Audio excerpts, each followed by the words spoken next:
If you've been an avid Chewy Dog 1 head, you might have noticed a little trend in my videos lately. I have only made one Yakuza related video, and yet, in videos that have nothing to do with Yakuza, I will find a way to weasel in some sort of Yakuza reference. But you have to believe me, I haven't even been doing that on purpose, but just like a brain parasite. The Yakuza series has embezzled itself deep inside my head and laid eggs in my neural pathways. I go to the store and see 4 Pringles cans on the shelf side by side, and I'm like, no freaking way. It's the Yakuza 4! And then I pass out and wake up at the doctor's and he's like, buddy, I know you're young, but if you don't get this nonsense sorted out, you'll be dead in 10 years. My mom gets so concerned she has to check up on me like, son, you haven't been yourself lately. How are you feeling? And then I look up at her and say, Mom, I'm feeling like a dread. All of this brain rot that's accumulated in my skull is because last year, I spent hundreds upon hundreds of hours beating every single Yakuza game I could get my grubby little hands on. Yakuza is a long-running game series developed by RGG Studios about the cruel underbelly of the Japanese underground. Yakuza is weird because it's not popular enough to be mainstream, but it's too popular to be niche. And yet somehow, the series is inescapable. They got Yakuza in Rainbow Six Siege. They got Yakuza Among Us, for some reason. Sometimes a grown man just wants to relax and watch that old, awful, live-action Fairly Odd Parents Christmas movie Nickelodeon made when I was a kid. But I can't even do that, because for some reason, freaking Mr. John Yakuza himself appears on a billboard in one of the scenes. There's many people who know of the Yakuza series, but know nothing beyond the popular memes. And just like how this past year my life has been consumed by the series, I will now use my elite Yakuza knowledge to infect you. But where did this all begin? Why did I do this to myself? Many years ago, on a friend's recommendation, I checked out Yakuza 0. The game took a bit to click for me, but my word, when it finally did, I was hooked. Usually, when people finish an entry in a series and they loved it, they're itching to check out what else the series has to offer, and I'm usually no different. The Yakuza games are meant to be played in order, and the next one in line was Yakuza Kiwami 1. But the more I looked into it, the more I felt like I'd just be playing a downgrade from Yakuza 0. Visually, the games looked almost identical with only a couple UI changes. Most of the gameplay, combat, and minigames were just recycled from Yakuza 0. And to top it all off, Kiwami 1 only had half of the amount of content Yakuza 0 had. And so, instead of becoming a fully fledged Yakuza fan that day, after beating Yakuza 0, I simply moved on. But then, in early 2024, I was browsing game trailers and I came across this. Who is this? This is what Yakuza is now? Goofy naked Yakuza waking up on a beach? Yo, why he got his Kasuga Ichi balls out? I don't even know who this guy is. Where is Kiryu? Where is Mr. Yakuza? This was not the Yakuza I knew from Yakuza 0. And yet, the humor, the cinematography, the visual gags, the charm. Somehow, it was the Yakuza I knew. And now they're in Hawaii? Hawaii, USA? Dude, I know that place. I wanted to play this game, but it was the 8th one in the series. If I really wanted to play it, I'd need to play the 7 entries before it. But not Yakuza Dead Souls. I'm not playing the non-canon third-person zombie shooter Yakuza game. What I didn't know at the time starting this journey was how arduous this one simple task would be, because I had no idea how deep the Yakuza rabbit hole really goes. And now, over 500 hours and 12.5 games later, the Yakuza series has genuinely ruined my life, and I think there's no better place to start than the beginning.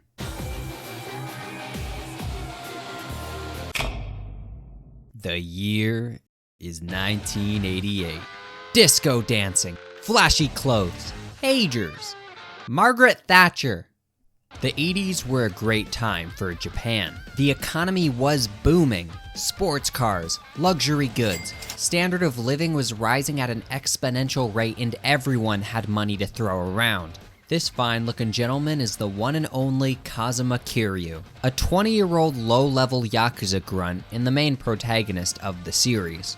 Honestly, every time I'm reminded that this absolute hunk is younger than me, I crash out. Are you kidding me, Kiryu? Yeah, no, alright, I guess that's just what you're supposed to look like at 20 years old, I guess. I guess it's not as bad as Jotaro being 17.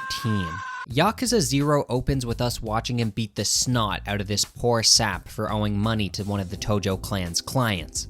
Kiryu is a member of the Dojima family, which is one of many families that came together to form the Tojo clan, which is the largest Yakuza organization in the country with members in the tens of thousands. And Kiryu is right at the bottom of that food chain. Yakuza 0 is typically played as most people's first Yakuza game, because Yakuza 0 is a prequel story. It came out after Yakuza 5 and before Yakuza 6 to give us a taste of what Kiryu was like as a young, naive Yakuza grunt. After playing through the rest of the series, it only makes this game even more endearing because for most of the series, Kiryu is known as a living Yakuza legend. Everyone knows him, and they either respect him or fear him. But in Yakuza 0, he's just a little guy. Yakuza 0 is also the first Yakuza game to introduce one of the greatest innovations to the Yakuza combat, style switching. While in a fight, by pressing a direction on the D-pad, Kiryu can swap between 3 different fighting styles, each of which giving him an entirely new moveset. Kiryu's first style is called Brawler, and oh my god is this music so nostalgic. Each fighting style has its own music that plays during street fights. And I don't know if this is an unpopular opinion, but like, this is one of the best Kiryu battle themes just of all time. If this track was a person, I might have to give him a little kiss. They just perfectly captured, it just sounds exactly what I'd imagine a 20-year-old low-level Yakuza grunt would hear in his head while getting into random scraps with hoodlums on the street.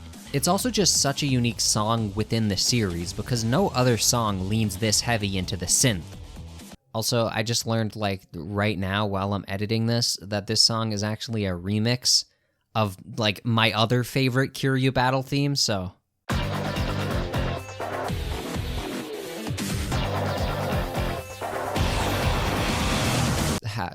How did I not notice that? The style itself is the most basic of Kiryu's fighting styles.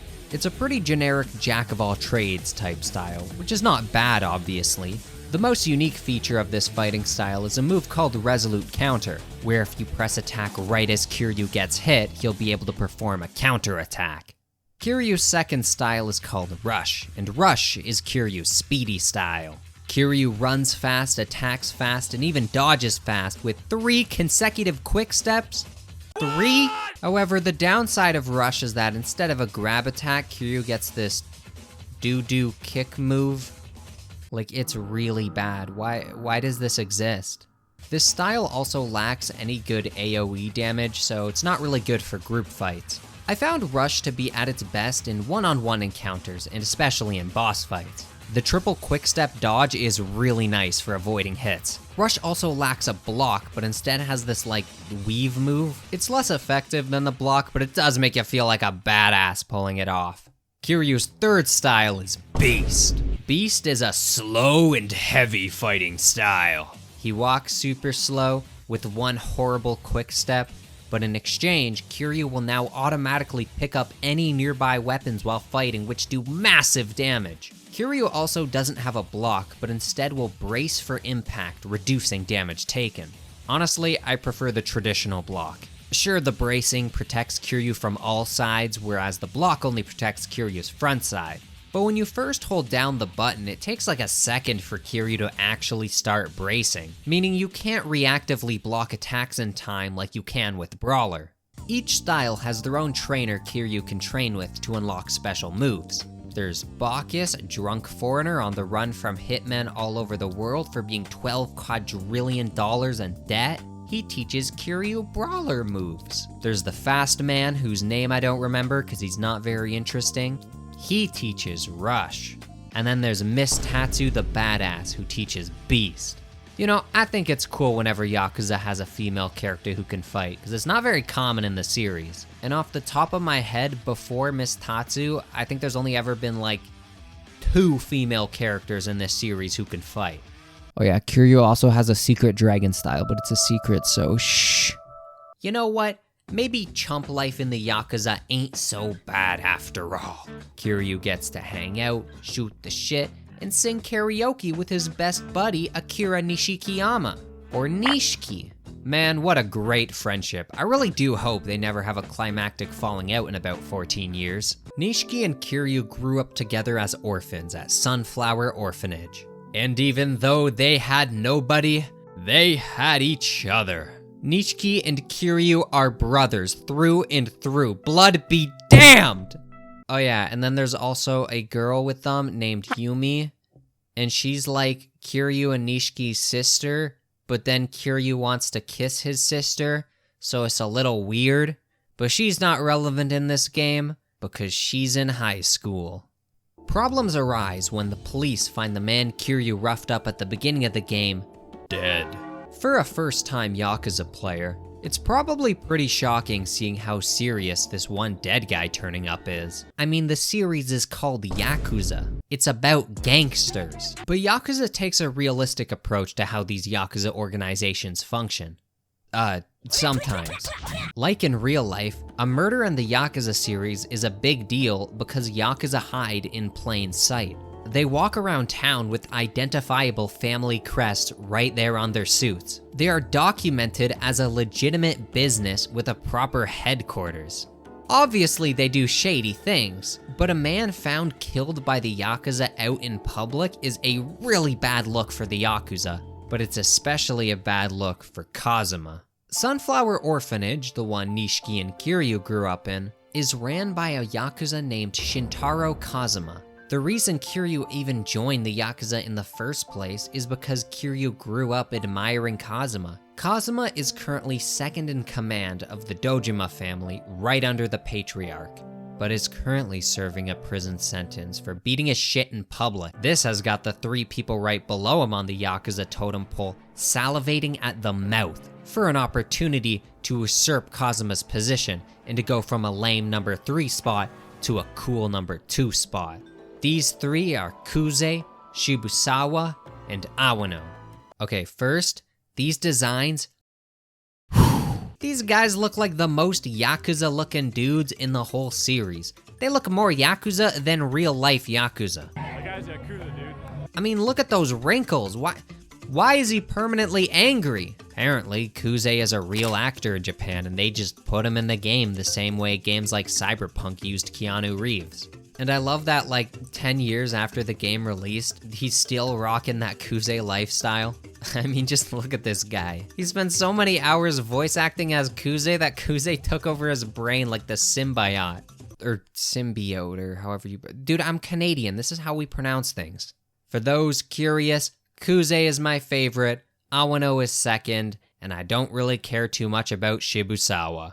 Anyways, as I was saying, if anyone had something to gain from framing Kiryu for murder, it would be one of these 3. Kiryu, in an attempt to abolish Kazuma from any responsibility, takes the initiative to leave the family himself, leaving the Yakuza life to become a civilian.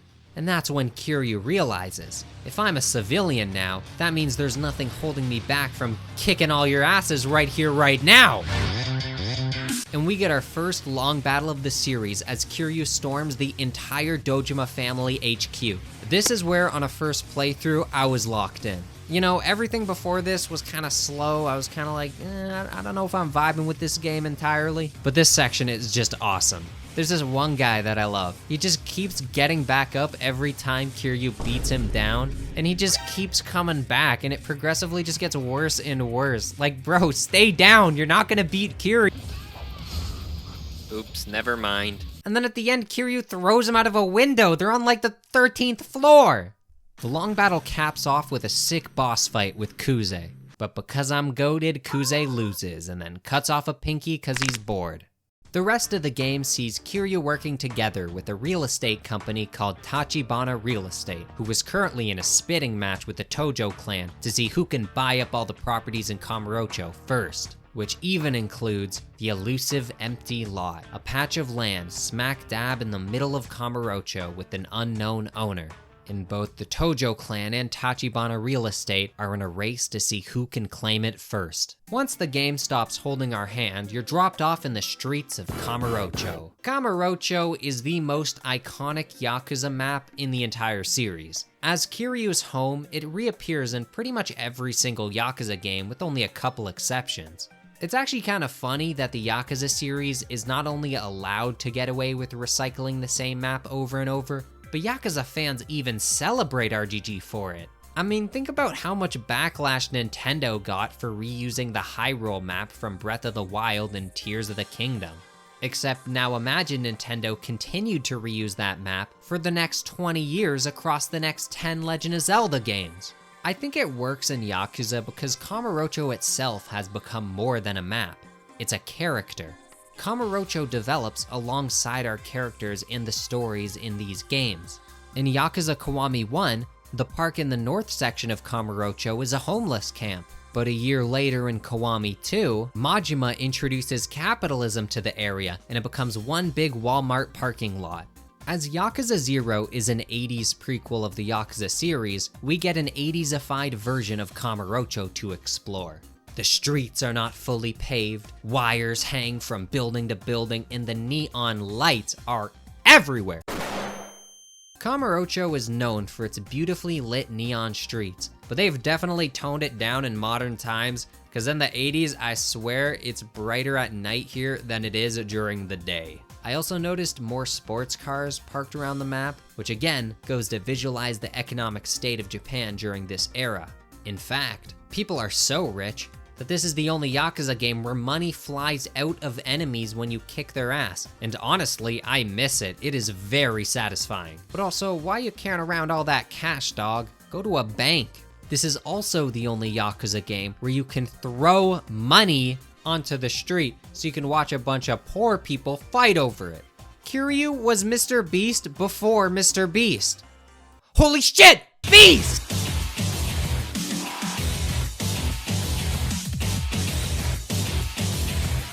Yakuza 0 is also one of the only 2 Yakuza games that make you use straight cash to level up your abilities instead of a standard EXP system. I think that's a pretty cool mechanic because it makes you have to pick between investing money into your businesses so you can get more money in the long term, or investing money into your abilities to make the enemy encounters easier in the short term. Or if you're really ballsy, you can always go on the hunt for Mr. Shakedown. Mr. Shakedown is this 8-foot tank who looks like he just got done his 8-hour shift modding r/atheism. And he does nothing but prowl around the city fiending for a fight. And if he catches you, you'll be next. And this guy is tough.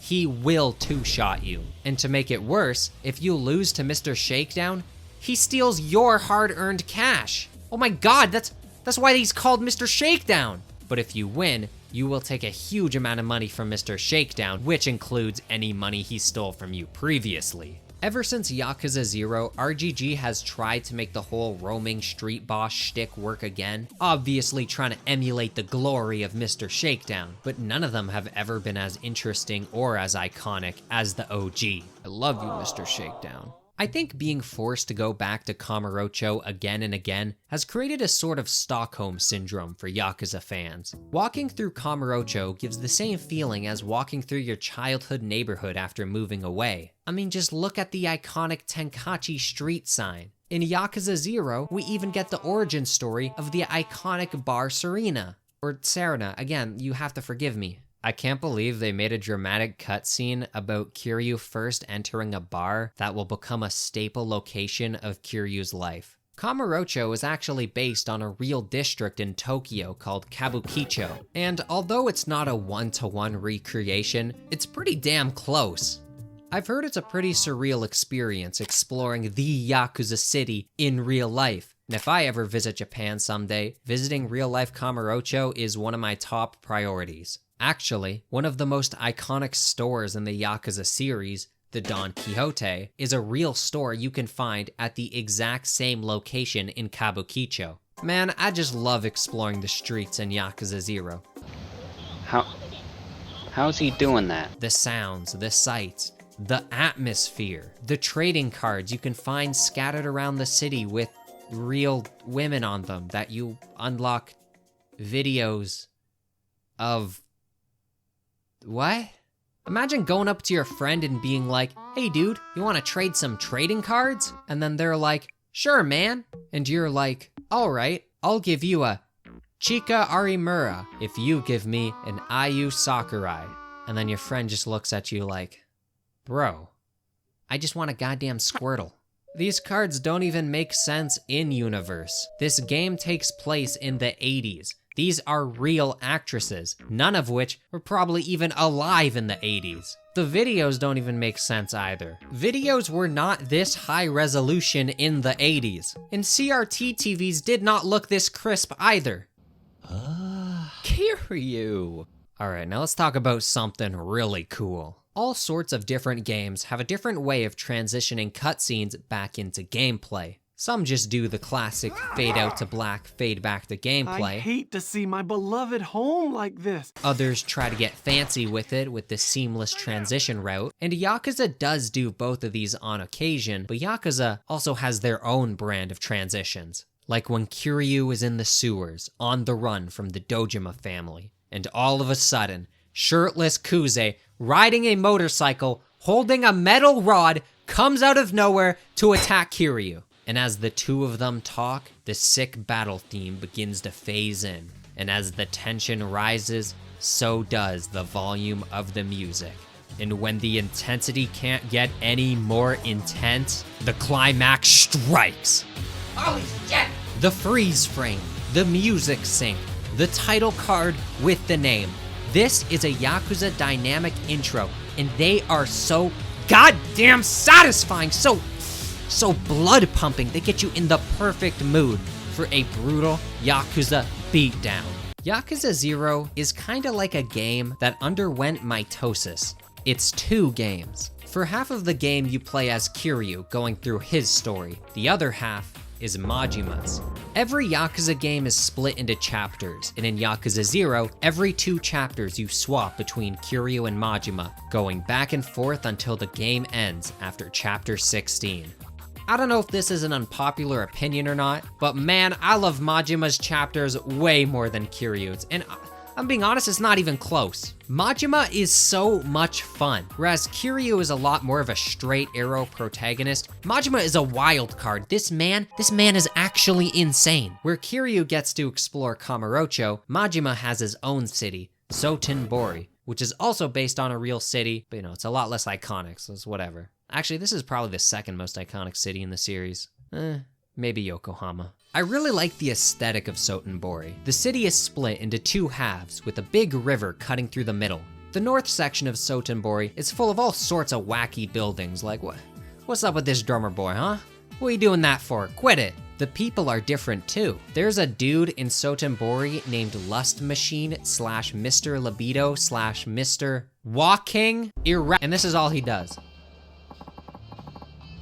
And guess what? This is a real dude in real life that they just put in the game. We are all walking on the earth amongst the real life Lust Machine. I'm not gonna pretend that I understand the cultural differences between places like Osaka and Tokyo, but damn, do these people take pride in telling you they ain't from Tokyo. This city is so kooky, there is an escalator that leads to a concrete wall. Who built this? And why do I sometimes see people riding up and down on it? Where are they going? Hogwarts? Like Kiryu, Majima also has 3 fighting styles to switch between. The first is Thug. Thug is Majima's version of Kiryu's brawler style, but with a little bit of extra Majima thuggery sprinkled in. For example, one of his main moves is poking the enemy's eyeballs with his fingers. But then there's also this one heat action where Majima snaps the enemy's neck. How are they not dead? Did you hear that crunch? Majima's second style is Slugger, and dude, this style is sick. Slugger is a rare weapon-only fighting style, one of only a few in the entire series. Every time you swap to Slugger, Majima pulls out a big metal baseball bat. The animations, the hit feedback, and the sound design make this style so much fun to use. You can just feel the weight of this big metal bat being thrown around. It's also unique in Yakuza 0 as it's the only fighting style out of the core 6 to force you to use a weapon. Because Majima's got a baseball bat, he can't pick up any other weapons or grab enemies. But in exchange, he blocks using his baseball bat, which is a much more durable block than any of the other fighting styles. Majima's third fighting style is Breaker, and I mean just look at this real quick. Look how much joy and whimsy Majima is filled with! Breaker is a breakdance fighting style, and it is as flashy as it is cool as it is absolutely OP. Breaker is supposed to be used for group encounters, except it's also really good at fighting a single target, and is also really good at avoiding damage, and is also really good at movement, and is also really good at filing taxes, and is also really good at mowing the lawn, and is also really good at Super Mario 64 BLJ door skips. I love how normal Kiryu's fighting styles are compared to Majima. It really fits Majima to just have the wackiest fighting styles.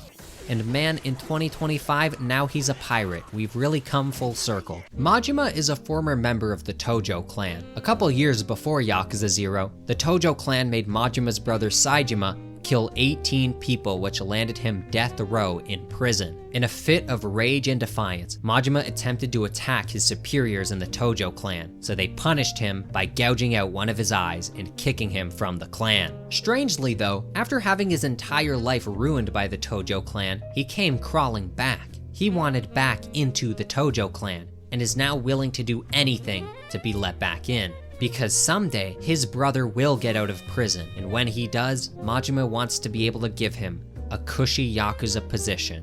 Majima, he's on death row, dude. They kill people on death row. He's not coming back, dog. It's over. Drop it. It's actually really interesting playing Yakuza 0 again after playing all the other Yakuza games, because Majima's story in Yakuza 0 is pretty much a direct sequel to Majima's backstory, which is a major plot point in Yakuza 4. Shimano agrees to let Majima back in the Tojo clan only once he pays the debt he acquired by committing treason. That is, until his handler Sagawa ups the ante.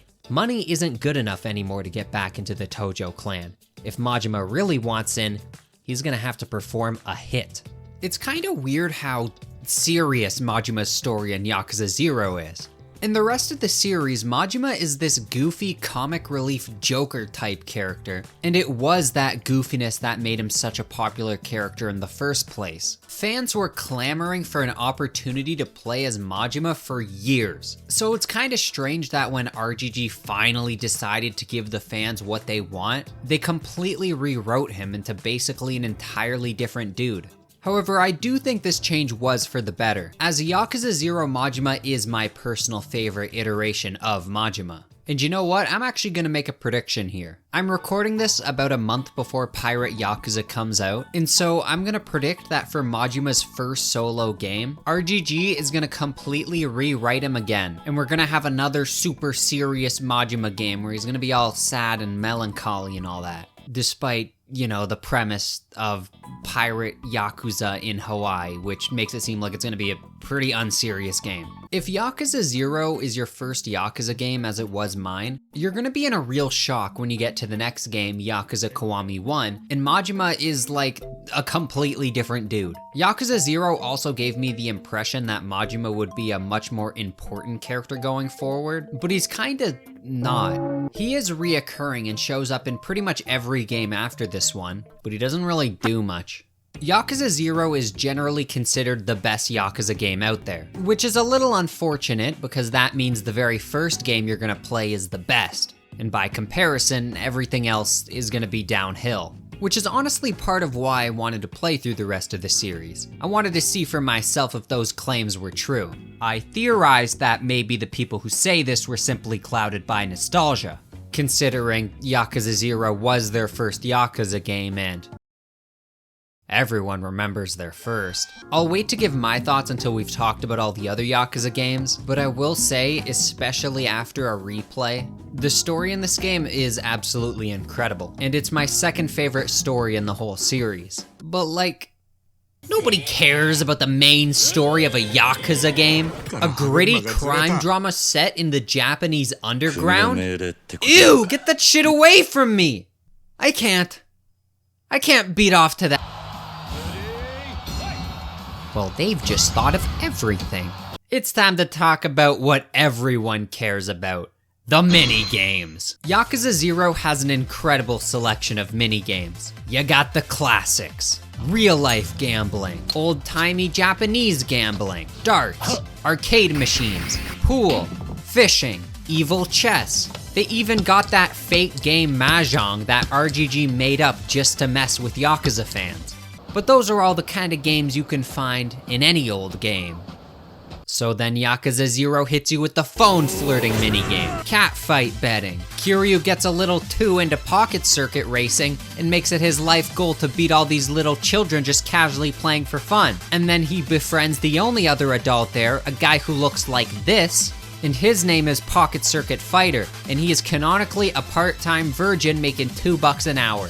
You can go disco dancing to a bunch of 80s inspired music, one of which being a parody of Michael Jackson's Bad. And of course, who could forget the iconic Yakuza karaoke? Since money in Yakuza 0 is so important, the game has two big business minigames for making money. Kiryu gets Real Estate Royale, a game where you expand your business by buying up all the local properties and jacking up the prices to make money. Kiryu, this is why we have a housing crisis. Why would you do this to us? And Majima has Cabaret Club SAR, a game where you run a cabaret club, recruiting girls, training them, dressing them up, and then playing a round of Diner Dash, making as much money as possible and expanding your guests. Each of these minigames are massive and have their own entire plot lines with characters, villains, progression. It's nuts. I think the Cabaret Club minigame is a lot more fun than Real Estate Royale, but on a replay, I think I prefer Real Estate Royale, just because it mostly plays itself like an idle game. Whereas Cabaret Club is a bit of a grind you have to actively work through. Also, I don't know who composed or sang the song that plays when you're dressing up your girls, but you need a freaking raise, man, because like...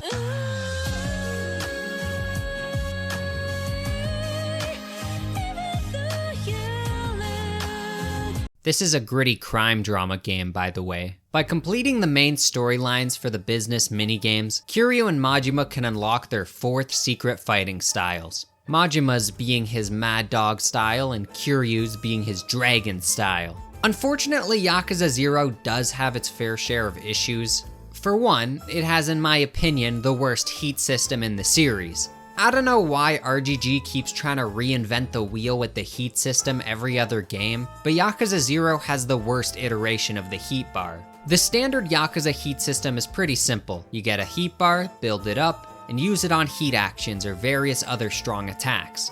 In Yakuza 0, your heat bar is separated into 3 mini heat bars called heat gears. Some moves or passive abilities only work in specific gears. For example, there's an ability that lets you block again quicker immediately after your block gets broken. This ability is only active during your first gear. So if your heat rises too much and you enter 2nd or 3rd gear, you lose that ability.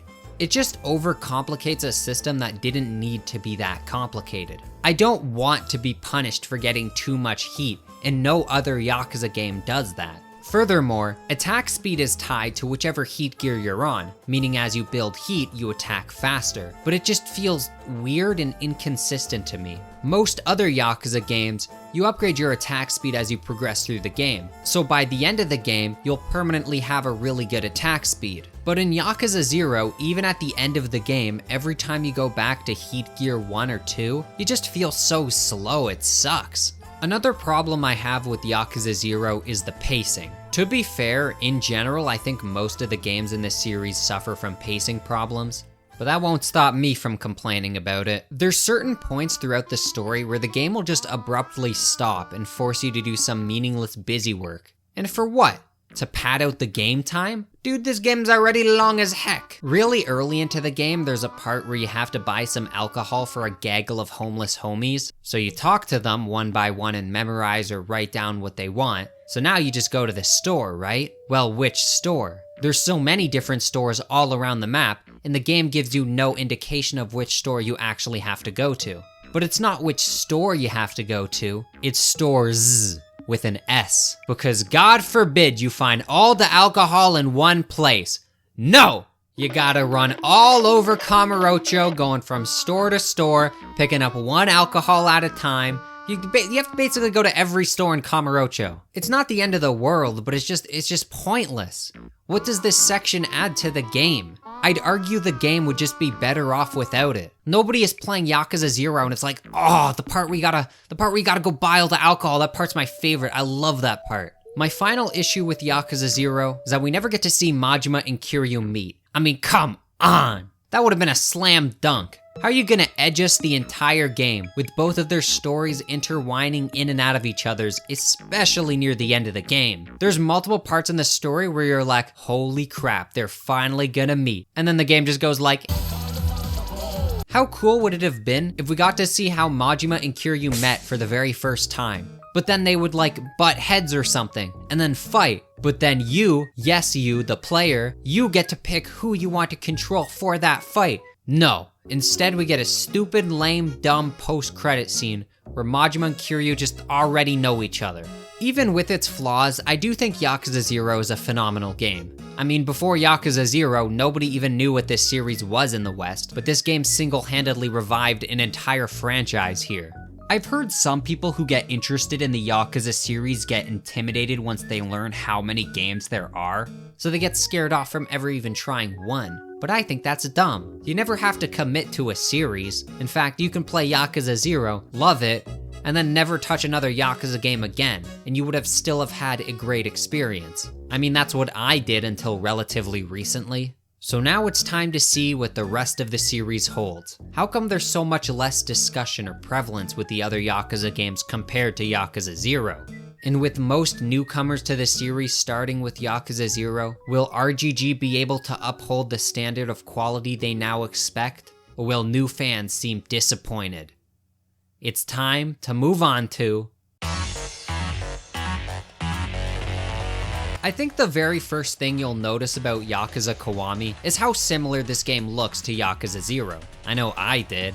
Yakuza Kiwami 1 is a remake of the original first Yakuza game on the PS2, and was released only a year after Yakuza 0. The best way I can describe Yakuza Kiwami is that it feels like they just took Yakuza 0 and pasted the Yakuza 1 story on top of it. The graphics, the physics, the combat, the sounds, so much of it is ripped directly from Yakuza 0. Also, I'm just now realizing that throughout this video, I'm gonna be swapping between calling it Yakuza and Yakuza, and you guys are just gonna have to deal with it. I don't know how many people watching this are Resident Evil fans, but playing Yakuza Kiwami after Yakuza 0 gives the exact same vibes as playing Resident Evil 3 Remake after Resident Evil 2 Remake. Honestly, I think it does give Kiwami 1 a little bit of an identity crisis, as even if it has its own story, it really just feels like more Yakuza 0. And although they did improve some things they took from Yakuza 0, unfortunately I think there's also a lot that's just a downgrade from Yakuza 0. For example, Yakuza 0 had 2 cities to explore, Kamurocho and Sotenbori, whilst Kiwami only has 1, Kamurocho. Yakuza 0 also had 2 playable protagonists, each with their own set of fighting styles, whereas Kiwami 1 just has Kiryu, and all of Kiryu's fighting styles are just recycled from Yakuza 0. But let's get immersed, shall we? This is the story that started it all. Without Yakuza 1's story, we would not even have this series at all. The year is 1995. Kiryu is back in the Tojo clan, back in the Dojima family for some reason, with his best bud Nishiki. By day, Kiryu is doing your classic Yakuza shenanigans, but by night, he's hanging out at the Serena with Nishiki, Reina, and newcomer Yumi. Remember Yumi? Kiryu's foster sister / love interest? She was mentioned in Yakuza 0, but she never actually appeared herself. She also grew up at Sunflower Orphanage alongside Kiryu and Nishiki. Kiryu is madly in love with Yumi. At the beginning of the game, Kiryu gives Yumi a ring that says her name in the ring. Like cheese and crackers, get a room already. Except Yumi does get a room. With Dojima, Kiryu's boss. As Dojima abducts her off the street. Kiryu, how? Why would you go back to the Dojima family? Something you should know about Dojima is that despite him having a very loyal wife and even a child, Dojima is known for, he's known for sleeping around a bit. And it's not always consensual. In fact, I don't think it's usually consensual. Actually, I don't know if it's ever been consensual. Sohei Dojima is a Nishiki was the first to get the news that Dojima took Yumi, and so despite Dojima being his boss, he stormed off to Dojima HQ to stop him. Once Kiryu arrived, he found Dojima dead. Nishiki and Yumi both crying while Nishiki brandishes a handgun. Kiryu, being the absolute Himothy we know him as, tells Nishiki to take Yumi and to get out of there. It's time for Big Brother to daddy up and take the fall for little old Nishiki. Kiryu is sentenced to 10 years in the joint for the murder of Sohei Dojima and is excommunicated from the Tojo clan for patricide. Okay, hold up. Let's just take a moment to unpack what just happened. Kiryu is willingly spending 10 years of his life serving a sentence for a murder he didn't even commit? And Kiryu, he isn't even mad. Why is he so casual about it? Imagine spending 10 whole years in jail. That kind of time behind bars stunts a person for the rest of their life. And for Kiryu, it kinda does. For the rest of the series after Kiryu gets out, he is forever the old man who doesn't understand technology. Once back on the street after 10 years, we finally get to see Goro Majima. Majima is now a patriarch of his own family, the Majima family, and the guy went freaking insane. Long gone is the cool, calm, collected, and genius Majima from Yakuza 0. Now we have freaking Japanese Joker. It's kinda up to interpretation why Majima underwent such a shift between Yakuza 0 and Yakuza Kiwami. Some people say he's just faking being crazy and Yakuza 0 is the real Majima. To me that sounds a little far-fetched, but you know, what do I know? Majima points out that being in jail for 10 years has probably made Kiryu pretty rusty, and Majima graciously offers to spar with Kiryu until he gets his mojo back. Kiryu says, no, that's stupid, and Majima goes, sucks to suck, it ain't up to you, bitch, we're fighting now. The Majima Everywhere system is the biggest innovation Kiwami 1 introduced. Basically, Majima is goddamn everywhere. There's like 100 unique encounters with Majima, and you gotta collect them all like Pokemon to level up Kiryu's Dragon style, which in Kiwami 1, you just have unlocked from the start. Majima fights using his Yakuza 0 fighting styles, and honestly, he's pretty darn tough. Actually, Kiwami 1 in general can be a pretty difficult game. In my opinion, this is the hardest game in the entire series, especially in the beginning before you've unlocked some good moves. Running into Majima when you're this early into the game can be a death sentence sometimes. The bosses in this game also have a really awesome mechanic, where once you smack them around enough, they just start healing. You know, I love when bosses start healing in games. It's so awesome. The only way to stop them is to use a heat action. Better hope you have some heat stored up, buddy, or there goes all your hard work. Wait, sorry, did I say awesome? I meant stupid, dumb, annoying mechanic that shouldn't even exist. Why does this exist? Kiwami 1 is our first look at Kamurocho in its modern, non-80s state. It's a bit more furnished than Yakuza 0. They toned down the crazy neon light and there's less sports cars around town. Kamurocho truly has fallen. But remember the empty lot from Yakuza 0? It's now been turned into this huge fuck-ass tower in the smack middle dab of town. This is called the Millennium Tower, and it's the crown jewel of Kamurocho. There's also a new underground pleasure district called Purgatory, accessible through the homeless camp in the park at the north end of Kamurocho. Purgatory is a really cool looking place. It's a secret hub for degenerates to indulge away from the prying eyes of the law, and the owner of Purgatory is a man called the Florist, an information dealer who is so smart, RGG likes to pretend he doesn't even exist. The sub-stories in Kiwami 1 suck.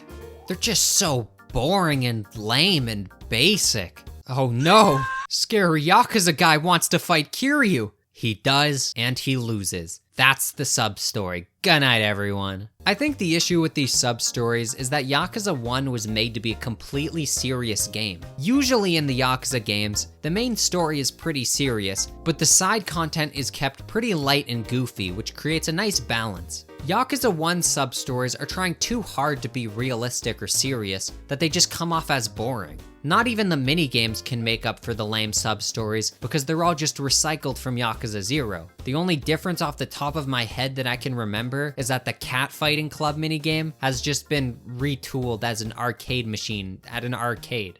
But now it's all bug themed for some reason.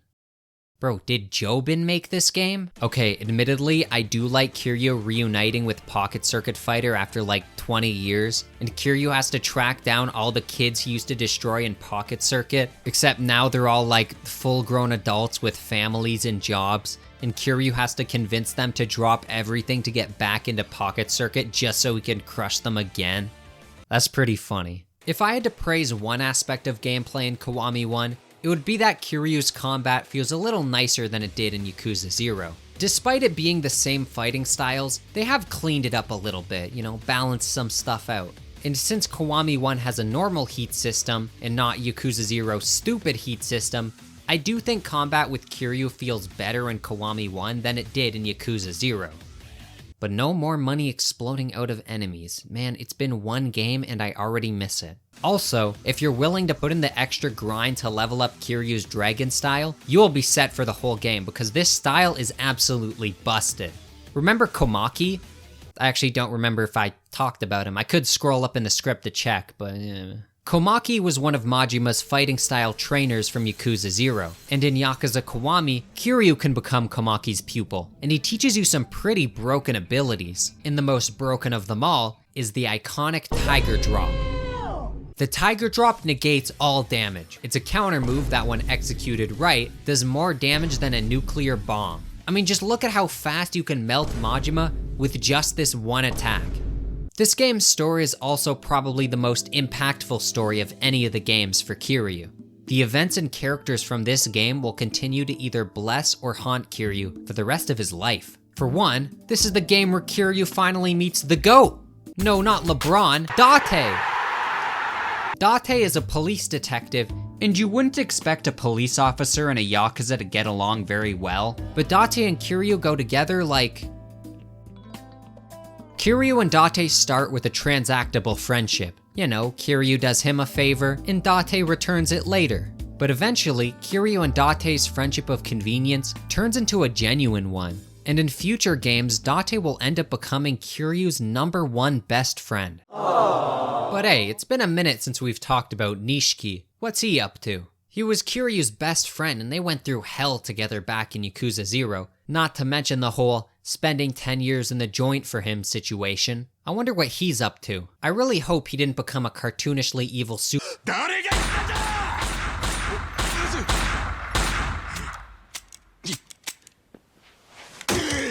See, he's evil, cause now he wears all white. While Kiryu was busy in jail being stupid and bald, Nishiki was out on the streets grinding and stacking some paper. By the time Kiryu was released from jail, Nishiki went from Kiryu's little sidekick to patriarch of his own family. And when Kiryu hears about all the things Nishiki's been up to, he's all like, what was my little buddy up to? What was my little buddy doing? I should invite him out for drinks at Serena. We should catch up. And then Nishiki shows up and is all like, Kiryu, I am evil now. My sister is dead, and I started killing people for fun, and I'm really sad now. I had a sister, by the way. I was like a foster child, and like you and Yumi were my siblings, but I actually had a real sibling. But not anymore. She died. It's up to interpretation of the character as to why exactly Nishiki turned out the way he did, so let me give you the old Chewy Dog 1 character analysis. The way I see it, Nishiki was always number 2. He was the Luigi to Kiryu's Mario, and I think he hated it. Even back during the Sunflower Orphanage days, Kazuma always favored Kiryu over Nishiki. Nishiki's always had a bit of an ego, so being relegated to playing second fiddle to Kiryu always rubbed him the wrong way. Now remember when Kiryu took the fall for Nishiki and went to jail for his murder? Kiryu did it with only good intentions, but I don't think Nishiki saw it that way. To Nishiki, it was belittling. It was like Kiryu was mocking him, treating him like a child who's too weak to deal with the consequences of his own actions. This is further reinforced in a scene where Reina, the owner of Serena, first hears about Kiryu going to jail for Nishiki, and Nishiki completely jumps the gun thinking she's calling him worse than Kiryu and— Hey! Leave her alone!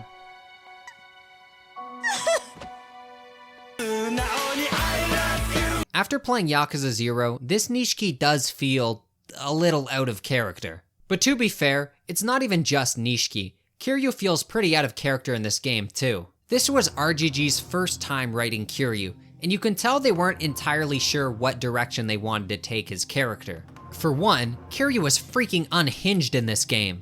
What's that? Children aren't allowed in the casino? Fuck this statue in particular. But I think the most out of character scene takes place with Haruka. You see, while Kiryu was in jail, Yumi and her new husband Jingu thought it would be really funny to steal 10 billion yen from the Tojo clan and then disappear. You already know Nishiki's greedy ass is salivating at the idea of doing whatever it takes to get that money back and become king of the Tojo clan. Haruka, the 10 billion yen girl, is the name of a poor homeless girl Kiryu meets who is looking for her mother. After taking Haruka in and being nothing but peaches and creams to her, there's this one scene where Haruka starts getting a little bratty and Kiryu just... Kiryu! This scene is not even supposed to be funny, but it's just like... Why did he do that? Look at Haruka's face right after, she's so pissed. I feel bad for laughing, but like, come on. I think what makes it so funny is that this is so out of character for Kiryu. One of modern Kiryu's main traits is that he refuses to ever lay a hand against a woman. And yet here he is in the very first game bitch slapping Haruka so casually. Other than the characters being out of character, I think the other aspect that makes Kiwami's story unique is that it's the only Yakuza story made without the intention to make a sequel. And by that I mean everyone freaking dies in this game. Why bother coming up with proper conclusions for characters when it's so much easier to just kill them off? I'm sure that won't cause any problems for future games. I won't spoil most of the deaths, but I do want to talk about one of them. Kazuma's. Yes, Kiryu's foster dad / super inspiration guy dies in the very first Yakuza game. With how big of a deal he is in Yakuza 0, I just assumed he'd be a mainstay for the series, but I guess not. But you see, it's okay, because in Kazuma's dying breath, he uses his epic Yakuza authority to declare Kiryu the 4th chairman of the Tojo clan. The chairman is the top position, the boss of all 30,000 Yakuza members in the Tojo clan. Earlier in the game, the 3rd chairman, Sarah, gets assassinated, leaving the chairman spot open. And Kazuma on his deathbed pulls out Chairman Sarah's will and is like, hey look, Kiryu, he left who he wants to succeed him empty.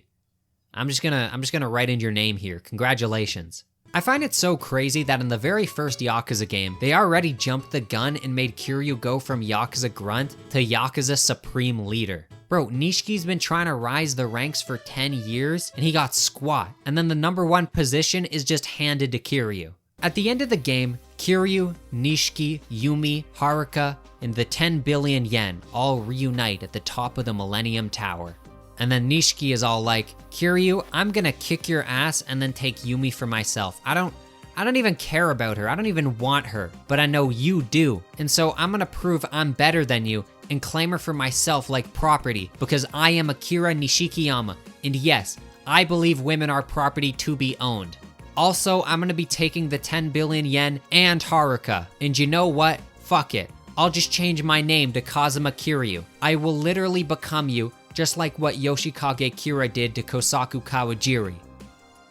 Holy moly, Nishiki, are you trying to fight Kiryu or sleep with him? And now it's time for our final fight. Okay, jokes aside, this boss fight is actually really good. Nishiki is a much more important person to Kiryu than any other boss fight in the entire series. Kiryu and Nishiki were once brothers side by side, and here they are at complete odds with one another. I love the shots of Kiryu's and Nishiki's tattoos. Kiryu's is like a dragon and Nishiki's is a koi fish.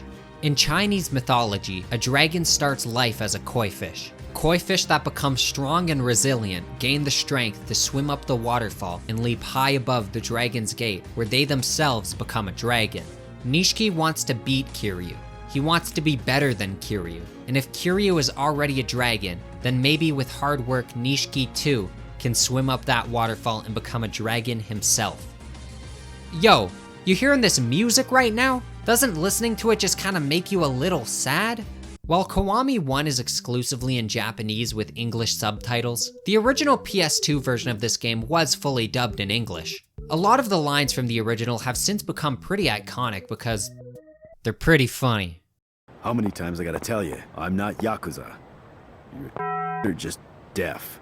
Kiryu, you can't say that anymore. Also, I'm obligated to point out that yes, this is indeed the fight where Nishiki tells Kiryu that after Kiryu beats Nishiki, he gets really sad and blows himself up along with the 10 billion yen and Yumi's husband, Jingu. Oh yeah, I didn't really talk about Jingu much, because I don't really like him, but he is one evil bastard. Do not feel bad for this guy. He's been trying to kill his own daughter, Haruka, the entire game. Wait, Haruka? You're telling me the kid Kiryu's been with the entire game was actually the daughter of the woman he loved? What? Who could have saw that coming? Me. Yumi gives Kiryu the ring he gave her at the beginning of the game, and then dies of cringe. This night was the worst night of Kiryu's life, canonically. It's probably one of the most important events in the entire series for shaping who Kiryu is in every single game going forward. He mentions the events quite frequently in pretty much every other Yakuza game, and I mean, I don't blame him. Both his brother and the only woman he ever loved died right in front of his eyes. After Nishiki blows up, all 10 billion yen rain down on the streets of Kamurocho as people gather around to collect whatever they can. It's the one silver lining to this whole ordeal. At least these people are gonna have a good night. One guy in particular might have a very good night, but shh, that's spoilers. We'll come back to that in about 3 games. Kiryu is like really sad and tells Date, hey man, I don't really want to live anymore. I'm just gonna take one last stroll around Kamurocho. But then Date, the GOAT, is all like, Kiryu, you dumb, ignorant bitch. Who is gonna take care of sweet little young Haruka? Dude, Kiryu and Date just met, and he is already a better friend to him than Nishiki ever was. Kiryu adopts Haruka, pledging to give her a good life for Yumi's sake, and resigns from his chairman position. She's a dog now? In his place, he elects a man named Terada, who helped Kiryu earlier in the game and was a good friend of Kazuma's. And Terada officially becomes the 5th chairman of the Tojo clan. I'm sure that's gonna last a while. I think my biggest complaint with Kiwami 1 is I wish Yumi was a bit more of a character. For such an important person to the series, she's so unbelievably boring. Her only character trait is woman. Kiryu is head over heels for this gal, and we the audience, we don't even get to see why. I don't know why. What do you even like about her, Kiryu? They spend like 2 scenes together, and to be frank, they got no chemistry between them. This only bothers me because Kiryu for the next 20 years is gonna be all in his feels, all like, oh, Yumi was the only girl for me. All these other girls might as well be dead. I hate all women that are not Yumi. And it's a real shame because there's gonna be some great female characters we're gonna get later in the series that Kiryu just shafts. Wait, didn't you call her your sister at one point? You know what? I can't stay mad at this game. How can I stay mad at the game that introduces us to the man, the myth, the legend, Gary Buster Holmes? A big black guy who has spike balls for hands. Honestly, I was a little disappointed by this game. It's not bad, far from it. In fact, I liked it. But having a game that's just kinda decent feels like a big step down from Yakuza 0. Especially when it feels like Kiwami 1 lacks an identity of its own. I've grown to like the game a lot more over time, but I remember when I finished it for the first time, I felt a little disappointed, which made me nervous to go forward. Was Yakuza 0 just lightning in a bottle? Is this what the rest of the series is gonna feel like? Inferior and slightly disappointing? I guess there's only one way to find out, and that's with... Just like how Kiwami 1 was a remake of Yakuza for the PS2, Kiwami 2 is a remake of Yakuza 2 for the PS2. And just like how Yakuza Kiwami 1 felt like Yakuza 0 but with the original PS2 game's story pasted over it, Yakuza Kiwami 2 feels like Yakuza 6 but with Yakuza 2's story pasted over it. I think the first thing anyone is gonna notice right away going from Yakuza Kiwami 1 to 2 is how freaking beautiful this game is. The leap in technology from Kiwami 1 to Kiwami 2 is insane. These are both PS4 games and yet look an entire generation apart. And this is all thanks to a change in engine. On the left, we have Yakuza Kiwami 1, On the right, we have Yakuza 6. It's crazy to think that these two games were released only a year apart. The reason we got such a technical upgrade going from Kiwami 1 to Kiwami 2 is because Kiwami 2 is our first Yakuza game made in the Dragon Engine. The Dragon Engine was the game engine RGG developed for Yakuza 6, and has been the game engine for all the Yakuza games ever since. Except for Ishin, weirdly enough. That game's made in the Fortnite engine. With the new engine came a whole new feel to the Yakuza games. It's hard to put into words what exactly makes this new engine feel so different, but honestly, it's a breath of fresh air considering the last two Yakuza games have felt nearly identical. Everything about the Dragon Engine just feels slightly different from the games before. Unfortunately though, not everything was necessarily a better change. I think the most iconic thing the Dragon Engine changed has got to be the ragdolls. Everyone in the Dragon Engine now have full ragdoll physics, which makes fights way more unpredictable and goofy.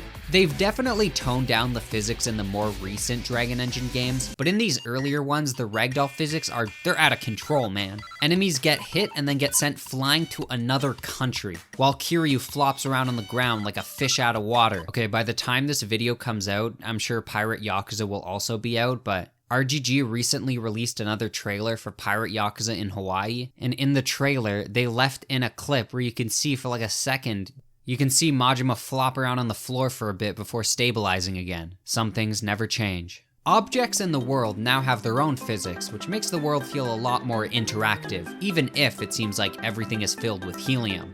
It's not just the objects, it's the people too. I mean, look how far enemies get sent flying. Some sick bastard inflated the entire population with helium. If you're concerned about this recent helium crisis, you can learn more by looking up Yakuza Street fights are as immersive as ever with seamless transitions. You don't even have to fight if you don't want to. There's no longer any invisible walls keeping you in the fight, so you can just run away until they lose sight of you. My favorite innovation of the Dragon Engine is that now we can walk right into buildings without a loading screen. I'm just blown away at how immersive this is. This is exactly what walking through doors is like in real life. Unfortunately, this new ability also applies to enemies too. Enemies can just follow you into buildings to fight you. Mother sucker, I am just trying to buy some smokes, and now we have to destroy the poo-poo store. This game is the first Yakuza game I've played that really leaned into the RPG elements of the series. You have like 6 different EXP currencies to manage, and there's a ton of stuff to level up in this game, including just boosting your individual stats like attack and defense. It seems the community is pretty split on whether or not they like the RPG elements of Yakuza Kiwami 2 and the game it's built off of Yakuza 6. Personally, I really like it. I'm a sucker for progression. I don't know, there's something primitively satisfying about seeing stat numbers go up. You can now also walk around the city in first person. You can't fight in first person or really do anything else, but I think it's pretty cool, especially with how goddamn pretty Sotenbori is at night. I mean, look at all this shit, dude. I wanna live here. In the earlier games, you could also go into first person, but I didn't mention it because it's kind of pointless and you can't really move, and it's not like these earlier games were particularly so pretty. I just need a better look at the walls. But every night, Kiryu is transported into the Matrix, and it's all cool and technocratic or whatever. You no longer have to feel bad for ruining the Popo store, because they are not real.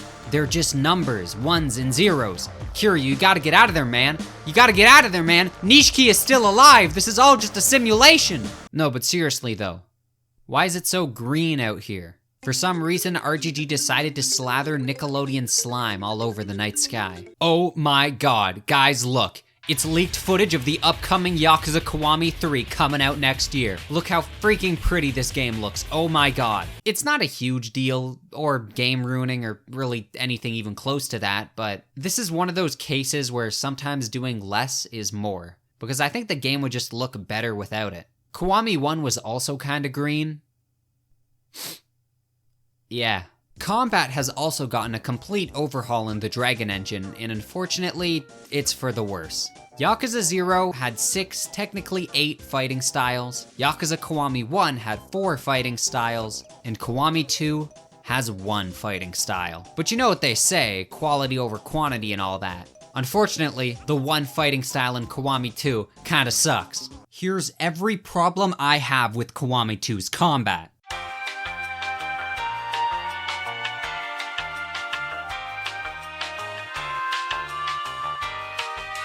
But you know what? Maybe it's not all bad, because Kiryu does have a parry, and I really like that. Good job. Instead of different fighting styles, there's a big emphasis on using and carrying around weapons, like swords and nunchucks and all that. But like, I hate using those kinds of weapons in these games, because they always suck. And guess what? In Kiwami 2, they still suck. I hate the physics, I hate how floaty everything is, I hate the movement, just how does the movement feel less precise than older games? Kiwami 2 also introduces a new system called Extreme Heat, where Kiryu can expend his heat to go angry mode and you can just spam the same punch over and over. It's like not even fun though, I like stringing together combos. They couldn't even get the heat bar correct. I mean, it works fine, but it's so ugly looking. Ew! What is this Nikolai Tesla coil looking at bar? Why is Kiryu on electricity? And also, when you upgrade your maximum heat to the highest level it can get, it still looks unfinished. This is so unsatisfying. It looks like I can upgrade it further, but I can't. This is the max. This is as far as it goes. Now you're probably hearing all this and thinking, dude, he freaking hates this game. And you know what? I wish I hated this game, but god damn it! The story, the characters, the villains, the cinematics. Something about Yakuza Kiwami 2 just feels like the most Yakuza experience you can get after Yakuza 0. I don't even know what it is about this game. I've since played so many more Yakuza games, but this game just feels like Yakuza. If I stole 100 monkeys and gave them an infinite amount of time to write a Yakuza game, this is the game they'd come back to me with. I don't even get it myself. I do not like the combat in this game. It is the only Yakuza game I've played where I actively avoided fighting as much as possible. And yet I still really like Kiwami 2. So I don't know if that makes me crazy, or maybe this twisted world is crazy. But either way, RGG count your... In fact, this game had me in such a trance that I went back later so I can 100% it. It was like a succubus, tempting me. I know Yakuza games are horrible to 100%. I know I will have to play like 10 hours of Mahjong. I know I will have to freaking learn Mahjong. I mean, look at this gameplay. This game does not look real. I swear the AI are making up the rules as they go. But I did it. Don't 100% these games. It's just tens of hours of actual meaningless busy work. Why did I do this for 3 of the games? Now, what was about this story that was so special to me? The game begins a year after the last one ended. Kiryu is now daddied up living in an apartment with Haruka, and I think he's finally done with the Yakuza. Remember Terada, the new Tojo chairman Kiryu gave his position to? Well, he got shot, and Haruka is like, "This feels like the start of a video game. I will go disappear and not bother you because I'm a little girl, and writers don't want to have to write around my presence like they did last game." Bye, Haruka. Terada's shooters were members of the Omi Alliance, the second largest Yakuza organization in the country behind the Tojo clan. Political assassination of this degree is not taken lightly. While Terada is incapacitated, the Tojo clan is being led by Yayoi Dojima. She was the loyal wife to Mr. Dojima that I mentioned before, and even after his death, she is doing tricks on it, man. Dojima was an awful person, I promise you, Yayoi. You do not need to keep glazing him like this, he's dead. Yayoi does not want a war between the Omi and the Tojo, so she calls up Kiryu and is like, Kiryu, please! Kiryu, please! Go to Sotenbori and negotiate peace to prevent...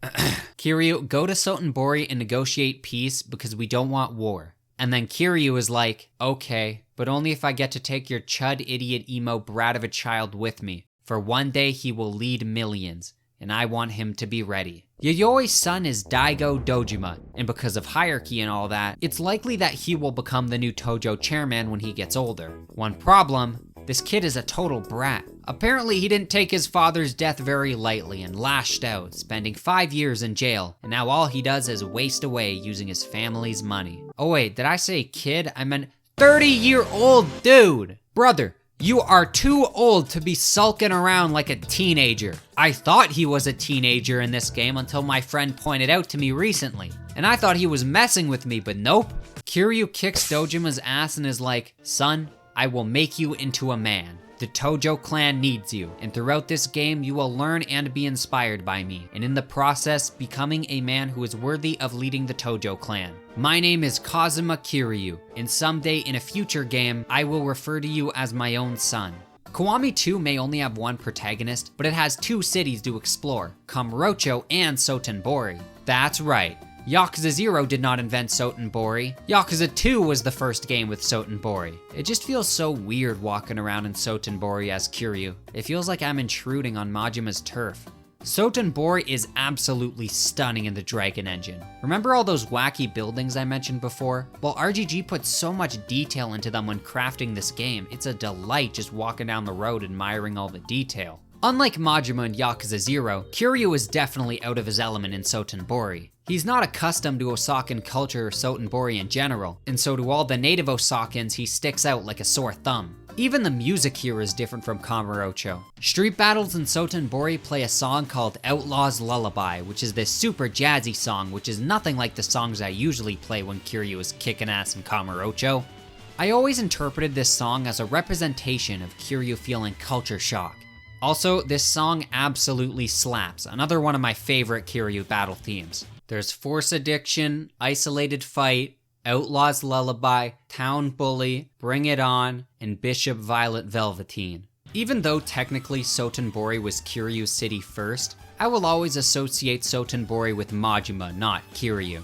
Speaking of Majima, what's he up to lately? Well, Majima has been a good boy lately. He's left the Yakuza to pursue legitimate and ethical adventures, which means creating his own construction company called Majima Construction. Their goal is to turn the Kamurocho homeless camp into a big giant tower called Kamurocho Hills. Kamurocho Hills is actually one of my favorite things about Kamurocho, because every game after this one, you can check up on Kamurocho Hills and see how the progress on the construction is going. That's right, this is a multi-game project, and only a game series like Yakuza can get away with having a tower that takes like 5 games to complete. Majima Construction is also one of Kiwami 2's primary minigames. It's a tower defense minigame where you have to manage Majima's goons to protect the construction site.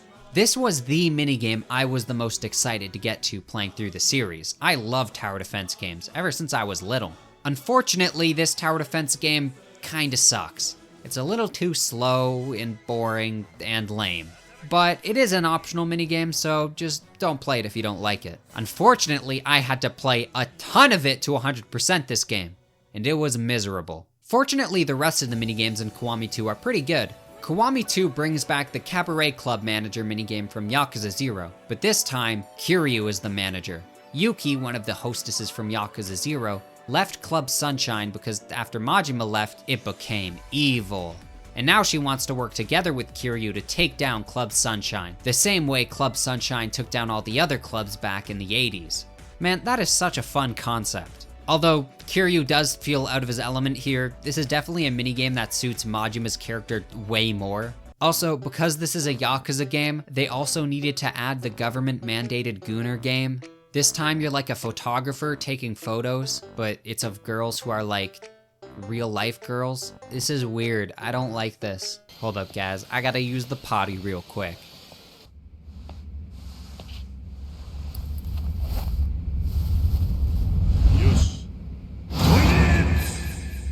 There's a peeing minigame? Okay, as cool as a peeing minigame is, I gotta point out that this game is straight up broken on PC. It is straight up impossible to win unless you go into your settings and manually cap your frame rate back down to 30. Kiwami 2 is also the return of good sub-stories. It's crazy how only one game after the serious sub-stories of Yakuza Kiwami 1, we're already getting the silly sub-stories. In fact, Kiwami 2 has my personal favorite sub-story in the whole series, Be My Baby.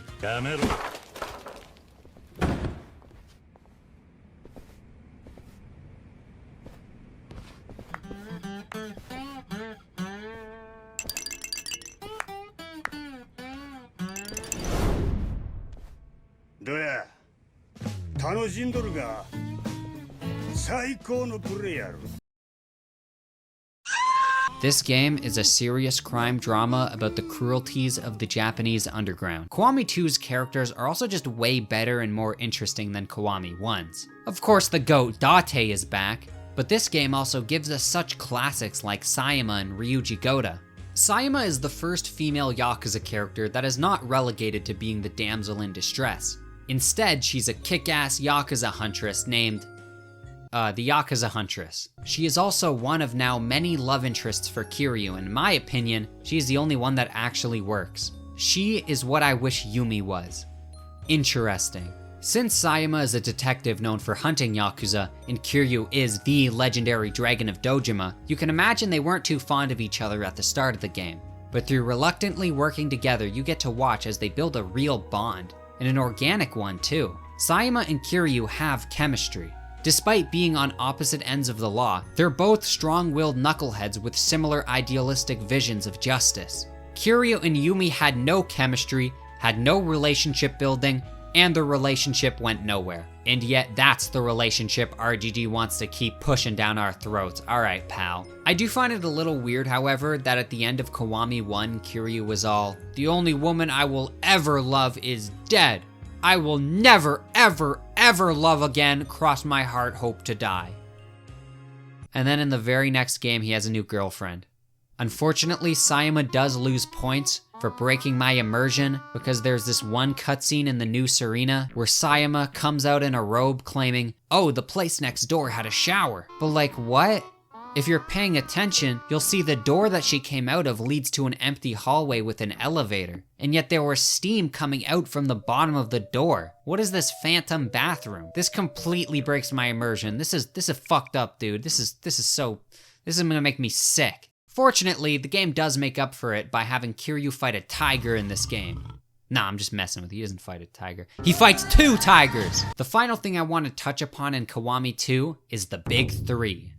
The Big 3 are what I call the 3 greatest villains in the Yakuza series. The 3 villains that I think are not only fantastic video game villains, but villains in fiction in general. Ryuji Goda is one of the patent-pending Big 3. The first of the Big 3 you'll encounter playing these games in chronological order. By the end of Yakuza 1, we've seen Kiryu become the iconic Dragon of Dojima. He beat everyone in Yakuza 1 and basically became the strongest person in Kamurocho, if not the entirety of Tokyo. So now, for the sequel, how can they raise the stakes and give Kiryu a worthwhile foe? Introducing Ryuji Goda, the Dragon of Kansai. You know how Kiryu is like a super badass who did a ton of crazy stuff in Yakuza 1 and now has a reputation for being like a dragon? Well, Ryuji Goda is the exact same, even down to having the same dragon nickname and a similar dragon tattoo. That's right, RGG was having trouble coming up with a villain that would actually pose a threat to Kiryu, and so they literally made Kiryu 2 and then made them both fight. Ryuji is not a villain because he's got some devious, selfish, evil plot like Jingu did. Nor is he driven by wealth and power the same way the Dojima lieutenants were in Yakuza 0. Ryuji is a villain because he is so full of himself that he can't stand the idea of another man being on the same level as him. He hates his nickname, the Dragon of Kansai, because having to specify Kansai implies that there exists other dragons outside of Kansai. To Ryuji, there can only be one dragon, and so Ryuji makes it his goal to beat Kiryu in a fair one-on-one fight to prove his supremacy. 2 dragons enter, 1 dragon leaves. Most other villains in this series are cowards. They use dirty tricks and underhanded tactics to achieve their goals, often using their goons while they sit atop their ivory thrones. Ryuji don't swing that way. It's refreshing to have a villain who's just so straightforward instead of burying their goals under 8 layers of conspiracy. I'm sure even RGG knew they struck gold with Ryuji because even though his story ends in Yakuza 2, he is referenced and brought up quite often, even in the most recent of Yakuza games. Remember that third-person zombie shooter spin-off game Dead Souls I mentioned near the beginning? Well, Ryuji is one of the playable protagonists in that game, and they even gave him a cyborg gun arm. In Yakuza 0, there's even a sub-story where Majima meets a 10-year-old Ryuji Goda, and he's already a badass with his own little gang of twerps. But what I love most is how Kiryu remembers Ryuji. Pretty much every time a former villain is brought up by Kiryu, he does so in disgust, but not Ryuji. Whenever Kiryu reminisces on Ryuji, he shows the man respect, and that's what I love. Despite the rivalry they shared, they both held each other high in their minds. From one dragon to another, they respected each other. The game ends with one epic final match between Kiryu and Ryuji on top of Kamurocho Hills. as they both bleed out from former bullet wounds.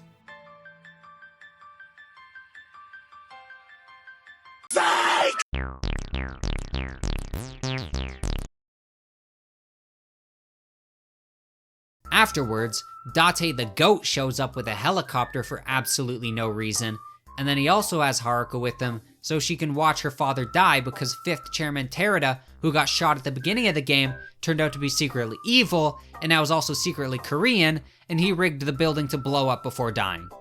Instead of actually escaping the tower or maybe taking Date's convenient helicopter, Kiryu and Sayama are like, nah, we don't care, we're just gonna make out while poor Haruka just has to watch her dad explode and die. And then...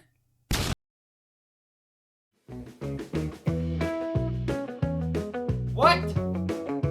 After the credits, we get a post-credit scene of Haruka at a grave and you're like, holy shit, wait, they're actually doing this?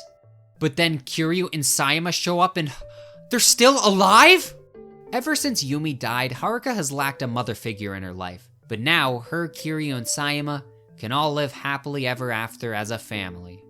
Aw, how cute. This game is a conundrum, man. So much about the gameplay and combat of the game really irks me, especially on a first playthrough. I did really like the story, but it wasn't until I played through every other game that I really looked back at this game's story and realized how much I really liked it.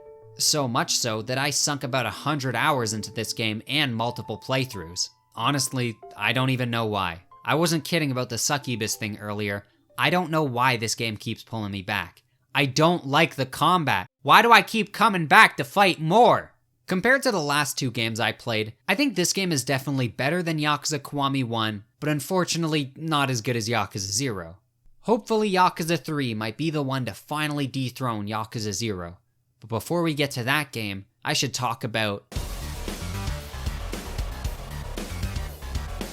Yakuza Kiwami 2 features a short bonus campaign called the Majima Saga, and guess what? You get to play as Majima for the first time since Yakuza 0. But don't get too excited because unfortunately, the Majima Saga is kinda poopy. Majima feels like ass to play as. He has one fighting style and it's horrible. Probably the worst fighting style in the entire series. The plot is, I don't even fucking know. It's been a while since I played it by now, but I remember the Tojo clan is in trouble, there's a guy voiced by Dio, and then Majima takes the fall at the end and leaves the Tojo clan to start his own construction company. So it's kind of like a prequel to the main story. But nobody cares about any of that stuff. The only reason the saga exists is Makoto. Makoto was the blind girl Majima met in Yakuza 0, and there was kind of maybe a little bit of a sorta kinda romance thing maybe going on. But tragically, Majima had to let her go at the end of the game, knowing it just wasn't meant to be. The entire point of the Majima saga is to give Yakuza 0 fans closure on Majima and Makoto's relationship, by having her stumble back into Majima's life after like 20 years. Kinda weird having a sequel to one of the main plot lines of Yakuza 0 get a resolution in the secret post-game epilogue years later, but I'm not complaining. Don't get me wrong, the Majima saga is kinda lame, but the 2 Makoto cutscenes are just a joy to watch and by far the best parts of this campaign. I wouldn't blame anyone who just chose to skip playing the campaign and simply watch the 2 Makoto cutscenes on YouTube. Trust me, you would not be missing out on much. Well, that was a sour note to leave out on. Okay, Yakuza 3 time.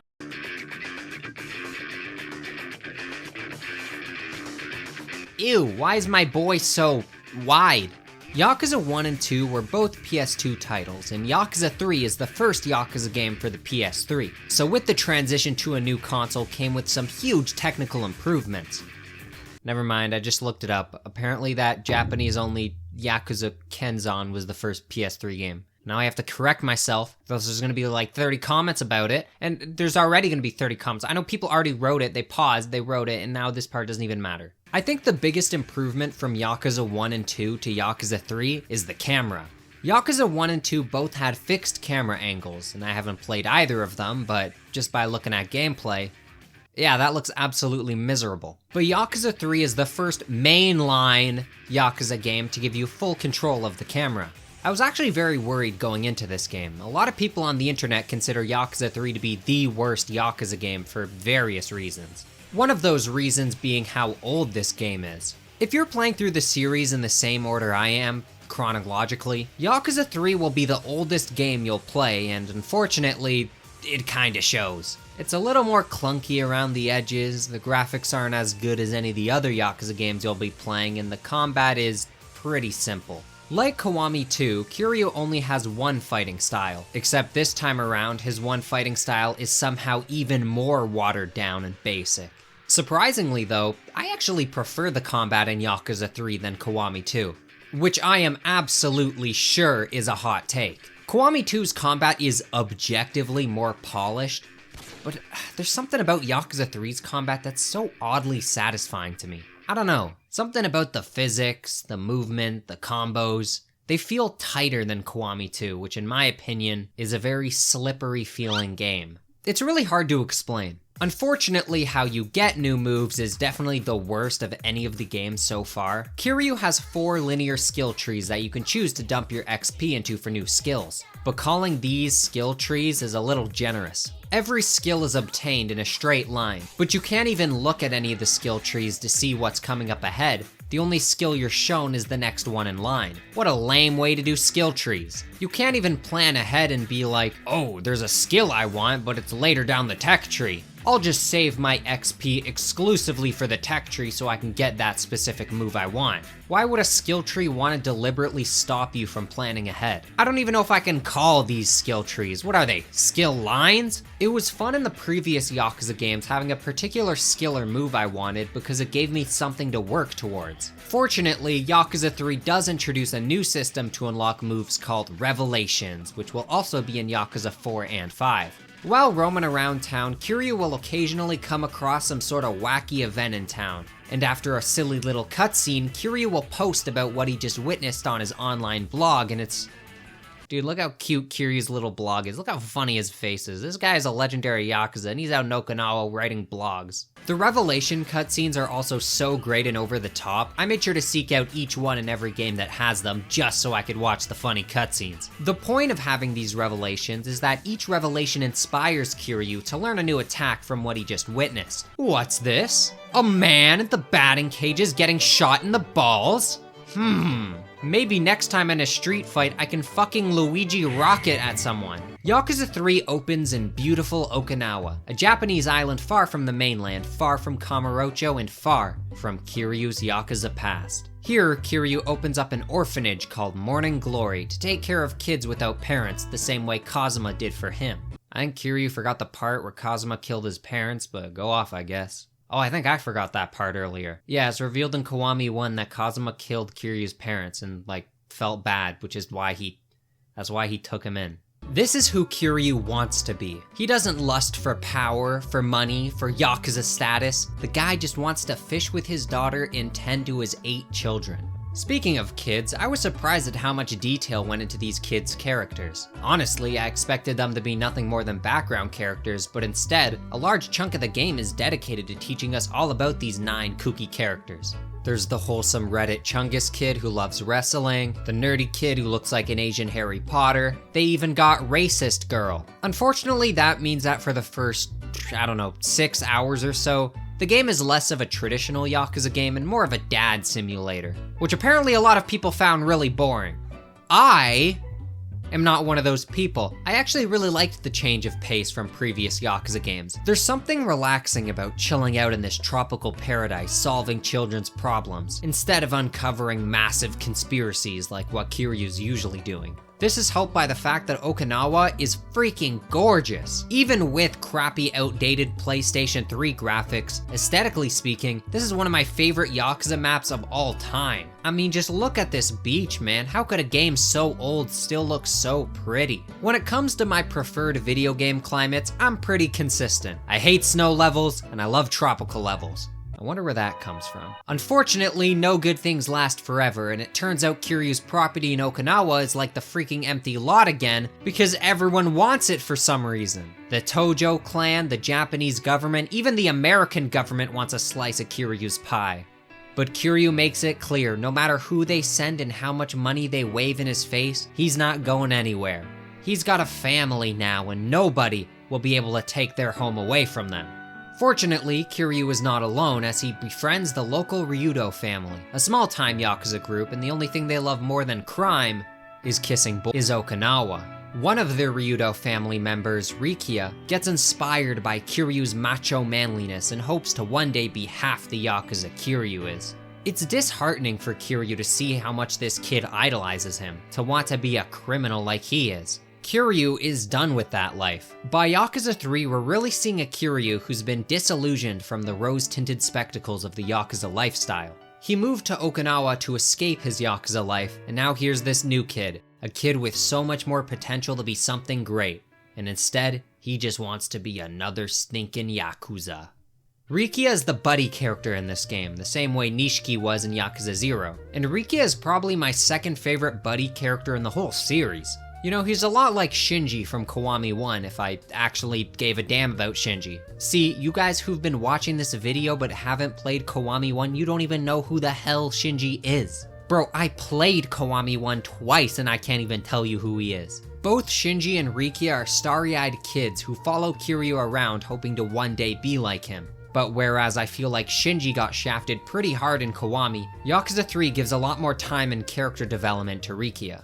The kid has a heart of gold, man. The only thing he loves more than Kiryu is Okinawa itself. Part of why he wants to become a Yakuza member is so he can become a big, strong man who can protect Okinawa from foreigners? I don't know. His back tattoo is even a giant Okinawan viper, which represents his heritage and his commitment to Okinawa. It's also missing its eyes because Rikia's tattoo plug died or something, but that's okay, because I think it looks 10 times cooler this way. It's like a giant zombie snake. Bro's got yawn on his back. This is also the game where I think Majima officially goes from a neutral wildcard to Kiryu's friend. As before Kiryu leaves for Okinawa, he wants to make sure the Tojo clan would be in good hands. I mean, I thought you groomed Daigo for that very reason. But Majima is the person Kiryu chooses to be second in command of the entire Tojo clan. And this is kind of a big deal because no one else in the Tojo clan trusts Majima like that. I mean, his nickname is literally the Mad Dog for a reason. But Kiryu's like, no, I trust my little buddy. And so despite Majima having left the Tojo clan previously to run Majima Construction, he decides to come back. Kamurocho is mostly the same as ever. Less detailed and a little rough around the edges, but that's just the chunky PS3 graphics talking. Kamurocho Hills is still under construction, of course. Actually, with Majima back in the Tojo clan, I'm not even sure who's behind the construction. I also noticed Kamurocho in Yakuza 3 has way more NPCs walking around on the street, which I think is super cool. I feel like some people might get annoyed trying to squeeze through the crowds, but I think it makes Kamurocho feel much more busy and alive. Yakuza 3 has 3 main villains: Mine, the cold calculated billionaire, Hamazaki, the forgettable one and champion of nothing ever happens, and Kanda. His primary character trait is that he loves fat bitches. Hey, don't call them bitches, broda. Yes sir, sorry, fourth chairman. I'm not the one you ought to be damned apologizing to. Of course. I'm sorry, women. Kanda is one of the most goofy villains in the whole series, and I love it. The guy owns a love hotel and sends his little goons around town telling them to bring back the fattest women they can find. The bigger, the better. At one point in the story, Kiryu and Rikia have to confront Kanda at the love hotel, but the receptionist won't let them in because it's a love hotel and only couples are allowed in. So Rikia pretends to be Kiryu's boyfriend, and Rikia gets so into his role like, bro, I don't even know if he's acting anymore. He's getting a little too into his role. And Kiryu just looks so confused the whole time, he has no idea what's going on. This scene leads into one of the best long battles in the series where Kiryu has to chase Kanda around the love hotel, barging into random rooms, while Kanda runs around from room to room squealing like a pig begging for his life. And when Kiryu finally corners Kanda in his penthouse love room, Kanda gives Kiryu a fantastic boss fight, and to return the favor, Kiryu gives Kanda the backshots of Dojima. Mine is a very popular character. A lot of people say he is the best villain in the Yakuza series. No, I disagree, but I could see where they're coming from. Mine is basically a reflection of who Kiryu could have been if Kiryu became really angry and evil. You see, Mine had a very similar upbringing as Kiryu, as both of them grew up as orphans. However, through people like Nishiki and Yumi, Kiryu's time as an orphan taught him the importance of family, relationships, and strong bonds, and how important those things were to cherish in life. But Mine's time as an orphan left him with a very different lesson. Mine learned true independence. He learned that family, friends, relationships, all of those were pointless. He learned how to survive on his own, and to him, friends, family, they're all useless and only serve to hold down the people stupid enough to fall for the mirage. Mine grew up selfish and cynical. He became shady, he cut corners, he used people, and he stepped over people without a shred of empathy. But it was because of that selfishness that Mine was able to reach the level of wealth and success we see him with in Yakuza 3. And yet, why isn't he happy? He has everything he could ever want and more, all the material possessions one could ask for, and yet, Mine is miserable. In contrast to Mine, we have Kiryu. Kiryu could have had anything he wanted. If Kiryu wanted to be chairman of the Tojo clan, he could have. He could have had all the wealth, status, power, and glory he could have ever wanted. And yet he chose to give it all up to settle down with his daughter and new kids in Okinawa. And unlike Mine, Kiryu is happy. And it pisses Mine off. Mine genuinely cannot comprehend Kiryu. Mine sees Kiryu as an incredibly talented and capable man who could have had the world had he chose it. And he doesn't understand why anyone would just throw it all away for some worthless brat. I mean, what kind of life is that? Throughout the story, Mine seems to have a real grudge against Kiryu and his orphanage. There's currently an ongoing conflict within the Tojo clan. The clan is split between people who want to seize Kiryu's land in Okinawa for profit, and those who want to leave him alone out of respect for everything he's done for the Tojo clan. Mine falls into the seize the land crowd, but to me, it doesn't feel like he's in it for the money. I think Mine wants to crush Kiryu so he can validate to himself that his choice to forego family and relationships was the right move, and that Kiryu was the stupid one for choosing that life. Near the climax of the story, Mine takes matters into his own hands and gets a freaking bulldozer to tear down Kiryu's orphanage by force. And man, you can just see how it's giving him some kind of sick thrill thinking about all these kids that are gonna end up homeless. Mine then tries to indoctrinate the kids with his shit ideology, telling them they should be thanking him because Kiryu's lessons of family will only make them weak and stupid. But then Haruka takes one for the mother-loving team and bitch slaps Mine right in his bitch-ass face, and then Mine slaps her back. Dude. Only Kiryu is allowed to do that. Eventually, Mine goes full mask off and straight up kills Kanda and puts his head in a briefcase and then gives it off to Kiryu like it's a peace offering, and Kiryu just looks at him and is like, dude, you're a psychopath. And Mine goes, now that may be true, but did you know that I am in fact the heir to the Tojo clan, so that if anything unfortunate were to happen to current chairman Daigo Dojima, then the entire Tojo clan will be mine. Ha ha ha. I do really like Mine, but unfortunately he doesn't make the cut for the Big Three. Now if it was called the Big Four, then that would be a whole different story, but let's be serious. The Big Four? That sounds stupid. Alright, let's talk about the bad parts of Yakuza 3. Mainly, the plot. No, not like the plot, but the plot. Like literally the plot. The chapter that is named The Plot.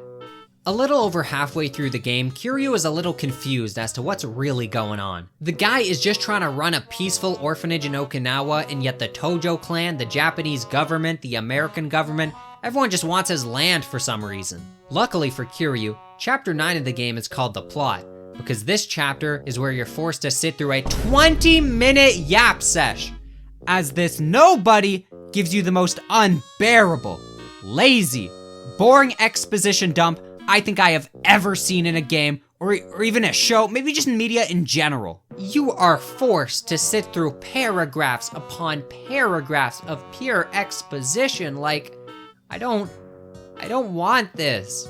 Tell me the story through showing me, or maybe having me, I don't know, play it. It is a game after all. Or even if they really wanted to make this, to have all this exposition, cut it up. Have bits of the speech sprinkled throughout the game so it's more digestible. It's such a pace killer too. Yakuza 3 is notorious for its slower start, but right before Chapter 9 is when the story starts really picking up its pace, only to immediately flatline the very next chapter. For how much I love the storytelling in this series, Chapter 9 The Plot is embarrassing. Be better, RGG Studios. I know you can be. Yakuza 3 also introduced the dreaded hostess dress-up minigame. Now don't get your hopes up like I did. Don't think this is anything like the peak Cabaret Club minigame from Yakuza 0 and Kiwami 2. Yakuza 3's hostess minigame is, in my opinion, the single worst minigame in Yakuza history. The goal is to dress up different hostesses to make them good looking enough to get all the chumps in the club to pay money to request her to sit with them. The issue being that for some reason, it's absolutely impossible. So you dress up your girl and send her out to the floor, and then you're forced to walk around the floor for a bit while you're forced to watch your failure as your girl sits all alone and everyone in the club is saying shit like, "Ew! She's so freaking ugly!" Whoever dressed her up needs to be taken out back and beat to death with rocks. So then you try again for round 2, you change up the outfit, but it's the same damn shit again. Everyone hates you, everyone hates her, and you just walk around while they say really mean things about her. So then you try again for round 3, and it's just the same. There's no visible stats or anything when choosing outfits, so I have no idea what works and what's good. I've tried to make genuinely good outfits with good makeup, but it's never enough. If you want to play this minigame, it's practically required to use a guide to find the optimal outfits. But at that point, why bother? That just takes all the fun out of outfit making. You're just following a list.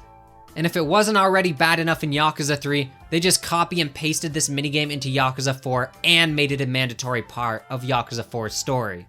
Why this minigame?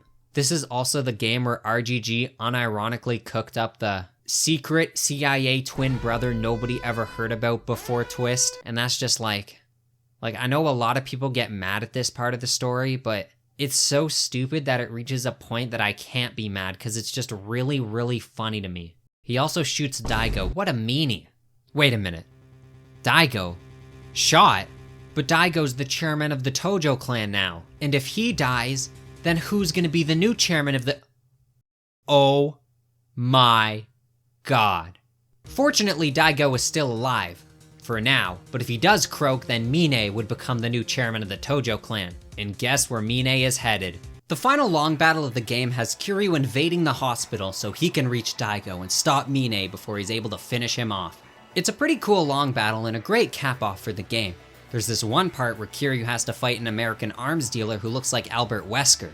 Yakuza fans be like, "Oh, Yakuza 3 is so lame." Oh yeah? Then explain this, atheist. Go to hell.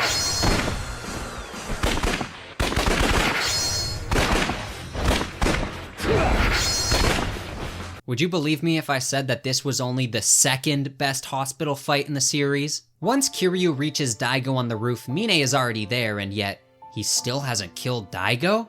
For someone who throughout the game has been nothing but a cold-hearted bastard who lives without a shred of compassion, it's kinda strange that he almost seems hesitant to kill Daigo. I mean, Daigo took Mine in. He was the one who invited Mine to the Tojo clan, and ever since he's been nothing but supportive, helpful, and nice. Nice in a way nobody in his entire life ever has been to him. Mine looks at Kiryu angry, realizing that the only person he ever cared about is on his deathbed. Angry that Kiryu insists that having these emotions, these feelings for other people, are what life is really about. Life is so much more than material possessions. Mine is the final boss of Yakuza 3, and his fight begins with the very first dynamic intro in the entire series.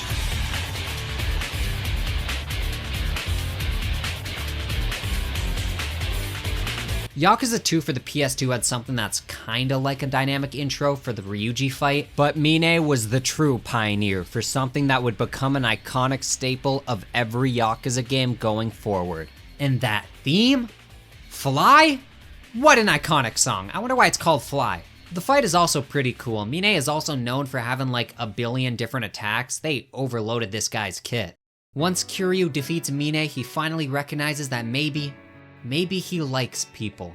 But then Andre Richardson, the American arms dealer, shows up and is all like, "Nyahaha! I'm gonna kill all of you now." But Mine takes one for the whole team. He tackles Andre Richardson, grabs him and holds him, and tells Kiryu, "I'm sorry for everything." And then Mine jumps off the roof with him and Andre Richardson. Oh, that's why his theme is called Fly. The final scene before the credits shows us Kiryu and Haruka tying up some loose ends in Kamurocho. when Kiryu gets approached by Hamazaki. Hamazaki, the third villain I mentioned earlier who is boring and does nothing. He's homeless now and is upset at Kiryu for taking everything away from him. But Kiryu, being the absolute Chad Himothy he is, reaches out his hand and is like, I will put you back together. But unfortunately, Hamazaki doesn't even care about his own life anymore. So he stabs Kiryu in the abdomen and we get another game that ends with a Kiryu death fake out. You guys literally did this last game. Nobody's gonna fall for it twice. So then the credits roll and I'm supposed to be all like, oh my god. Oh, is Kiryu actually dead this time? But then the credits end and Kiryu's fine. Like, okay. What was even the point of this scene? So I can have a minute during the credits to ponder the possibility that Kiryu dies? Dude, I got like 9 more games or something to go. I know his ass does not die here. Where is Sayama? She was in one scene at the beginning of the game where she's like, I'm going to America. Kiryu, wait for me. And Kiryu is like, Sayama, I will wait for you. And then she's never heard of again. Bro, she better be in Yakuza 4 or I might get a little angry. Overall, I was actually surprised by how much I enjoyed Yakuza 3.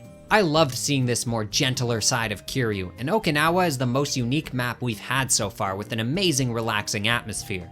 If this is truly the worst Yakuza game, then I'm excited to see what's next. In fact, Yakuza 4 is next, and that game in particular I've been very excited to try. So let's not waste any more time here and get started with...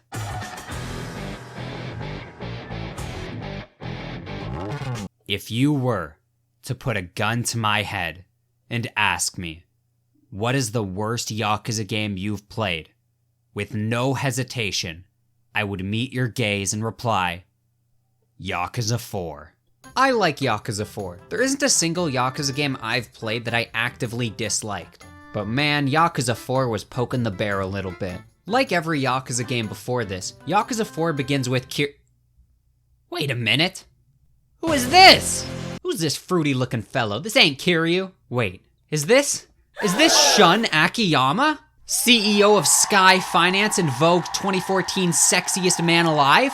Yakuza 4 was a monumental occasion for the Yakuza series, as it was the first mainline Yakuza game to have a protagonist other than Kiryu. I think at this point in the series, the developers wanted to maybe start inching away from Kiryu. At this point, they've already wrote 3 stories about the guy, and his character arc is kinda over. By Yakuza 3, Kiryu's retired, he has kids, the man just wants to rest. And I think RGG wanted to try their hand at maybe finding a new headliner for the Yakuza series. Yakuza 4 is also the first Yakuza game RGG made that features multiple protagonists. The game begins with Shun Akiyama, a mega-rich kajillionaire who owns a money loaning business called Sky Finance. Then there's Taiga Saejima, sworn brother to Goro Majima. Taiga was sentenced to death row 25 years ago after killing 18 men with real pistol gun bullets. Next is Blue Tanimura, a police officer who is just as proficient serving justice as he is serving And finally, we have the man who needs no introduction, the Dragon of Dojima himself, Mr. Kazuma Jeremy Kiryu. Unlike Yakuza 0, where you switch between Kiryu and Majima every 2 chapters throughout the whole game, in Yakuza 4, you play through each character's entire story before moving on to the next protagonist. And after all 4, you get to play as each protagonist one final time as each get their own final boss. However, whereas Kiryu and Majima each had their own city in Yakuza 0, keeping them separated, all 4 protagonists in Yakuza 4 are located in Kamurocho, meaning this is also the first Yakuza game since the very first one to only have Kamurocho in no other maps. A little disappointing, but to compensate, Yakuza 4 gives us our largest iteration of Kamurocho to date. This time Kamurocho has layers, both explorable rooftops up above and explorable underground sewers down below. And although it is a nice and cool change of scenery from the usual roads of Kamurocho, unfortunately I do think that pretty much every new area of Kamurocho is pretty useless. You usually have to go out of your way to reach one of the few spots that allows you to go either up or down to another layer, but then even once you do, now what? The roofs and the sewers are pretty empty. There's not really any reason to ever go there unless the main story forces you to. I think the point is that you can use these new paths as shortcuts around the city, but since going up and then back down both puts you into a loading screen, man, I'd rather just stick to the streets. Fortunately though, since all the protagonists are in one map, That means their stories are a lot more intertwined than Yakuza 0's story.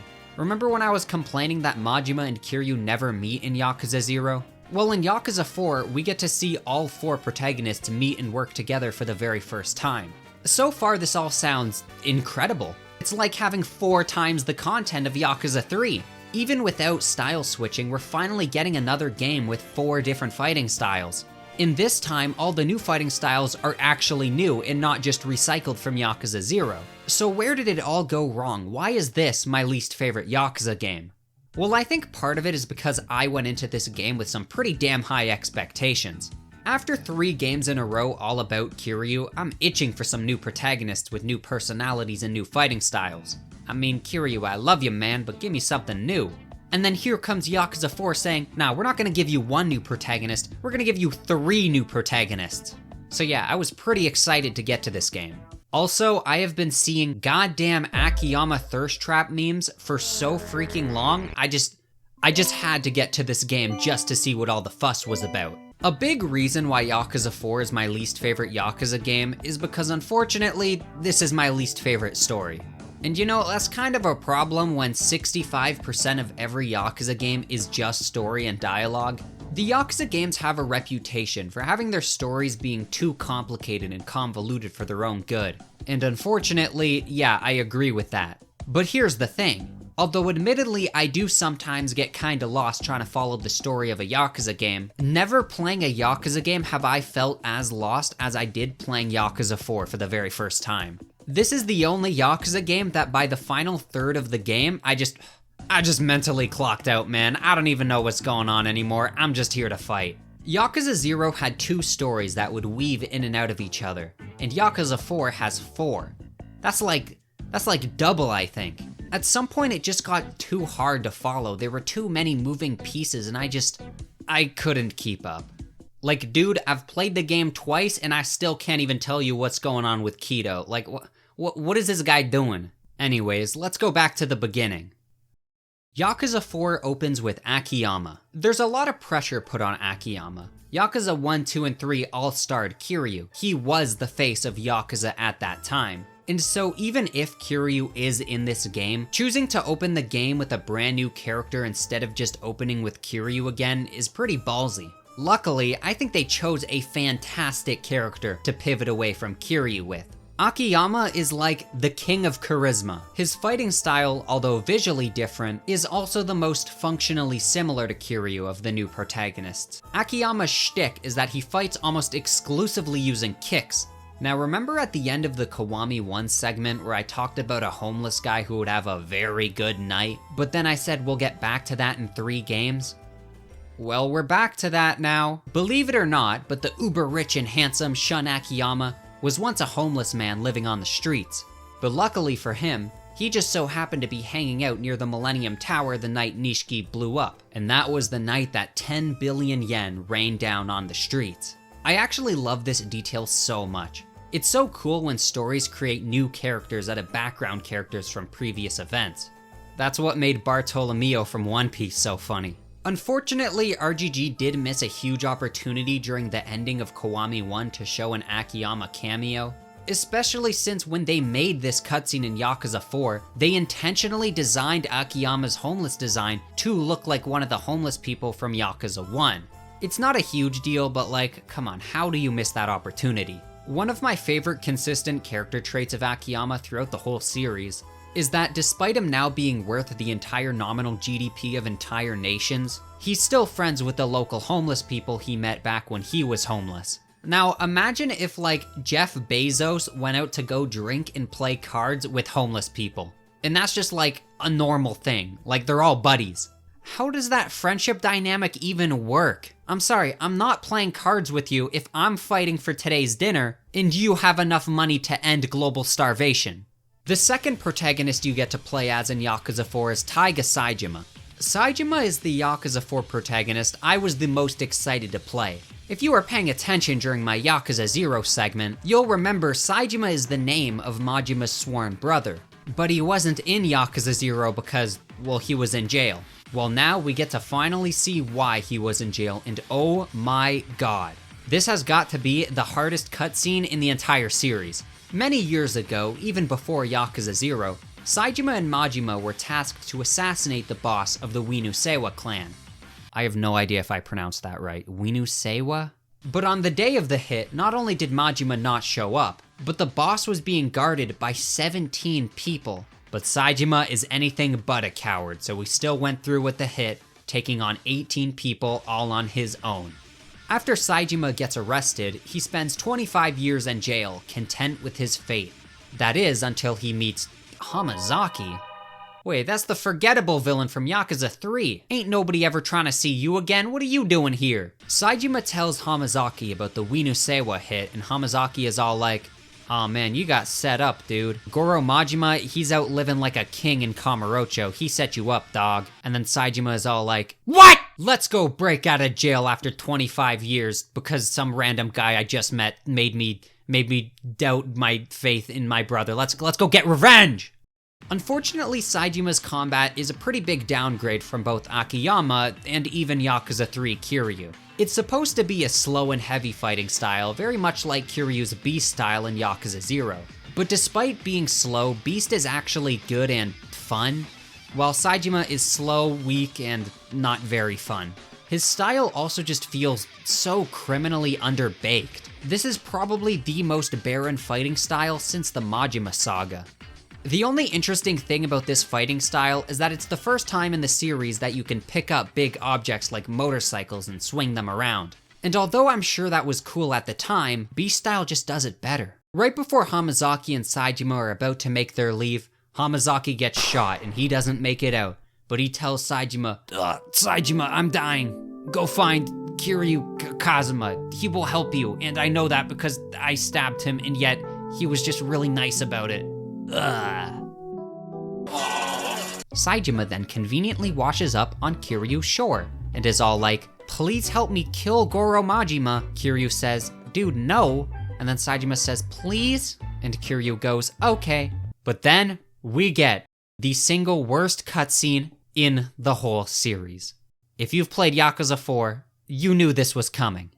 Like, I'm not even really kidding here. I don't even want to show footage of this cutscene. It's so unbelievably uncomfortable to sit through, and no, I'm not putting that on screen. Basically, this is the part of the story where we, the audience, are forced to watch as grown-ass caveman Saejima, he puts Haruka in a physically dominating position, and he attempts to resist the urge to... Man, I'm sorry, I hate this cutscene. We've only been playing Saejima for like an hour, and now any goodwill or sympathy the game has tried to make me feel for him is now completely thrown out the window. This is not how you make a likable protagonist. And of fucking course this is the Yakuza game Pro Jared decided to stream. But somehow it only gets worse, because later, Kiryu mentions to Saejima that he saw what happened with him and Haruka, and Kiryu, dead ass, and I am not even making this up, Kiryu is dead ass like, "Saejima, you know what? You've been in jail for a long time, therefore I don't blame you." What? What? Kiryu, my goat, my king. What the fuck? It feels so unbelievably out of character for Kiryu to be so unprotective of Haruka. You don't know, Saejima, what is happening? Once Saejima gets to Kamurocho, you'd think the game would start being fun again, but you'd be wrong. Saejima's section, it sucks. I swear to God, this is the part where nothing ever happens. It's just running around from point A to point B, the whole time just going back and forth, except you're forced to take the most inconvenient routes ever throughout Kamurocho, being forced to use the empty rooftops and sewers because there's police on the street that would arrest Saejima. I am so tired of looking at the back of this guy's head. I'm so tired of his stupid hair. Bro, go bald already. Oh, and don't even get me started on the tattoo. Saejima has my least favorite back tattoo in the whole series. It looks stupid and lame. How do you manage to make a tiger look lame? Tanimura is the third protagonist of Yakuza 4, and if Tanimura has 100 fans, I am one of them. If Tanimura has 1 fan, I am him. If Tanimura has 0 fans, I am dead. Tanimura is unique because this is the first time in the Yakuza series you get to play on the other side of the law, as Tanimura is a police officer. You know, he may be a little bit of a shady police officer, but a police officer nonetheless. Tanimura's got this swagger that I just can't put my finger on. Maybe it's the hair. Tanimura's fighting style is one of the most unique in the whole series. Tanimura is one of the rare grapplers of the series, and his fighting style promotes a more defensive play style using his OP grab moves and OP parry. I love Tanimura's combat. He starts pretty weak but gets stupid strong with upgrades. If you play through Yakuza 4, I highly recommend you put in the time to grind out some of Tanimura's training. You can get Tanimura's parry window to be like 2 seconds long, and you can just spam the parry. I swear you can become invincible with this guy. Tanimura is also the only mainline Yakuza protagonist to be canonically packing heat. He's got this rinky-dinky little revolver, a Nanbu 60, but unfortunately he only ever uses it in cutscenes or in taunt animations. You aren't ever allowed to whip it out in combat. Tanimura is also the only Yakuza protagonist who canonically hits women, because in Little Asia you can spar with a Filipino woman named Nair. Kiryu's section is last and it's pretty short and uneventful. The story doesn't even really matter to Kiryu, so it kinda just feels like he's there for the ride. Kiryu's combat is also just completely copy-pasted from Yakuza 3, and his outfit is too, so weirdly to me, this section of Yakuza 4 feels a lot less like a full adventure for Kiryu and more like a little epilogue for Yakuza 3. By the end of the game, the plot is so confusing that not even our main characters know what is going on. Seriously. They're all like, the game is almost over, and we have no idea who our enemy is or who the final boss is gonna be. Oh, I have an idea. Why don't we put 100 kapillion yen on a pallet on top of the Millennium Tower, and whoever shows up to take the money will be the final boss. And luckily, 4 people show up to take the money, which is perfect because there's 4 protagonists. And now for the finale of the game, it's time for the boys to pull up to the Millennium Tower.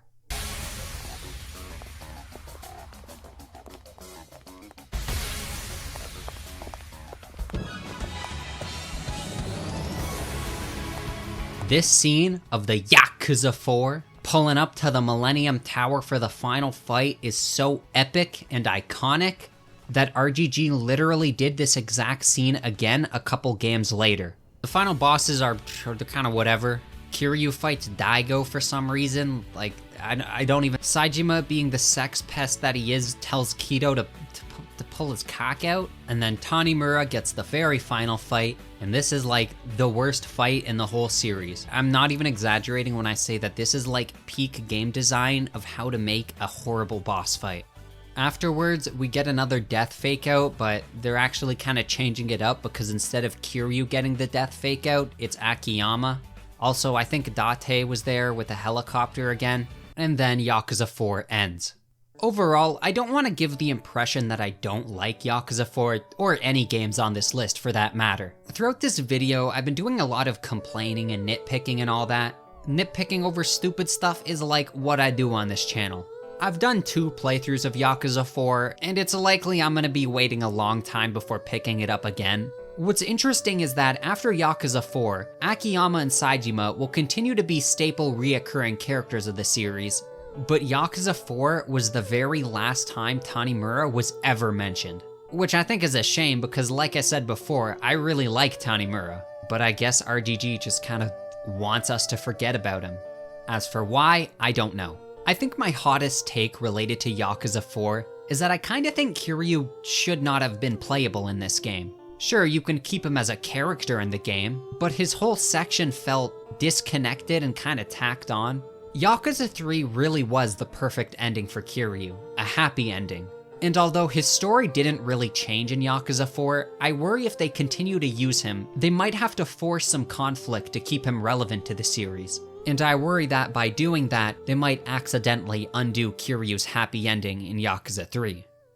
Well, actually, you know what? How are you guys doing? This is a long video. Let me know in the comments right now, how are you feeling about this video so far? You know, maybe tell me about your day or something. And once you're done with that, we can move on to...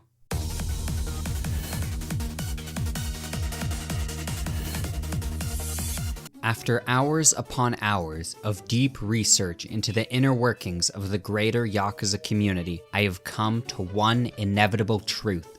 There are only two socially acceptable favorite Yakuza games. Yakuza 0, Lost Judgment, and sometimes Yakuza 7. If you say that your favorite Yakuza game is any of the others, people will look at you funny. Yakuza 5 is my favorite underrated Yakuza game. Favorite Yakuza game in general? Oh, combat, story, character, music, minigames. This game quite literally has it all. I am tired of Yakuza fans disrespecting this game. I am tired of Yakuza fans pretending that this game is somehow worse than Yakuza 4, that this game is somehow one of the worst Yakuza games. Yakuza 5 is literally just Yakuza 4, but better. Yakuza 4 was all like, oh, look how cool I am with 4 different protagonists. And then Yakuza 5 was all like, oh, sorry, I couldn't hear you over my 5 protagonists. I don't think I'm gonna be able to give this game the justice it deserves in this segment. Yakuza 5 is such a grand and ambitious game that frankly, it deserves an entire video to itself. But since I am now the new and totally official and legit Yakuza 5 ambassador to the community, I will do my best to do this game the justice it deserves. The first thing that caught my eye about Yakuza 5 is how much better it looks than Yakuza 4. This is the Yakuza game that came out right before Yakuza 0, so on a technical level, it's the closest game to Yakuza 0 except for Kiwami 1. The combat is also a big upgrade from Yakuza 4. Every protagonist that's returned from Yakuza 4 have got their movesets tweaked a little and have been given new toys to mess around with. One of these new toys being the new Climax Heat Bar, a separate heat bar that fills up independently of your normal heat bar. Climax Heat fills up a lot slower than normal heat, but it doesn't ever dissipate on its own, so you can do things like fill up your Climax Heat Bar and save it for tough boss fights. Climax Heat is used on new Climax Heat attacks, and some of them are really fun and cool. Unfortunately, Yakuza 5's upgrade system is just a straight downgrade from Yakuza 4's. In Yakuza 4, every time you leveled up, you got these little soul orb thingies, and you can choose which abilities you wanted in a big list using the soul orbs as currency. In Yakuza 5, they kept the soul orbs, but they just went back to that stupid skill line system from Yakuza 3. Opposite to Yakuza 4 ending with Kiryu, Yakuza 5 opens with Kiryu, and he's really, really sad. Remember when I said they should just let Kiryu have his happy ending? Well, they did it. Those bastards finally did it. They killed Kiryu's happy ending just because RGG couldn't let my man rest. Kiryu is no longer at the orphanage, but is instead now working as a taxi driver under the alias Taichi Suzuki. And who would have guessed that making the Dragon of Dojima a 9-to-5 wage slave would make him absolutely miserable? Scarily though, Yakuza 5 is only the beginning of the dark ages for Kiryu. If you think it's bad now, if you think Kiryu is miserable enough, then you're in for a shock, because for the rest of the series, this man's life is just gonna keep getting worse and worse. In Yakuza 5, Kiryu gets a girlfriend, and I don't even know her name. I don't even think Kiryu knows her name. She keeps coming over to Kiryu's apartment, and every time he's like, "You have no idea how much I absolutely hate you, please leave." But what is Kiryu even doing here? Why is he even doing this to himself? Well, you see, Haruka is now a rising star in the J-pop industry, and apparently having a Yakuza father is the kind of scandal that could end an upcoming idol's career. So to protect Haruka and her future ambitions, Kiryu is forced to separate from his family and live in hiding. Haruka being an idol seems like the kind of thing that comes out of nowhere, but weirdly enough, Haruka being a future idol is something that's been repeatedly foreshadowed ever since like Yakuza 2. Sadly, the city that Kiryu is living in, Fukuoka, is my least favorite city that we've had so far. Not because I particularly dislike it doesn't have anything about it that makes me go, ugh, Fukuoka, I hate you. But just because it doesn't really give me any reason to like it. It lacks the history of Kamurocho, the aesthetics of Sotenbori, and the vibes of Okinawa. It's just a very generic and forgettable city. The main thing to do in Fukuoka is the taxi driving minigame, which is one of, if not my all-time favorite Yakuza minigame. You know how everyone who's played GTA has that one shared experience where you're so bored that you just drive around pretending to follow street laws? Well, Yakuza 5 turned that experience into a real minigame. You gotta pick up clients, make small talk, use turn signals, obey speed limits, obey road signs, look out for pedestrians. Basically, you're just driving a car around. There's something so therapeutic about taxi driving. I love the relaxing radio music that plays. I love giving these virtual characters the best taxi experience possible.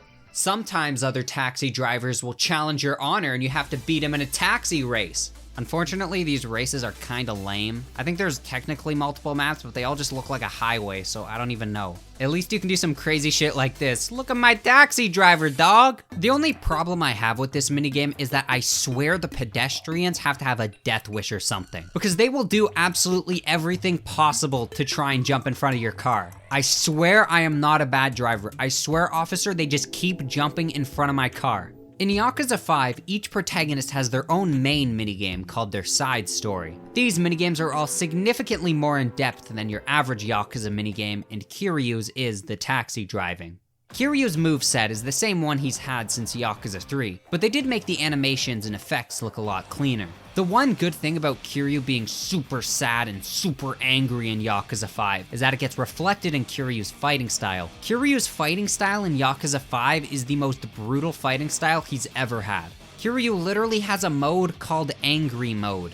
By pressing R2 while having excess heat, Kiryu can get so angry he refuses to die, becoming temporarily immortal and zipping around clobbering enemies. To me, this feels like a precursor to Kiryu's Extreme Heat mode from the Dragon Engine games. And unfortunately, just like Extreme Heat, I'm not a huge fan of Angry Mode, it's kinda lame. This is also the game where Kiryu's power scaling gets out of control, because there is a section where Kiryu casually takes on 100 Tojo clan guys all at once, and it's like a picnic to him. Kiryu is feasting on all these poor souls. Saejima is the second protagonist again, just like Yakuza 4, and thank God, he finally went bald. Wait, why he looking like Lee from Yakuza? Because RGG can't help themselves, Yakuza 5 begins with Saejima somehow back in jail again.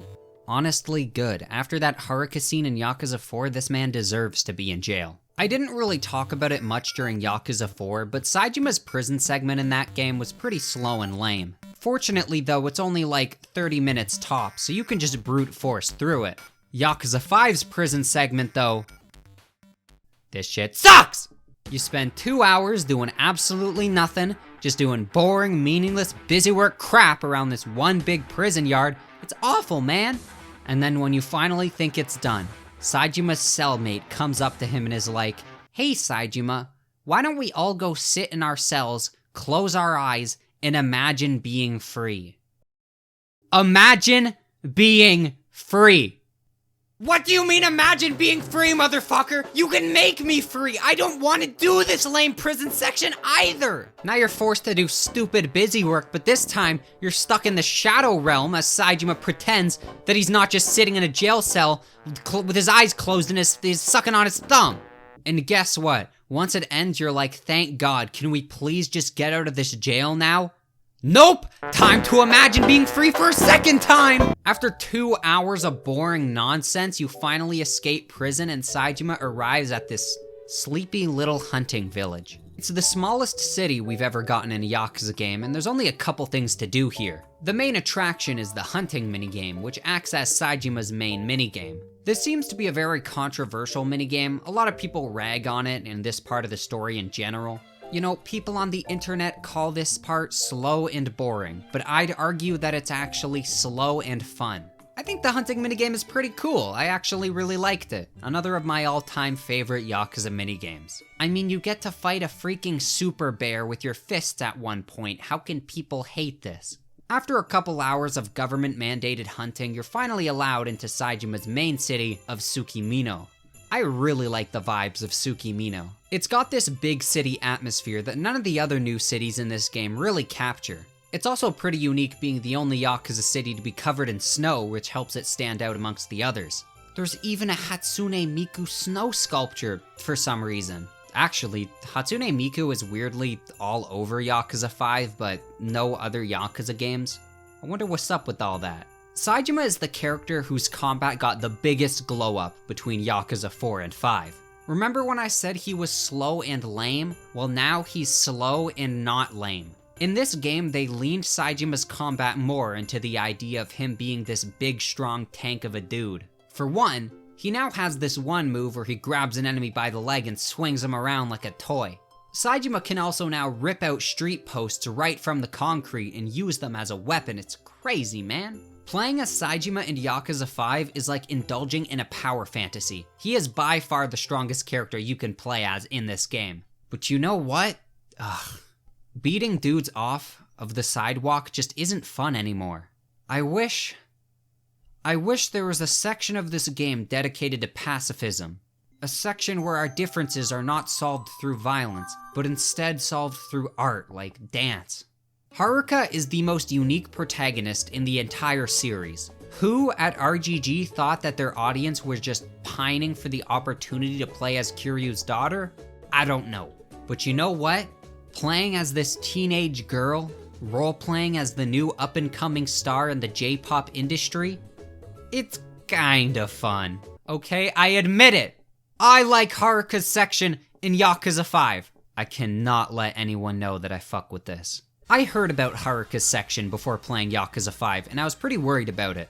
Yakuza's combat is one of my favorite aspects of the series, and so by stripping it, what really do you have left? Also, I wanna play as big, strong, burly men! Ugh! Not this puny little girl, I bet she doesn't even have any muscle, I bet she can't even lift! Instead of fighting with her fists, Haruka fights using dance moves. Like, she doesn't hit them though. Haruka's dance battles play as a rhythm game, much like the karaoke minigame. Except, unlike karaoke, the dance battles do have a little extra Yakuza gameplay imbued in it. There's heat bars, heat actions, RPG stats to level up, and the rhythm game itself is a bit more involved than the karaoke. Haruka's main minigame is just a bunch of little minigames as Haruka lives the idle life. She goes on game shows, takes interviews, and this really weird show where she puts on a mic and just runs.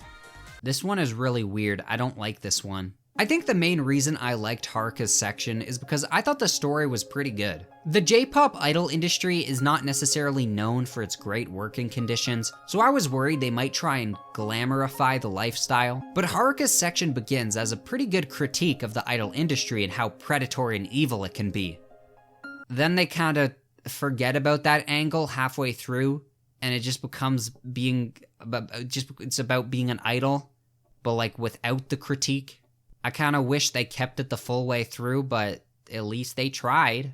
Haruka's section is also where we get the most insane character revelation, I think, in the whole series. Okay, so you know Majima?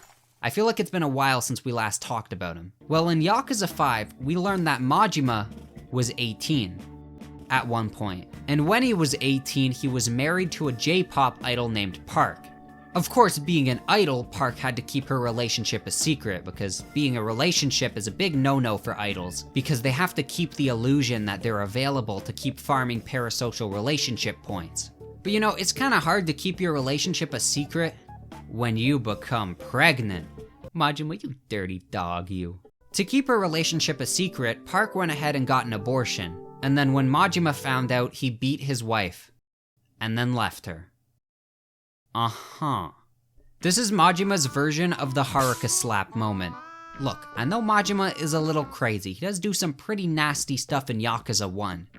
But beating your wife, dog? Really? That's Majima?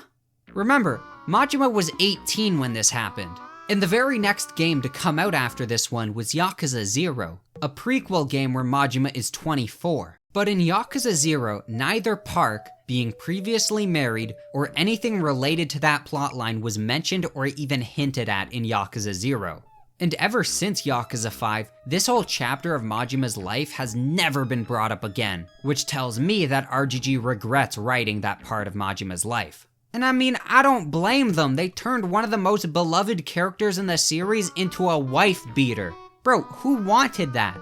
Oh yeah, Park is now Haruka's handler? I don't know what they're called. But she's like really mean at the start because, you know, idol industry bad. But then when they forget idol industry bad, she becomes really nice and is kind of like a mother figure to Haruka. Girl, you will never be Sayama. Where is Siam? Akiyama's section is next, and unfortunately, Yakuza 5 did do my boy a little dirty. His section is shared with Haruka's, so instead of getting a full-length part, his part is only half as long. Remember when I said in Yakuza 4 that Kiryu was just kinda there? Well, unfortunately, they basically do that to Akiyama in this game. Akiyama is in Sotenbori, opening up a new branch of Sky Finance, where he meets Haruka. And then he's like, oh damn, that's my buddy's daughter. I should help her out while Kiryu is off frolicking and taxi driving. Akiyama might not be Haruka's stepdad, but he is the dad that stepped up. Both Akiyama and Haruka's sections take place in Sotenbori. Unfortunately, this is probably my least favorite iteration of Sotenbori. In Yakuza 0 and in Kiwami 2, Sotenbori's unique culture played into the plot, characters, and sub-stories, but in Yakuza 5, Sotenbori just kinda feels soulless. Like, neither Haruka or Akiyama have any reason to be in Sotenbori, that's just where RGG decided to put them. Actually, hold up, I gotta check something. How has it been 20 years and you still haven't fixed the escal nowhere? Why does the mat say welcome? Where are people going? Akiyama's combat is pretty much the exact same from Yakuza 4, except now he has this red move called Launch Strike, where you can launch an enemy into the air and juggle them.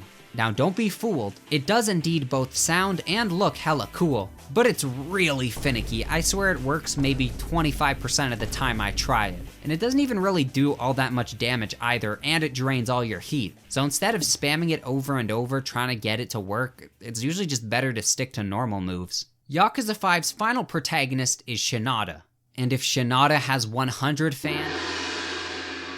Shinada is the only Yakuza 5 protagonist who is an entirely new character to the series, and holy moly did RGG cook with this guy.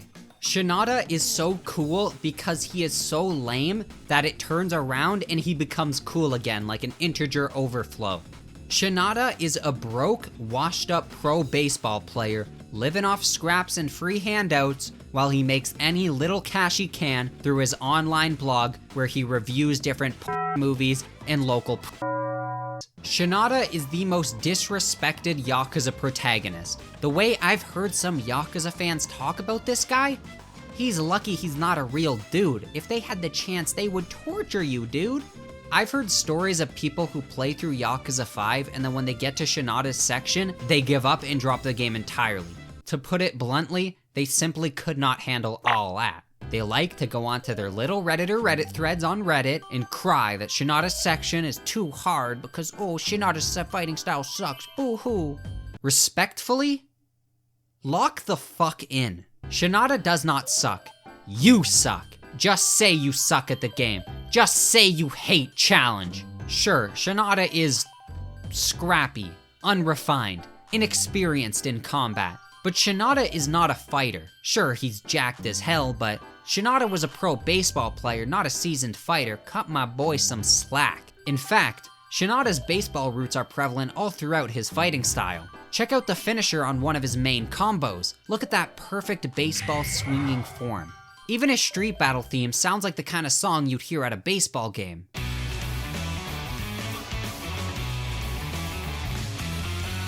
Due to Shinada's years of batting balls, he's become proficient with weapons, meaning Shinada is the only Yakuza fighting style that promotes and rewards you for using weapons. Except baseball bats, because they are sacred and are only to be used for sport, not violence. This is helped by the fact that Kenicho, the city Shinada's part takes place in, has a ton of weapons littered around for him to use. Of all the new cities in Yakuza 5, Kenicho definitely has the most personality, as Shinada's story in Yakuza 5 is a very personal one, and the city itself plays a big part of it.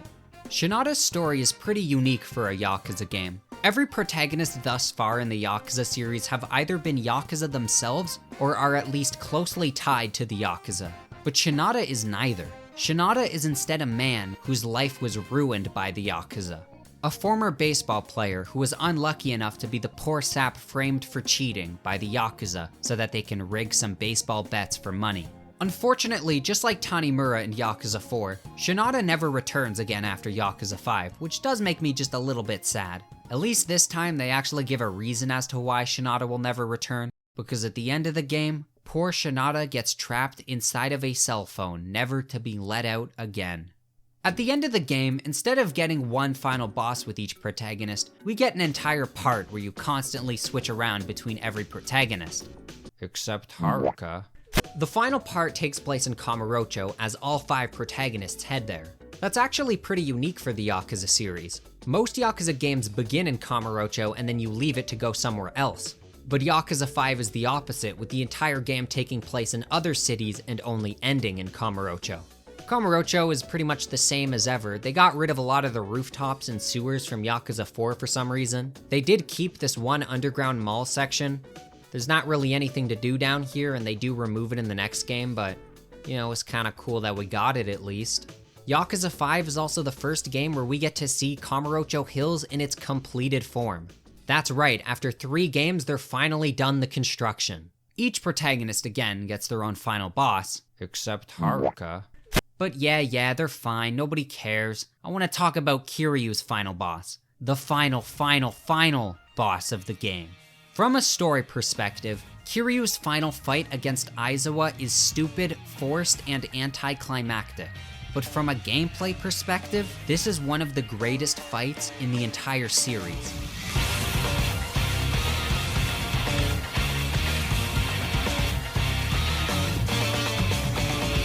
It's epic, it's grand, the music, the QTEs, the animations, the scale. Aizawa goes through like 4 different phases as Kiryu and Aizawa throw each other from room to room. The fight has so much momentum, there's so much movement. Aizawa's dream was to take over the Tojo clan, a dream that he basically achieved by the end of Yakuza 5. But here comes the 4th chairman back from hiding, storming the Tojo clan all alone to rip Aizawa off his throne. As the fight goes on, Aizawa gets further and further away from his dream as Kiryu drags him outside into the snow. There is a snowstorm raging on as Kiryu and Aizawa are both slow, they're sluggish, they're battered, the epic music is blaring. Haruka is doing a concert and she has no idea what's going on. My hands look like this, so her hands can look like this, and Yakuza 5's combat is just so good that the boss fight is made even better, and it's such a cathartic ending because the game is super long and ambitious, and then the game ends with a classic Yakuza fight. In Kiryu's section, you know, it's at the beginning of the game, and now you play as Kiryu at the end of the game for the final fight, so it's kind of like poetic and stuff because the game both begins and ends with Kiryu, who is like the main Yakuza protagonist, even though they're trying to inch away from Kiryu being the main Yakuza protagonist. This fight is so good that they literally did it again a couple games later, and it's still just as peak.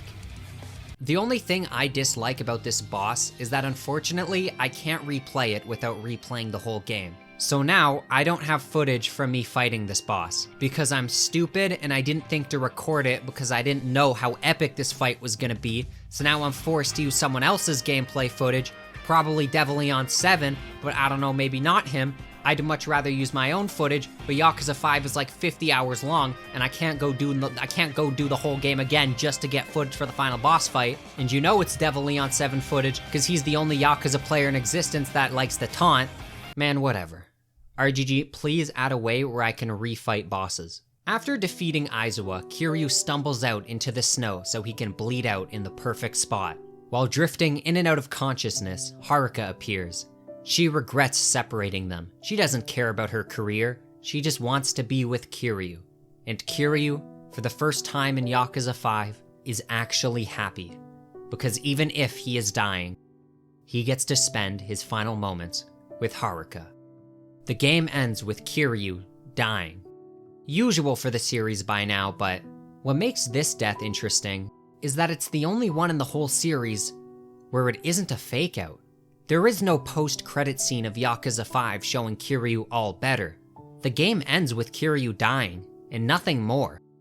Sure, nowadays I know there are future Yakuza games with Kiryu, so obviously I know he's not dead, but for Yakuza fans who played Yakuza 5 when it first came out, they had no confirmation that Kiryu survives Yakuza 5. And the very next game to come out is a prequel game, Yakuza 0. So for a while, whether or not Kiryu was alive or dead was unknown. I have a lot of respect for this, because every other death fakeout in the series before felt pointless. This is a real death fakeout, and the only one RGG actually stuck their guns with. I think what I love most about Yakuza 5 is how ambitious of a game it was. Even if it's that very ambition that creates its biggest flaws, such as it being kinda bloated and slowly paced, for me, the highs of Yakuza 5 vastly outweigh the lows. It seems to the general Yakuza community, this game is middle of the pack at best, and to a lot of people it's one of the worst. I know everyone is obviously entitled to their own opinion, and everyone has different things that they value in art. But man, I just cannot comprehend a world where Yakuza 4 is better than Yakuza 5. Actually, I take it back. I can comprehend that. Because Yakuza 5 does have one big, huge, super mega massive flaw I cannot ignore. In Yakuza 5, Haruka is still calling Kiryu Uncle Kaz. It's been 5 games, Haruka. When will you call him Dad? Yakuza 5 is probably the most development in time Kiryu and Haruka's relationship has gotten since the very first game they met. And yet these scenes would hit so much more if Kiryu was allowed a more intimate title. It sounds nitpicky. Actually, yeah, that's because it is nitpicky. You know when people say don't argue semantics? Well, I am quite literally arguing semantics. Remember that concert Haruka was performing during the final boss I mentioned? Well, after the song, Haruka gives a beautiful speech about how even though she's now achieved her dreams, she's still miserable.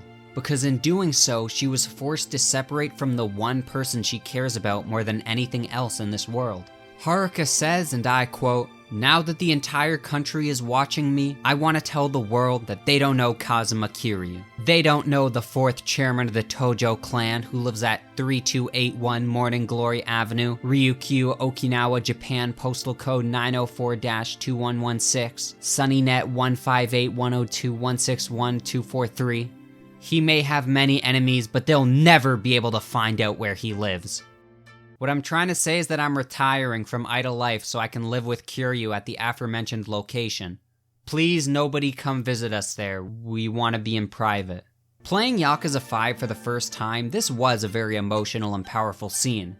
But all I could think about watching it is how much more impactful this speech would be if this was the speech where Haruka finally called Kiryu Dad. She refers to Kiryu as like a father, but being like a father is still different from being a father. RGG missed a huge opportunity here, because I don't think we'll ever get a more proper scene for Haruka to finally call Kiryu her father. The next game is Yakuza 6, the first game in the Dragon Engine, which was a huge leap in technology for the series. So, how do I think they did with their first outing with the Dragon Engine?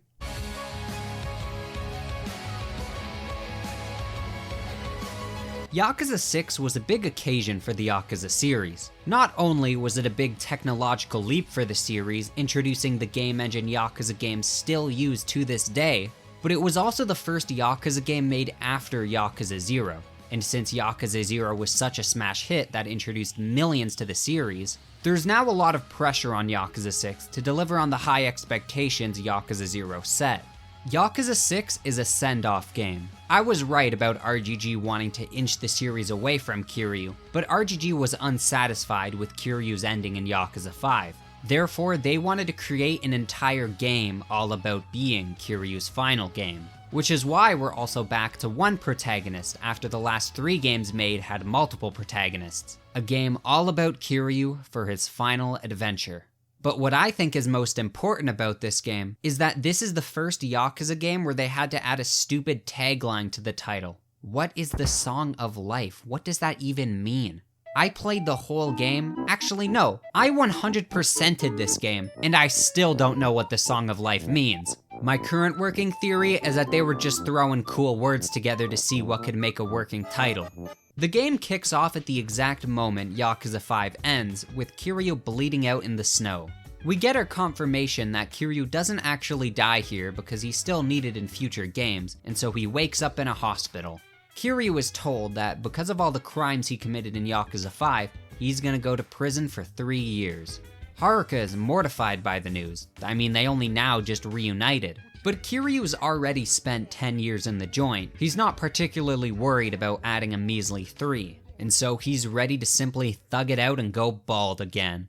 While waiting for Kiryu's sentence to finish, Haruka returns back to Morning Glory for the first time since becoming an idol. Now remember at the end of Yakuza 5 when Haruka stood on stage in front of the entire country and doxed Kiryu? Well, Haruka might have been able to deal with the consequences of outing her father as one of the most legendary Yakuza of the generation, but she failed to consider how it might affect the other kids at Morning Glory. The kids are getting older now, it's time for them to start thinking about their careers or their universities. But with all the paparazzi swarming these kids saying all sorts of nasty things about them, well, that kind of stink on your name doesn't clean out that easily. And any future employer doing any sort of research on these kids is not gonna like what they find. Haruka figures, since she's the only one the paparazzi cares about, if she just leaves, maybe the paparazzi will leave the other kids alone. So Haruka runs away. Where to? I don't know. A car crash apparently, because she gets hit by a car. I think it's actually pretty cool how the main conflict of Yakuza 6 is directly caused by actions the characters made in the previous game. It really does help to make Yakuza 6 feel more like a sequel to Yakuza 5, more so than any other Yakuza game has been to its previous entry so far. 3 years later, Kiryu gets out of jail and meets up with Date. Remember Date? Do you know Date got remarried in a previous game? I forgot to mention that. It's so beautiful that my goat can still find love. Date is all like, hey Kiryu, so yeah, Haruka got hit by a car. Don't panic! She's in a comatose, and we have no idea when, if ever, she'll wake up, but she did leave you a little gift at the hospital. A little song of life, if you catch my drift. But before we head there, can you please go tell the homeless man living in the sewers to stop giving my Toyota Prius a Chicago sunroof? So Kiryu goes down into the sewers to confront the... Wait, is that CEO of Sky Finance in Vogue 2013's Sexiest Man Alive, Shun Akiyama? Despite not being a protagonist anymore, Akiyama is the only one of the new Yakuza protagonists to actually play a role in Yakuza 6's story. There is one scene at the beginning of the game with Saejima where he goes to jail again, and thank God he's not a playable protagonist again, cause I don't know if I'm strong enough for a third Saejima prison segment. It's at the hospital, Kiryu and Akiyama stumble upon the gift Haruka left him. A little baby boy, Haruto. And thus begins Kiryu's quest to find Haruto's father so that he can take responsibility and care for Haruto while Haruka is in a coma. Where's the father? Well, Hiroshima, of course, as Kiryu has a reason to suspect that that's where Haruka went after leaving the orphanage 3 years ago. Most of Yakuza 6 has Kiryu exploring the city of Onomichi, whilst getting to know former acquaintances of Haruka's to find out just who the father is. Onomichi is a beautiful map, one of RGG's best. Onomichi has its own personality distinct from any of the other Yakuza cities. The closest I could compare it to is Okinawa from Yakuza 3, because they both have that relaxed, slow, small town vibe, where all the citizens are very closely knit together. Wait, do you guys see that? Is that? There's temples to pray at, the city is full of these old-timey poem stones that talk about Hiroshima and its history, and the town even has its own Chitan mascot, Onomichio. I'd also like to point out that Kiryu does in fact rock that shit. His Onomichi outfit is definitely his second best outfit ever, just behind his Yakuza 3 fit. This is also the first time Kiryu can whip out a Sony brand smartphone, which is just weird to me. I don't know, technology and Kiryu just do not mix to me. Something about Kiryu texting is just funny to me. I mean, look at that super serious profile picture he uses. Who does that, dog? Kiryu, why do you want to look so intimidating when you're texting? Who do you text? Daigo? From a gameplay perspective, Yakuza 6 is a very similar game to Kiwami 2, but just a little bit worse. Combat is less satisfying, Kiryu has less skills, less moves, less heat actions, and the XP to buy all of these are not balanced nearly as well. Heat also feels way weaker in this game. Since there's not as many heat actions, they aren't nearly as reliable as they are in previous games. In fact, other than story, which is pretty subjective, everything about this game just feels objectively inferior to Kiwami 2. Although considering Kiwami 2 did release after this game, that makes sense. Even Kamurocho, the main map that has been in every Yakuza game up to this point, is downgraded in Yakuza 6. Since this is the first Dragon Engine game, they had to rebuild the city from the ground up, but they couldn't even manage to finish the map as there's sections of Kamurocho that are just cut off with the explanation that they're under construction. The only new section to Kamurocho is the new and improved Little Asia, a place that used to be a claustrophobic nightmare that you spent a lot of time in with Tanimura back in Yakuza 4. Kiwami 2 went on to reuse Yakuza 6 Kamurocho, except they re-added in all the areas Yakuza 6 cut. Minus Little Asia, of course, since that game takes place before Yakuza 6. There is one really cool thing Yakuza 6 does that no other Yakuza game has done before or even since, and that is that the entirety of Yakuza 6 is voiced. Every single other Yakuza game is only partially voiced. A lot of dialogue and story is told exclusively through text. Now don't get me wrong, this doesn't bother me, that's just how Yakuza games are. But it was really shocking when I played Yakuza 6 and everything was voiced. It really does help make Yakuza 6 feel a lot more immersive and cinematic than any other Yakuza game. Fully voiced sub-stories also made me like them even more than I would have otherwise. I love the sub-stories in Yakuza 6, and frankly they remind me of why I love the sub-stories in the series so much in the first place. I mean, there's one where Kiryu fights ghost pirates, and people say Pirate Majima came out of nowhere. A common theme throughout all the Yakuza games is that the Yakuza is a dying way of life, and I do think that no other game in the series is as on the nose about it than this game. In real life, the Yakuza peaked in the 80s and have been on a steady decline ever since, and that rings true for the Yakuza series as well. Kiryu is an old school Yakuza, and the longer he lives, the more disconnected he feels from his own way of life. He does not get along with Soma, a Yakuza who doesn't see the importance of wearing tattoos, or Yakuza like Katsumi, who'd rather fight with pens and papers than with their fists. Man, I love the story of Yakuza 6. Unfortunately, I wish I could be this positive about the minigames this time around, but I can't. Especially when I compare them to the peak Yakuza 5 minigames. And since I did 100% Yakuza 6, you know I spent my fair share of time on these minigames. My favorite Yakuza 6 minigame is a spearfishing game that plays like an old on-rails shooter. This minigame was actually really good. Unfortunately, there's only 3 levels, and you're done with the whole thing in about 20 minutes. There's a bar minigame where Kiryu makes friends, great for immersion and helping you get invested in the town of Onomichi, especially since some of the friends you'll be making are the various shopkeepers around town, but there isn't really any gameplay in this minigame, so it's kinda hard to actually call it a minigame. There's a minigame where you manage a baseball team and create your lineup and train your dudes and compete against other teams, and it would have been awesome if I was the type of person to enjoy managing baseball teams, but unfortunately I'm not. There is also a beautiful, beautiful education minigame where Kiryu takes a typing course and finally learns to type. That's really wholesome and heartwarming, but unfortunately after a couple minutes of playing, the novelty wears off and it gets repetitive.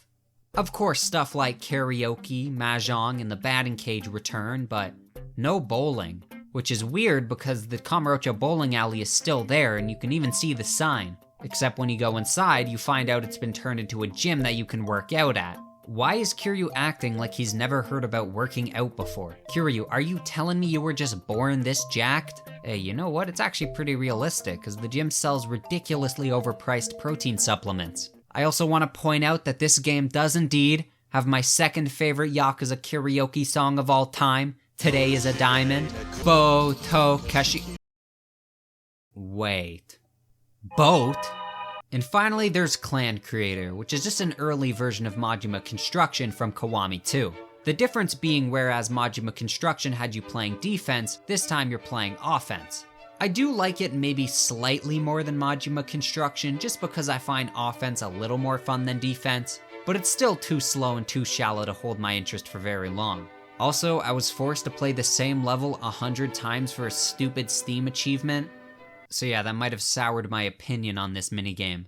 But you know what? Despite how negative I've been sounding on Yakuza 6, I still really like this game. Mainly because Yakuza 6's story is freaking beautiful, man. It's such a heartwarming and personal game for Kiryu and Haruka. We're also finally back to a more wholesome Kiryu like we got in Yakuza 3, but this time around, instead of taking care of kids, Kiryu is taking care of little baby Haruto.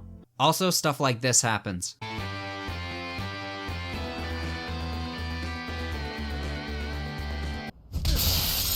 I see a lot of criticism about Yakuza 6's story online, and there's 2 in particular I want to cover.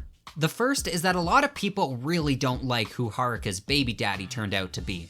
I won't spoil it, but I actually really like him. He's not perfect, okay? You gotta remember, he's a young dude. Young people make mistakes. I think it's incredibly believable that someone of his age would make the same mistake he did. Besides, even if he's not the brightest, the kid's got a heart of gold, man. The other thing people don't like is the secret of Onomichi. Throughout the game, you keep hearing rumors about a supposed secret of Onomichi, and when it was finally revealed, a lot of people were seemingly pretty disappointed. Well, you know what? I liked the secret of Onomichi. I thought it was cool. And if you don't get it, maybe pick up a history book for once.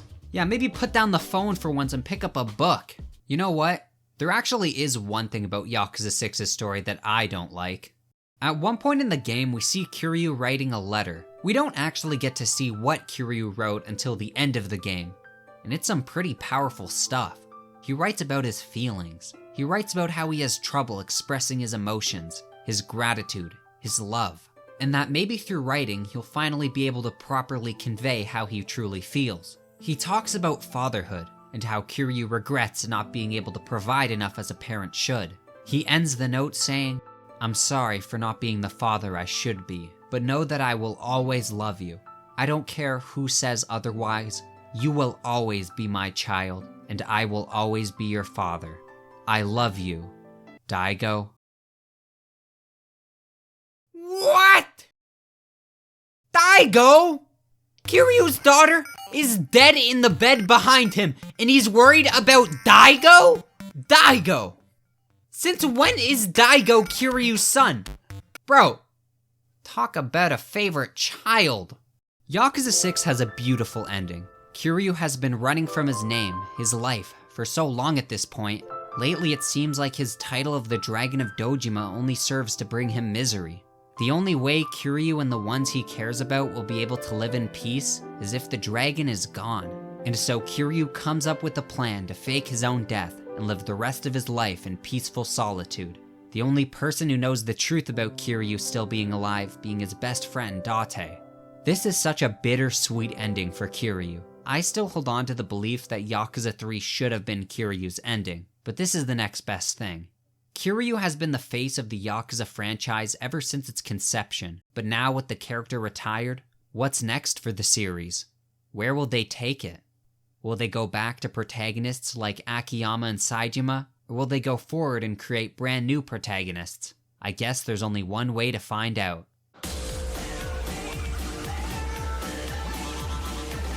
Wait a minute. Judgment? This isn't a Yakuza game? Well, now that Kiryu is gone, RGG wanted to try their hand at experimenting a little, so they released a spin-off title simply named Judgment.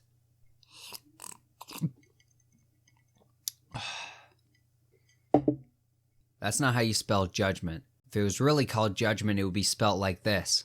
Judgment is a Yakuza game in every way except name. They take place in the same universe, characters and events overlap between the two series, and Judgment is the first game since Yakuza 4 to take place exclusively in Kamurocho. However, this time around though, RGG really did put a little extra elbow grease into making this the most immersive and alive-feeling iteration of the classic city. Maybe this is just a PC thing, but Kamurocho looks and runs so much better than it did in Yakuza 6. Which is weird to me because these two games were only released like 2 years apart. But there's something about the colors and the lighting in this version of Kamurocho that's just so beautiful. I think Judgment's Kamurocho is the prettiest Kamurocho we've gotten to this day. I also love all the little nooks and crannies and shortcuts added around the city. It really makes me feel like I'm a little secret, stealthy, private detective investigator kind of guy. One building even has a working escalator. I don't know why that's so cool to me. I'm so easily impressed by these games. Any other game series and I wouldn't even mention a working escalator. But look, here's the same escalator in Yakuza 6. See how it doesn't move in this game? Now bam! Working escalator in Judgment. Technology is getting crazy. My favorite addition to Kamurocho is that you can now become friends with all the different citizens of the city. You can even find them walking around town. You can even say hi to them as you pass by. It's cute and it makes these throwaway NPCs feel a lot more like real people. But you know, for me, I'm just glad that for once, a sole protagonist in one of these games has friends other than their one washed up cop buddy. Damn it! Judgment stars a brand new protagonist, the lawyer, detective, martial art hybrid superstar, Takayuki Yagami. Yagami is both modeled after and voiced by a very famous actor in Japan, named Takuya Kimura. Now, I don't know any Japanese actors, so I'd never heard of him before, but apparently Kimura is a pretty big deal in Japan. And I've also heard that getting him to voice the 50 hours of dialogue in this game could not have been cheap. When it comes to combat in the Dragon Engine, RGG had a bit of a rough start. But by Judgment, I think RGG was really getting the hang of the engine because the combat in this game blows Yakuza 6 out of the water. The difference is like night and day. Yagami feels so much smoother and more responsive than Kiryu ever did in Yakuza 6. In fact, Yagami feels quite a bit different from any of the Yakuza protagonists before him. Playing as Yagami makes you feel like a refined martial arts master, whereas the other Yakuza protagonists had a much more brutish and raw strength focus. Oh, I got the perfect move for this. Go Yagami Boogie Bomb! Ow! Heat is back to being super strong, with Yagami being able to store 6 segments of heat that never dissipate, and since each segment allows you to perform a heat action, that means you can go into a street fight with 6 heat actions stored up to be used. There's also way more heat actions available than Yakuza 6, making them a lot more reliable.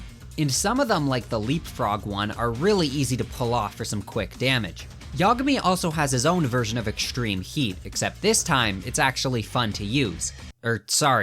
He has EX Boost, which he can use by spending his EX gauge, the same gauge he uses for his EX moves. Man, that's stupid, dog. I'm calling this heat.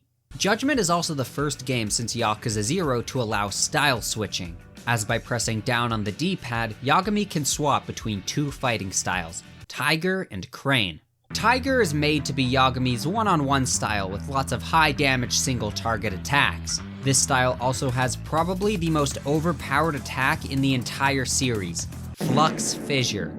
If you thought Tiger Drop was OP, whew, you're in for a treat. Flux Fissure does the damage of Tiger Drop, whilst also filling like 3 bars of heat, and it's super easy to pull off, unlike Tiger Drop, which not only takes skill, but also relies on the enemy to actually try and attack you. All you have to do to perform Flux Fissure is hold the light attack button and release it when the 2 lines overlap, and... So yeah, Judgment's combat is awesome and all, but let's just be for real. Once you unlock this attack, it's pretty much all you'll be spamming the entire game. Crane is Yagami's second style, and the best thing about it is that it's blue, and I like blue, it's a nice color. Crane is a lot like Akiyama's fighting style, relying on mostly kicks. It's supposed to be used in group encounters with a lot of AoE attacks designed for crowd control, but you know what's better for crowd control? Tiger style. The big issue with Crane is that everything Crane can do, Tiger just does better. For some reason, Crane lacks its own upgrades in the skill tree. Tiger has its own upgrades, but the only upgrades Crane can get also apply to Tiger. I don't really understand the logic behind only giving one fighting style its own upgrades. I don't know if this was like a development issue thing, or maybe they were just trying something new.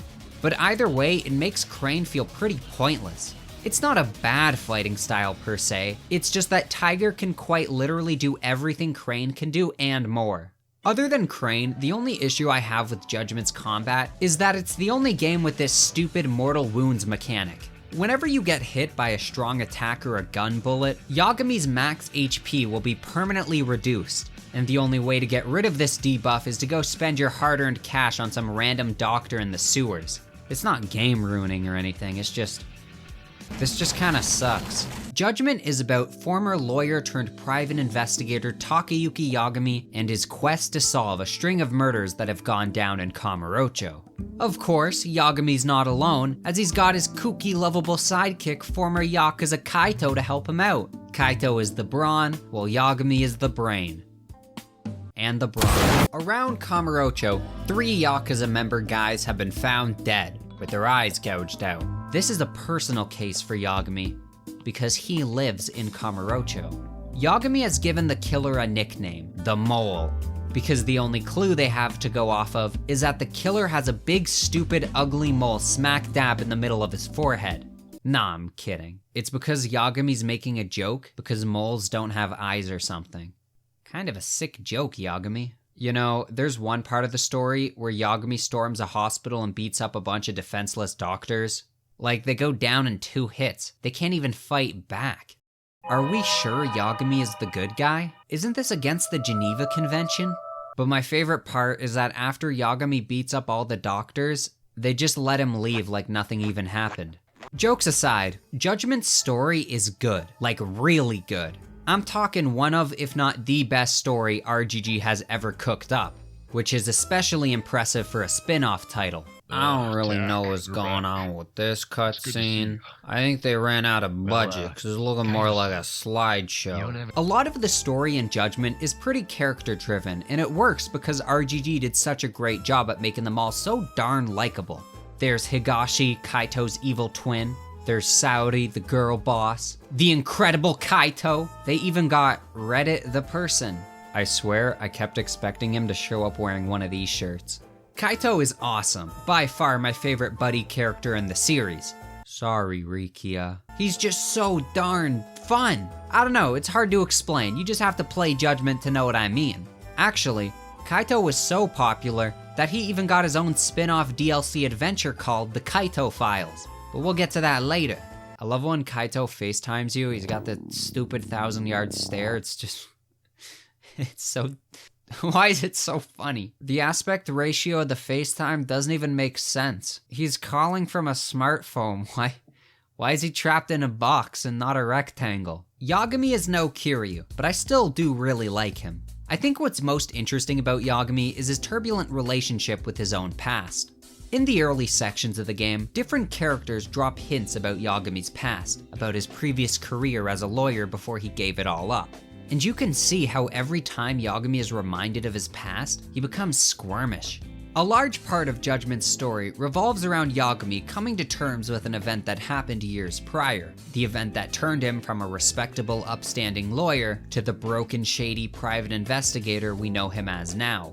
Also, I kinda wish they made him younger, because it's kinda weird playing as this like 40-year-old man who dresses like he's 16 and dates girls barely out of high school.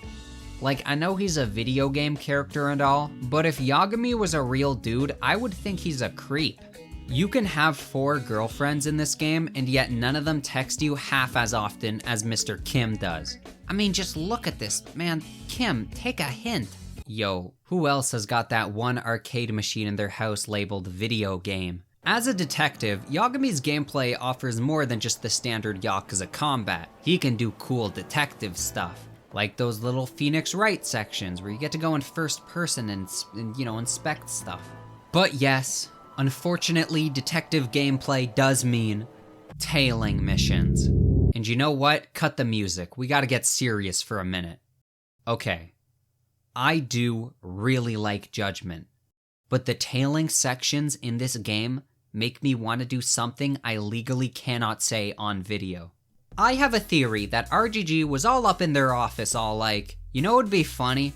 Let's try and design the most absolutely dreadful sections ever conceived in a video game and see if our fans would still eat it up. Well, you know what? Ah, damn it! It worked, man! This game is really good, but only when we're not doing this stupid tailing shenanigans. Okay, so you know how a lot of people on the internet are always ragging on Assassin's Creed's tailing missions? Well, Assassin's Creed's tailing missions make Judgment's tailing sections look like bread and a circus. Okay, maybe I am exaggerating a little. Except, no, I'm not. You know how people are always like, oh, it's not the end of the world? Well, no. Judgment's tailing sections are the end of the world. They're so long and boring, and there's just way too many of them. There's almost as much tailing in this game as there is combat. It's ridiculous. The final tailing section of the game in particular is really long and slow. And on PC, it's notorious for a bug that still hasn't been fixed, where your game will crash right at the end, forcing you to do the whole thing over again. I ended up having to do it 4 times.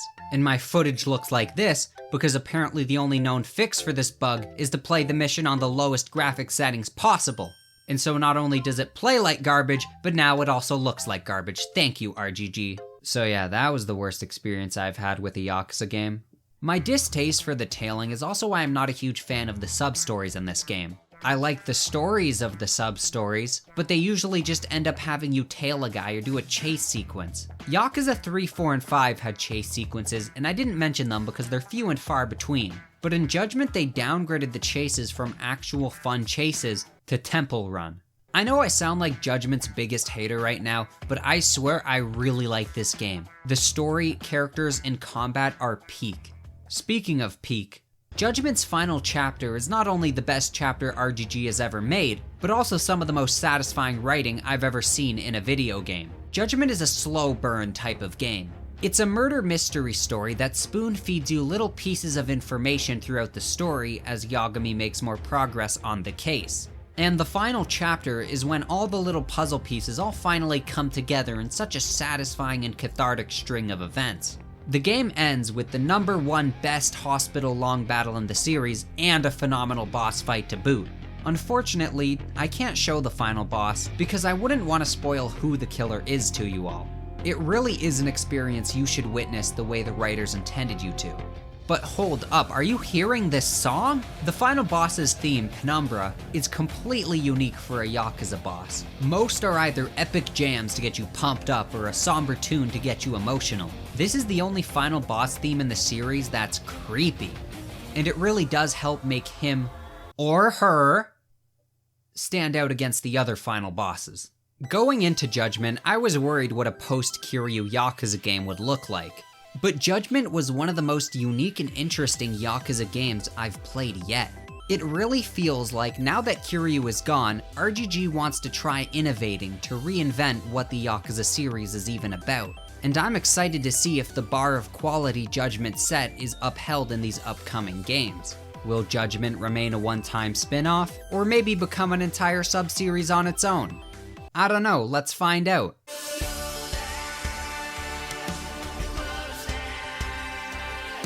Guys, before I get into this section, it's mandatory that I first administrate a simple pattern recognition test for you all.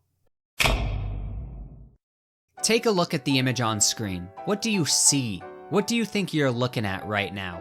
Would you say that the image on screen maybe looks a bit like a dragon? Like a dragon! Yakuza Like a Dragon marked the beginning of a new era for the series. In Japanese, the Yakuza games have always been called Ryuga Gotoku, which translates to like a dragon. But when the series was first brought over to the West, they decided to change the name to simply Yakuza. From a marketing perspective, it makes sense. When you hear the title Yakuza, you can kinda get what it's gonna be about. But like a dragon? What is that? My spore creature? It's funny, because the longer the series goes on, the further it strays from being strictly about the Yakuza. So I do think the title Like a Dragon does suit the series more, as our protagonists often are like a dragon. This game's title doesn't have a number in it. It's simply called Yakuza Like a Dragon. But since in Japan the series was already called Like a Dragon, in Japan this game is simply titled Ryuga Gotoku 7. All that is to say, call it whatever you want, Like a Dragon, RGG 7, Y-Lad. For me, I've always called this game Yakuza 7 and will continue to do so in this video. Man, what is up with the 7th iteration of a series always being a reboot? Remember earlier when I said Judgment might be the best Yakuza story? Well, I lied, because Yakuza 7 has without a doubt my absolute favorite Yakuza story to date. And frankly, it's not even close. Right when you first start the game, it hits you with the cinematics. We're watching a beautiful kabuki theater performance. But uh-oh, woman hits gay son. But wait a minute, that's not gay son, that's Masumi Arakawa, a dude who is basically Kazuma if Kazuma was epic. Now let's go get some pecking duck. Psych, your dad is dead. Now who is this? Why is his outfit color-coded to be an exact opposite to Kiryu's, as if to visually signify that he as a character is ideologically opposed to a lot of what makes Kiryu Kiryu? This is Kasuga Ichiban, the new definitive protagonist of the Yakuza series. Hey, you guys want to see what Ichiban almost looked like? We got so lucky. Ichiban at the beginning of Yakuza 7 is a lot like Yakuza 0 Kiryu. Young, starry-eyed, and best friends with Pro ZD. But in general, Ichiban is a lot like an anti-Kiryu. Kiryu isn't a very social person, and he prefers to do everything himself. Whereas Ichiban is a social butterfly who lives to work together with his friends. What's interesting to me is that both Ichiban and Kiryu were both given personalities that fit the game they're a part of. Kiryu is a lone wolf because in Kiryu's games, you'll often be forced to do everything on your own. Whereas Ichiban is a social butterfly because since he's a part of a turn-based JRPG with a party system, he'll always have his group of friends by his side. Oh yeah, I should probably talk about that. In Yakuza 7, RGG just said screw it. We're a turn-based JRPG series now, deal with it. And you know what? I got so much respect for that. I don't know if you guys understand how much courage it takes to just completely change what your series even is. Imagine if FIFA was all like, hello FIFA fans, for this year's FIFA, we're changing things up. Instead of making a soccer game, we're making a 2D platformer starring a former soccer player, and it's called FIFA Like a Keeper. See, that would never happen because then FIFA would actually be a good game. There was a genuine chance that by switching from real-time action combat to a slow and methodical turn-based JRPG, they risk alienating their core fans, which could sink the series entirely. But Yakuza 7 ended up becoming one of the best-selling and most beloved entries in the series. Let's talk about that combat. Even though the series is now a turn-based JRPG, this is still a Yakuza game, meaning a lot of the attacks and enemies and animations are lifted right from previous games, but just put into a turn-based framework. But this isn't like any old JRPG you've played before.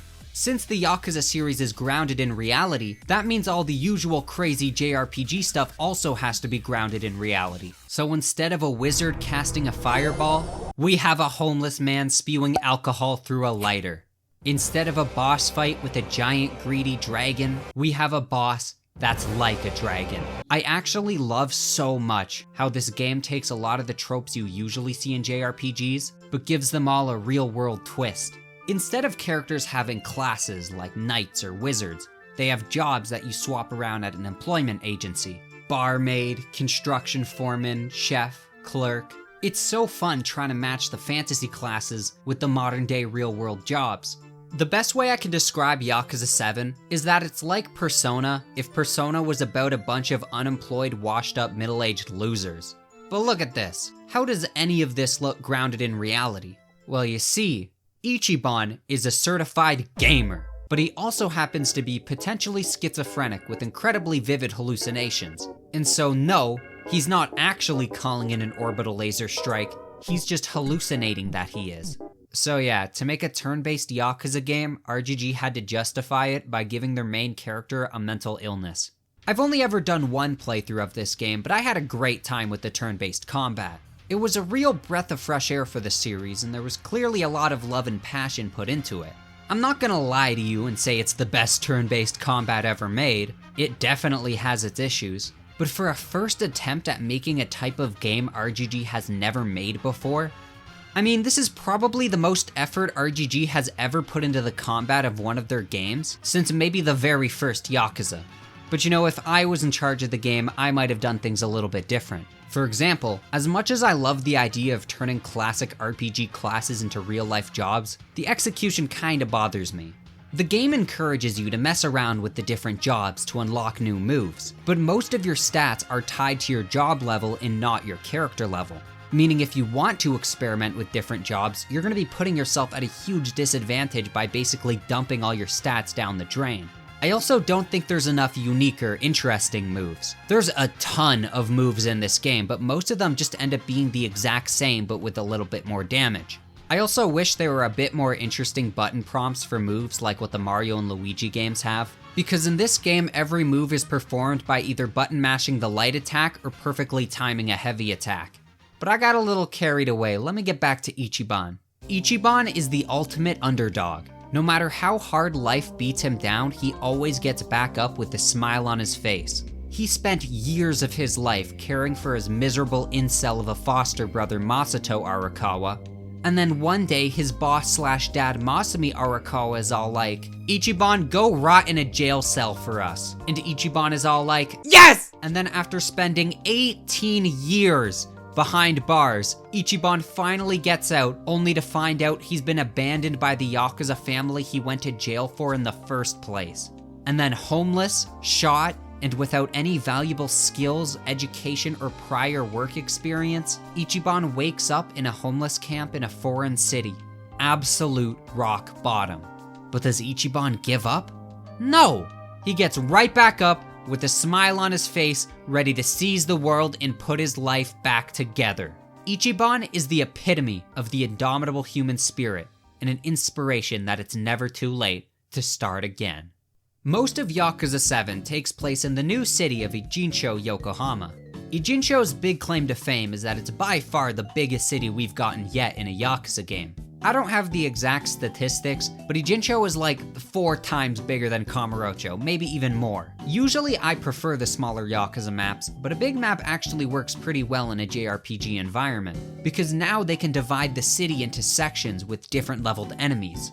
So for example, in the beginning of the game, you're going to spend most of your time only in the south section of the city, as that's where all the low-leveled enemies are. But as you level up, the story then takes you to new areas of the city with higher-leveled enemies to match you. RGG definitely put a lot of work into Ijincho, and it makes me think of the Yakuza 5 cities, and how in that game they definitely put a lot of work into making a bunch of new cities, and yet I hold very little attachment to any of them. But in contrast, I love Ijincho. A lot of the story of Yakuza 7 is all about learning about the city and how it works and who lives there and what they add to the city.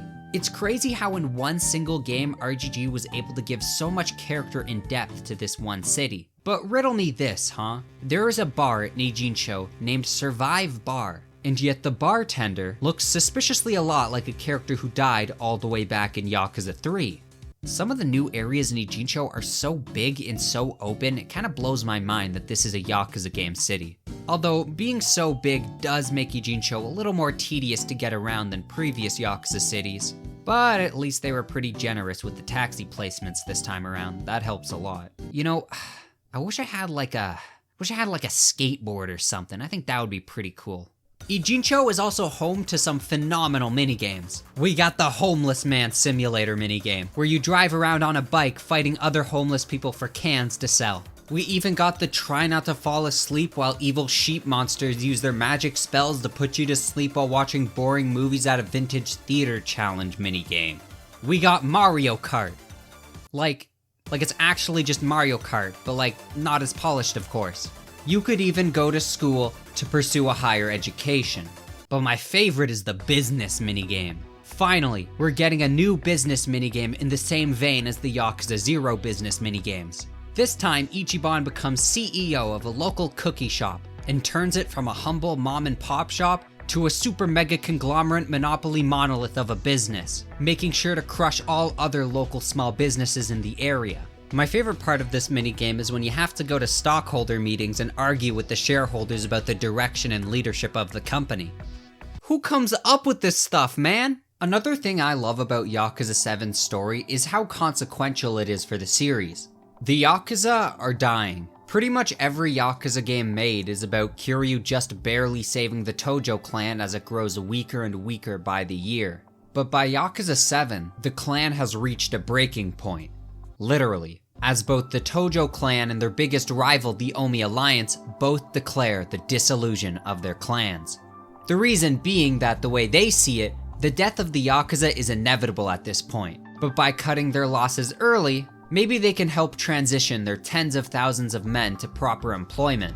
This is a really big change in the status quo for the Yakuza series. The Tojo clan was such a big part of Kiryu's life, so I find it funny that the very first mainline game after Kiryu is retired, they also decided now's the time to retire the most Yakuza organization in the series.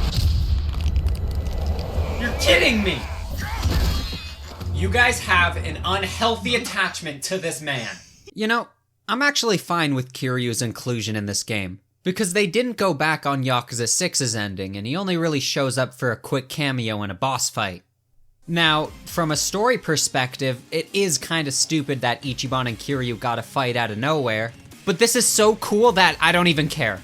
They gave Kiryu his Yakuza 0 fighting styles.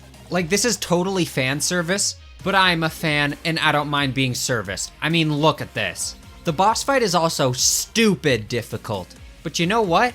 I'm glad they made this boss fight ridiculously hard, because I am literally fighting the Dragon of Dojima. It should be hard. But here's a little Chewy Dog 1 secret to help make the fight more manageable. Remember way earlier in the video where I mentioned one of Kiryu's primary character traits is that he doesn't hit women? Well, in Yakuza 7, you can get 2 female party members, and if you put them in your lineup for the Kiryu fight, he will never attack them. So if that was helpful, let me remind you, I do indeed take tips. If you look down at the tablet I just swiveled around, you'll see. Hey, remember the big 3? That concept I introduced way earlier in the video? The 3 greatest Yakuza villains? Well, it's time to bring it back because Yakuza 7 has another member of the big 3. Ryo Aoki, governor of Tokyo. Not much is known about Aoki's past other than he spent some time in the States where he underwent experimental surgery. But now he's back in Japan and he's running for prime minister of the country as Mr. Anti-Yakuza guy. Aoki's shtick is that he hates the Yakuza, and his platform Bleach Japan wants to completely bleach Japan free of any gray area crime like the Yakuza. Ryo Aoki is a coward. He's unable to deal with the consequences of his own actions. He's the final boss of Yakuza 7, and during his boss fight, he himself remains pretty weak as he continues to call in more and more expendable personal guards to fight on his behalf. Honestly, it's a pretty easy and underwhelming fight, especially with how hard the fight right before it is. But even once you beat him, he still refuses to accept defeat, so he scampers off upstairs like a rodent. At this point, Ichiban's party members tell him he should go and confront Aoki alone. It's the first time since the very beginning of the game where Ichiban gets to separate from his pals, so you know it's about to get serious. You see, there's something I've neglected to mention about Aoki. The reason why Ichiban is so persistent when it comes to this one random politician. Ryo Aoki can try and run from every problem he's ever had in his life, but what he can't run away from is this sick dynamic intro. Masato Arakawa, Ichiban's paraplegic incel brother from the very beginning of the game. The man who had everything Ichiban ever wanted in life. The man Ichiban went to jail and spent 18 years of his life on, just because Masato was too much of a coward to. And now here he stands, in front of Ichiban. He ran away from his life, he ran away from his family, and he even ran away from his own name. And for what? To lash out at the world over his own insecurities? Masato hated himself. He hated being disabled. But now in a position of power, he wants revenge on the Yakuza for ruining his life. He never had a family. He's never been truly loved or cared about.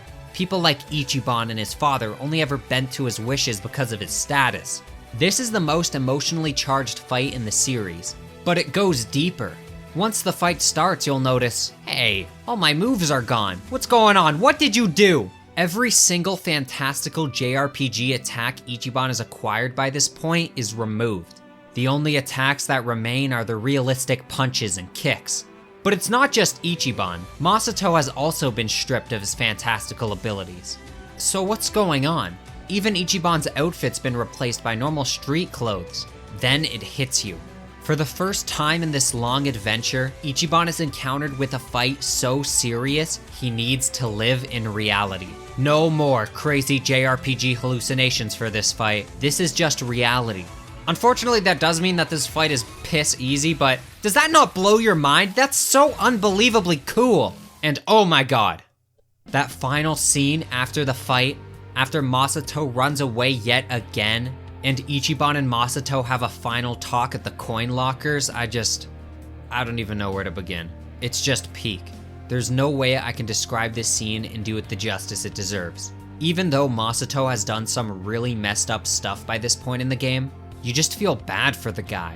What I love about Masato is that he's really the only Yakuza villain I feel sympathy for. Ichiban doesn't want to give up on his brother, and damn, I too want to see this guy pick his life back up. Did you know Masato was born in one of these things? The guy's life has been one long shit show. But then again, so was Ichiban's. A lot of aspects of your life are out of your control. Sometimes you're just dealt a bum hand, but it's your attitude towards the world that truly dictates your quality of life. It's the reason why someone like Ichiban has the strength to still get up and smile no matter how many times he's beaten down. I love the story of this game. Everyone's experiences are different, so your mileage may vary, but as corny as it sounds, this game was and still is really inspiring to me.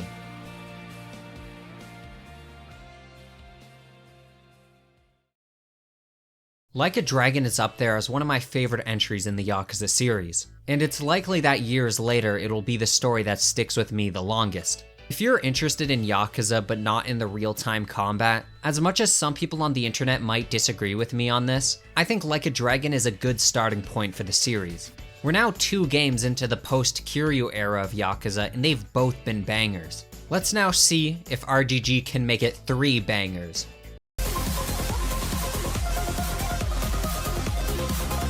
They made 3 bangers. Lost Judgment is the sequel to Judgment, which has now gone from a spin-off game to a spin-off series. And off the cuff, this game is incredible. There is only one tailing section in the entire game. Lost Judgment is the first Yakuza game post-Great Disillusion. The first Yakuza game without the Yakuza. And it's great because with tens of thousands of new hands and proper jobs, the economy is at an all-time high, crime is at an all-time low. Of course I'm kidding. You think just dissolving your Yakuza company would somehow dissolve the Yakuza culture embedded deep within these guys? No. If anything, Japan has just been made even more dangerous, as now instead of 2 big Yakuza clans, there's like a million small ones like RK all fighting each other for stupid stuff.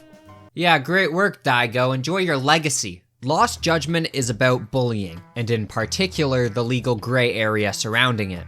This game explores and critiques the injustices in both Japanese law and Japanese culture that indirectly promotes bullying and ostracizes victims. It's a surprisingly real topic for a Yakuza game to cover, and the story in this game can get pretty damn morbid at times. Since a lot of the story revolves around bullying, a large portion of the game takes place in the new Seiryu High School. It's a huge building, by far the biggest interior we've ever gotten in one of these games. It's got different vendors, side cases, mini-games. It's almost like a little mini-city within the city.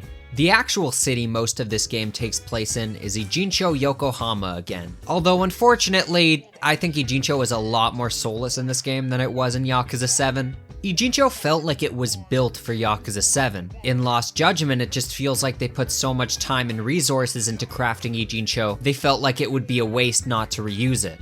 Ijincho also feels a lot more barren than it did in Yakuza 7. There's no fog of war for the map, no difference in enemies depending on where you are anymore, and without party members to make small talk with, it feels kinda lonely. But when all hope was lost, some genius decided to give Yagami a skateboard to get around the city faster. This is the first time in a Yakuza game we got some kind of vehicle to move around the map. It's actually really fun too. You can hit some ollies, do some rail grinding. It's so sick that it almost makes me forget that Yagami is like 40 years old. Go Grandpa, go! Since this is still a Judgment game, even though there's no more tailing, we still gotta get our detective shtick in somewhere, so they threw in some new stuff like slow climbing section, and slow railroaded stealth section. Okay, they're not great, but they are a step up from the tailing in Judgment, so I'll count my blessings, I guess. Lost Judgment's best selling point is its combat. Lost Judgment is, in my opinion, to this day, the best, most fun, most polished combat RGG has ever made. It is downright evil to have combat this good in a game and not have any Coliseum or any street bosses to mess around with. I mean, come on! Even Judgment had the Keihin losers.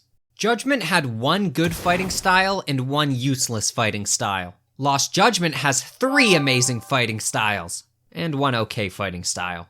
Tiger and Crane return. This time Tiger has been nerfed a bit to remain consistent with the other fighting styles. Crane has been given huge buffs, and now it actually has a niche to serve. Crane is now the speedy style like Rush was back in Yakuza 0, except Crane is way more fun and fleshed out than Rush ever was. Crane is also what the? Snake is a new fighting style that Yagami literally made up on the spot so we can beat up children without feeling guilty. It's a defensive grappler style, a lot like Tanimura's back in Yakuza 4. Snake is my favorite fighting style in this game, because it's green and that's a cool color. Nah, just kidding, just listen to this music. The final fighting style is Boxer, and it's okay. It's carried a lot by Lost Judgment's general mechanics being so good that even a mediocre fighting style is made decent. It's just the boxing minigames moves put into the standard Yakuza combat, with a little extra tiger mixed in to fill the gaps. All 4 fighting styles now have their own individual skill trees with like a billion different upgrades and moves to unlock. They even ditched the stupid Mortal Wounds mechanic.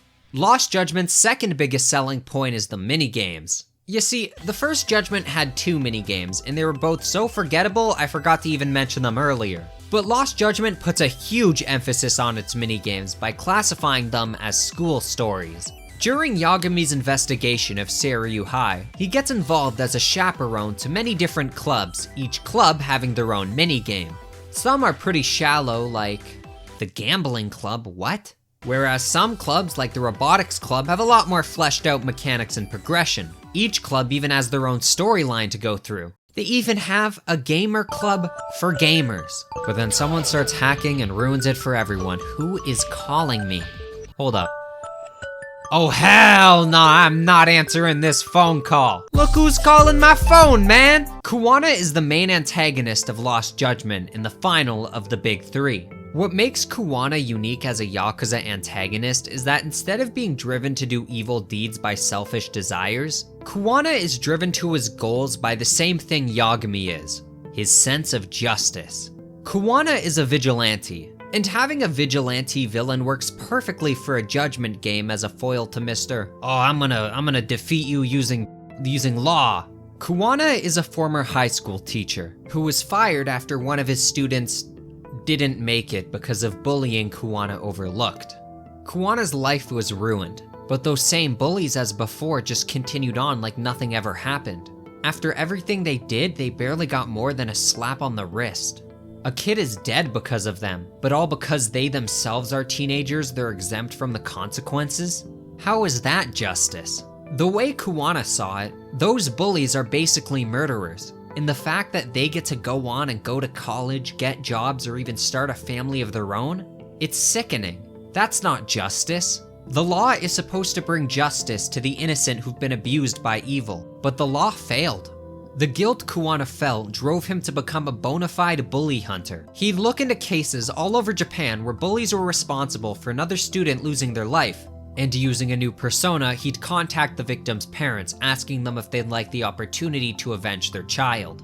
If yes, he would then set up these incredibly elaborate Rube Goldberg situations for the parents so that they can exact justice for their child. This is so unlike any other villain in the Yakuza series. And considering how stalwart and justice-driven Kuwana is, if this was a proper Yakuza game instead of a Judgment game, it's entirely possible that he might have been one of the good guys. He works as such a great foil for Yagami because unlike the mole, Kuwana is not some deranged killer killing to kill because he's a killer. Kuwana is a killer because in his mind, he is the good guy delivering justice and eliminating evil from the world. The worst thing about Kuwana's character is that RGG had the balls to make one of the most interesting characters they've ever written look like this.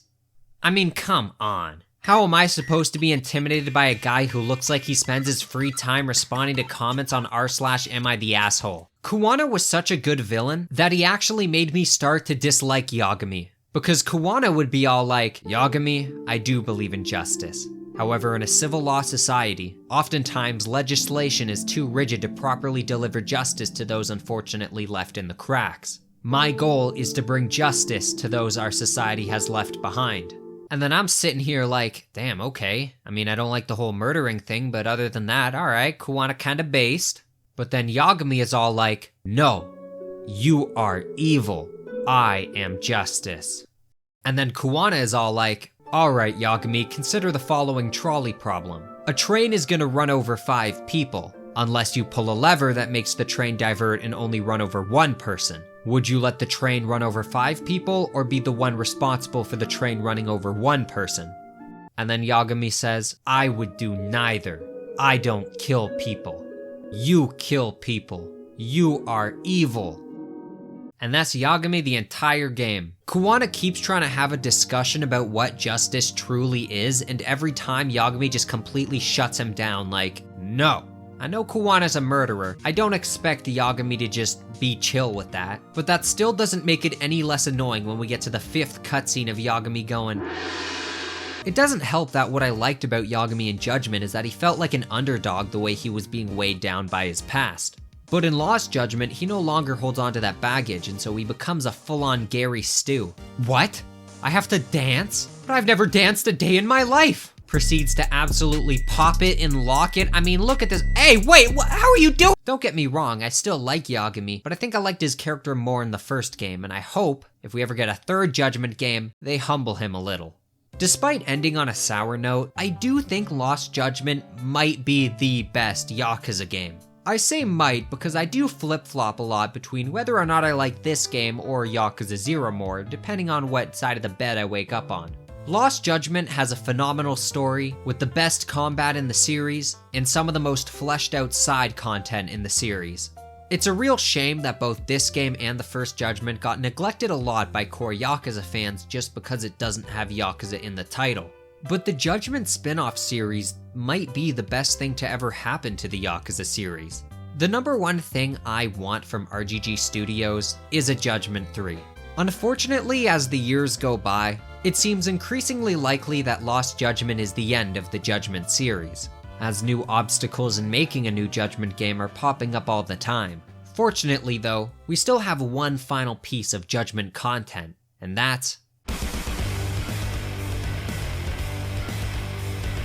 I don't even know why I bothered with the transition. I can cover the entire Kaito files in like a minute. Actually, you know what? Let me put my money where my mouth is. Kaito Files, commentary, speedrun, any %. Let's go. The Kaito Files are the first and currently only paid expansion for the Yakuza series. It's a full, albeit short, Yakuza campaign starring the man himself, Masaharu Kaito. One day, some teenage brat comes to Kaito and is all like, hey, I'm your son. Your ex-girlfriend from 10 years ago who left you was pregnant. But now my mom, your ex-girlfriend, is missing and I want you to help me find her. The most important part being that Kaito is now the second Yakuza protagonist we've had who is confirmed to be canonically not a virgin. I guess the real Kaito file was Kaito's ex-girlfriend. In classic Judgment fashion, the story is really good with some really awesome characters, particularly Kaito, his son, and his ex-girlfriend. They're all great and very charismatic. Kaito has 2 fighting styles and they're both modern souped up versions of some classic styles from Yakuza 0. Kaito's bruiser style is Kiryu's brawler style and his tank style is Kiryu's beast style. Both styles have also been given some new Kaito WWE style grappler moves and unique extreme heat modes. Overall, Kaito is very fun to play as and feels like a modern Yakuza 0 Kiryu. There is also a sniff mechanic and Kaito can go into sniff mode. In summary, I really like the Kaito files. The only issue with it is the price. It is very short and although the content it does have is great, there isn't much content there at all. Done. Okay, it was a little over a minute, but that's okay because I'm like 95% sure that this is still a world record. Alright, Kiryu better not be in this next game or I am going to freak. Like a Dragon, Gaiden, the man who erased his name. That has gotta be the worst video game title I've ever seen in my life. Gaiden is a side game Yakuza game that RGG threw together in like 6 months, which is crazy fast. The marketing for this game was really weird. Instead of hyping people up, RGG was all like, guys, Yakuza 8 is coming out in a few months and we're really excited about it, but this piece of garbage game is coming out tomorrow. Buy it or don't, we don't really care. You guys should all just pre-order Yakuza 8 instead. That game is gonna be incredible, but this one, just skip it, man. We hate this game and we hate... What's interesting to me is that this game didn't even start development as a game. It started as a DLC expansion for Yakuza 7. But I guess sometime during development, RGG decided it was big enough to stand as its own game entirely. I actually think RGG's humble downplaying of this game ended up being the best thing that could happen to it. Gaiden is a great game, and it's very beloved by the general Yakuza community, and I personally believe that a part of that is because a lot of fans went in with tempered expectations. The Yakuza 7 DLC roots are pretty apparent throughout the story, because this game takes place before, during, and after Yakuza 7 with a lot of ties and callbacks to that game. Gaiden stars the new protagonist of Joryu Jazuma, a former Yakuza legend forced to give up his name and live in hiding. Unfortunately for him, the evil shadow government called the Daidoji have now turned Joryu into their bitch. At first I thought this guy was just Kiryu with a new name because, well, I mean, just look at him. Have you ever seen Kiryu and Joryu in the same room together? But then later in the game, there is a cutscene where Joryu and Kiryu meet in a room together. The reason Joryu erased his name in the first place was so that his loved ones could live in peace. But Joryu is like one of the most talented men on the planet, and the Daidoji weren't about to let this golden goose walk away free. So instead they told him, you better do exactly what we say, or we'll pay a little visit to you-know-where and kidnap you-know-who and bring them all to our warehouse. And then we'll line them all up in a line, put them on their knees, blindfold them, and make the worst things you can find on LiveLeak look like PBS Kids. In Yakuza 8, we're gonna be buddies, Joryu. The Daidoji are messed up. I think they're definitely the most evil group in any Yakuza game thus far. I feel so bad for Joryu in this game. This guy cannot catch a break, man. This is why Joryu's story should have ended in Yakuza 3. I just want him to be happy, but every time they bring him back, it just gets worse and worse. And now, he's a literal slave to the evil shadow government? What are they gonna do next? Give him cancer or something? The main story is about Joryu being forced to do the Daidoji's dirty work as they work behind the scenes to ensure the Great Disillusion goes through smoothly. The game takes place almost exclusively in the city of Sotenbori. I actually really like this iteration of the classic city. It's weirdly beautiful, like more so than usual. In Sotenbori, Joryu meets the local Queen of Sotenbori, a woman named Akame who eats cigarette packs full. She's actually really similar to the Florist of Sai, a character who was in the earlier Yakuza games but has since magically vanished into the ether. Sotenbori is also home to some classic minigames. We got the return of Pocket Circuit! It's back, and, well, it's Pocket Circuit! Except this time Joryu is not racing against children. Oh no, it's worse. He races against millennials. They also have this, like, real-life cabaret club thingy where you talk to girls but they're, like, real. I don't like this. This makes me uncomfortable. You can see the ring lights in the girl's eyes. If you want this to be immersive, you're not doing a very good job. Not that I want this to be immersive, I don't even want to play this at all. But the main minigame in Gaiden is the Colosseum. Most Yakuza games have had Colosseums in the past, but none of them have been nearly as cool and fleshed out as Gaiden's. First off, it looks sick as hell. I mean, look at this. Second, there is so much Colosseum content, so many fights with so many fighters. Joryu even gets to fight a Ryuji Goda wannabe. The main attraction of the Colosseum is Hell Team Rumble, a team battle pitting the Joryu clan against anyone foolish enough to oppose them. You can collect all sorts of classic Yakuza characters like Pokemon, each with their own stats and abilities. But the coolest part is that every single character in the Joryu clan is playable in the Colosseum. Dude, ever since Yakuza 3, I've been constantly like, oh my god, please! Please let me play as Kamiyama, please let me play as Kamiyama, I wanna play as him so badly. And now, I finally can! Obviously, none of them have fighting styles nearly as fleshed out as Joryu's, but dude, I'm playing as Gary Buster Holmes, who cares? Did you know there's a sub-story where Kaido shows up?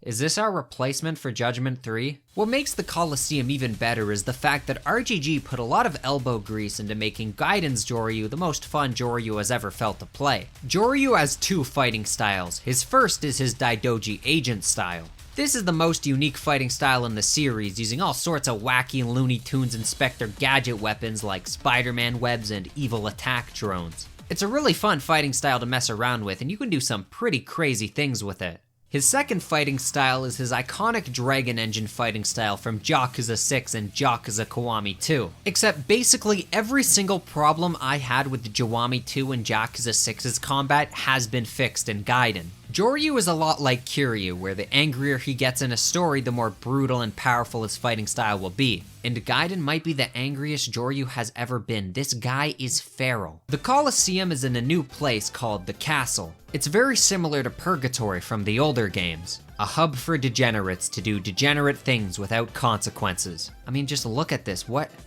is even going on here? The castle is by far the coolest looking place RGG has ever made. The castle is also where you can access La Boutique, where for the first time in the series you can mix and match and create your own outfits. Wait, it costs 500,000 yen to get Joryu to take his toes out? Oh, buddy, those rates are not competitively viable. With so many cheaper alternatives, Joryu, you're gonna get priced out of the market, my guy. Or so I'm told. Honestly, what kind of sick bastard would pay that much money just to be able to walk around barefoot as Joryu? Gaiden's story is one of the most tragic entries in the series. Joryu is completely at the mercy of the Daidoji, and the lengths they'll go to keep him in line are insane. The game ends with the same disillusion event from Yakuza 7, except this time from Joryu's perspective. Call it lazy, call it recycling, I don't care. It's cool seeing the same thing again under a different context. You even get to do the same battle, but this time in real-time combat. Look, it's Ichiban. The final boss of Gaiden is a dude named Shishido. His whole shtick is that if Daigo and Omi guy don't want the Yakuza anymore, he'll take it. Omi Alliance, Tojo Clan, now's not the time to fight amongst themselves. This is a battle between the Yakuza versus the people trying to destroy their very way of life. And after a sick group fight with some of the most iconic characters in the series, Shishido is like, come on Joryu, let's find somewhere empty to fight. I love this cutscene, because even though Shishido is just another power-hungry asswipe, he's kinda got a point. Daigo seems to think that this is for the best, that somehow by ditching the Yakuza, we'll all be able to magically live peachy sunshine-filled lives. But what Daigo doesn't understand is that many of us don't have another life to return to. Kiryu, I used to look up to you, man, we all did. And now here you are, working with them to tear it all down. To destroy our very way of life, our culture, our tradition. And for what? Why? We don't have anywhere else to go. And then Kiryu is like, I can erase my name. I can erase my life. But what I can't erase are these scars on my body. The physical reminders of the life I've lived. The phantom pain deep within these wounds. The only difference between you and I is that there are people I care about more than my own life. And then we get this sick dynamic intro where Kiryu tanks a blade. He doesn't even try and block it. This boss fight is insane. I'm not gonna do the same bit again, but this is just the Yakuza 5 final boss fight again. So just remember everything I said about that fight and apply it here. I love these longer Yakuza boss fights where they have so many phases. I love when the boss fights have momentum, changing rooms, going from location to location throughout the fight. And the music, oh my god! Dude, at one point they throw each other out of the window onto the overhang and the music changes to this slower sentimental song. I don't even know if any other Yakuza boss has done that before. Behind us is a beautiful sunset as Majima, Daigo, and all the others wait at the bottom, watching with full confidence knowing Kiryu is about to clutch up. Shishido fighting for his life because without the Yakuza, he has no life. This fight is amazing, man. After Kiryu single-handedly saves the Great Disillusion from sabotage, the Daidoji are all like, alright, fine, we'll give you a reward, just this once. Now we know how much you miss your stupid family and all that, but obviously we can't let you go anywhere near them because you're supposed to be dead. But the secret cameras we put inside your tombstone did pick up some pretty sappy stuff, so we'll show you that. Now prepare for the most gut-wrenchingly sad scene in the series as we're forced to watch this character we've come to love completely break down. Kiryu has shed a couple tears in the past, but never anything like this. This is a man defeated, desperate, in total despair. Kiryu is watching two of the kids at Morning Glory, Taichi and Ayako, as they talk about all the amazing accomplishments everyone's been achieving since Kiryu died. But what's really tearing Kiryu apart is the realization that the kids are doing fine without him. This whole time, he's desperately wanted to reunite with his children, because they need him. But in reality, it's him who needs them. This cutscene was hard to sit through, but like, in a good way. Kiryu's voice actor killed it. I have never heard Kiryu like this before. Yeah, we also got a drawing from a toddler. Now cry about that, you stupid baby bitch. Afterwards, the Daidoji send him off to Hawaii because that's where Yakuza 8 takes place. And that's it, that's the game. For a short little appetizer game, I really liked Gaiden. It wasn't even that bad 100%ing this game. You know, as much as I've been talking about how RGG needs to move beyond Kiryu, I'm glad we finally got a good iteration of Kiryu's Dragon Engine combat. But alas, this is just the appetizer, because only mere months after this game released, RGG dropped the highly anticipated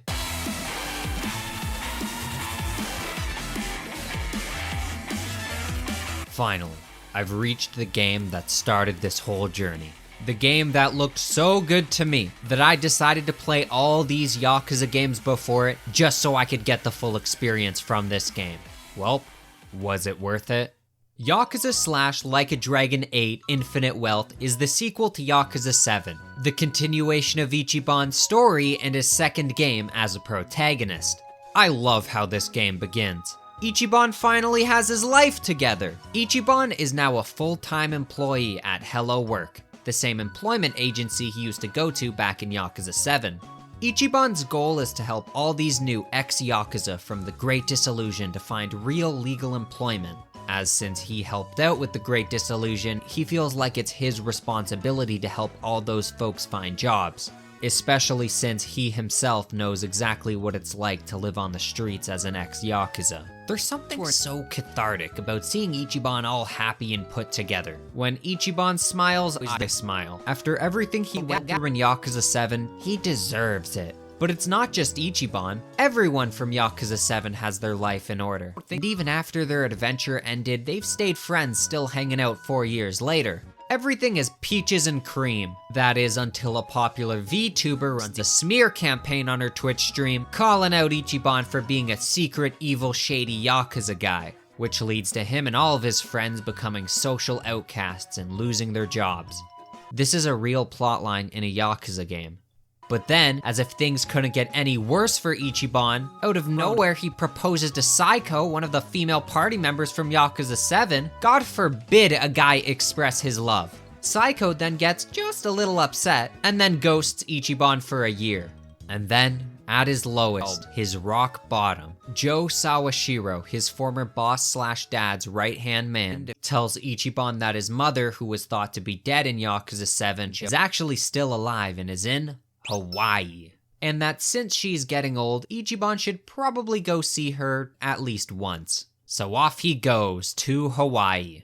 Yakuza 8 is the first time ever in Yakuza history that we get to run around outside of Japan. So it's a pretty monumental occasion. By now you've all definitely seen how much RGG loves to reuse assets between these games. But since we're now in America, that means we get new people walking around, new cars, new voices. English voices too.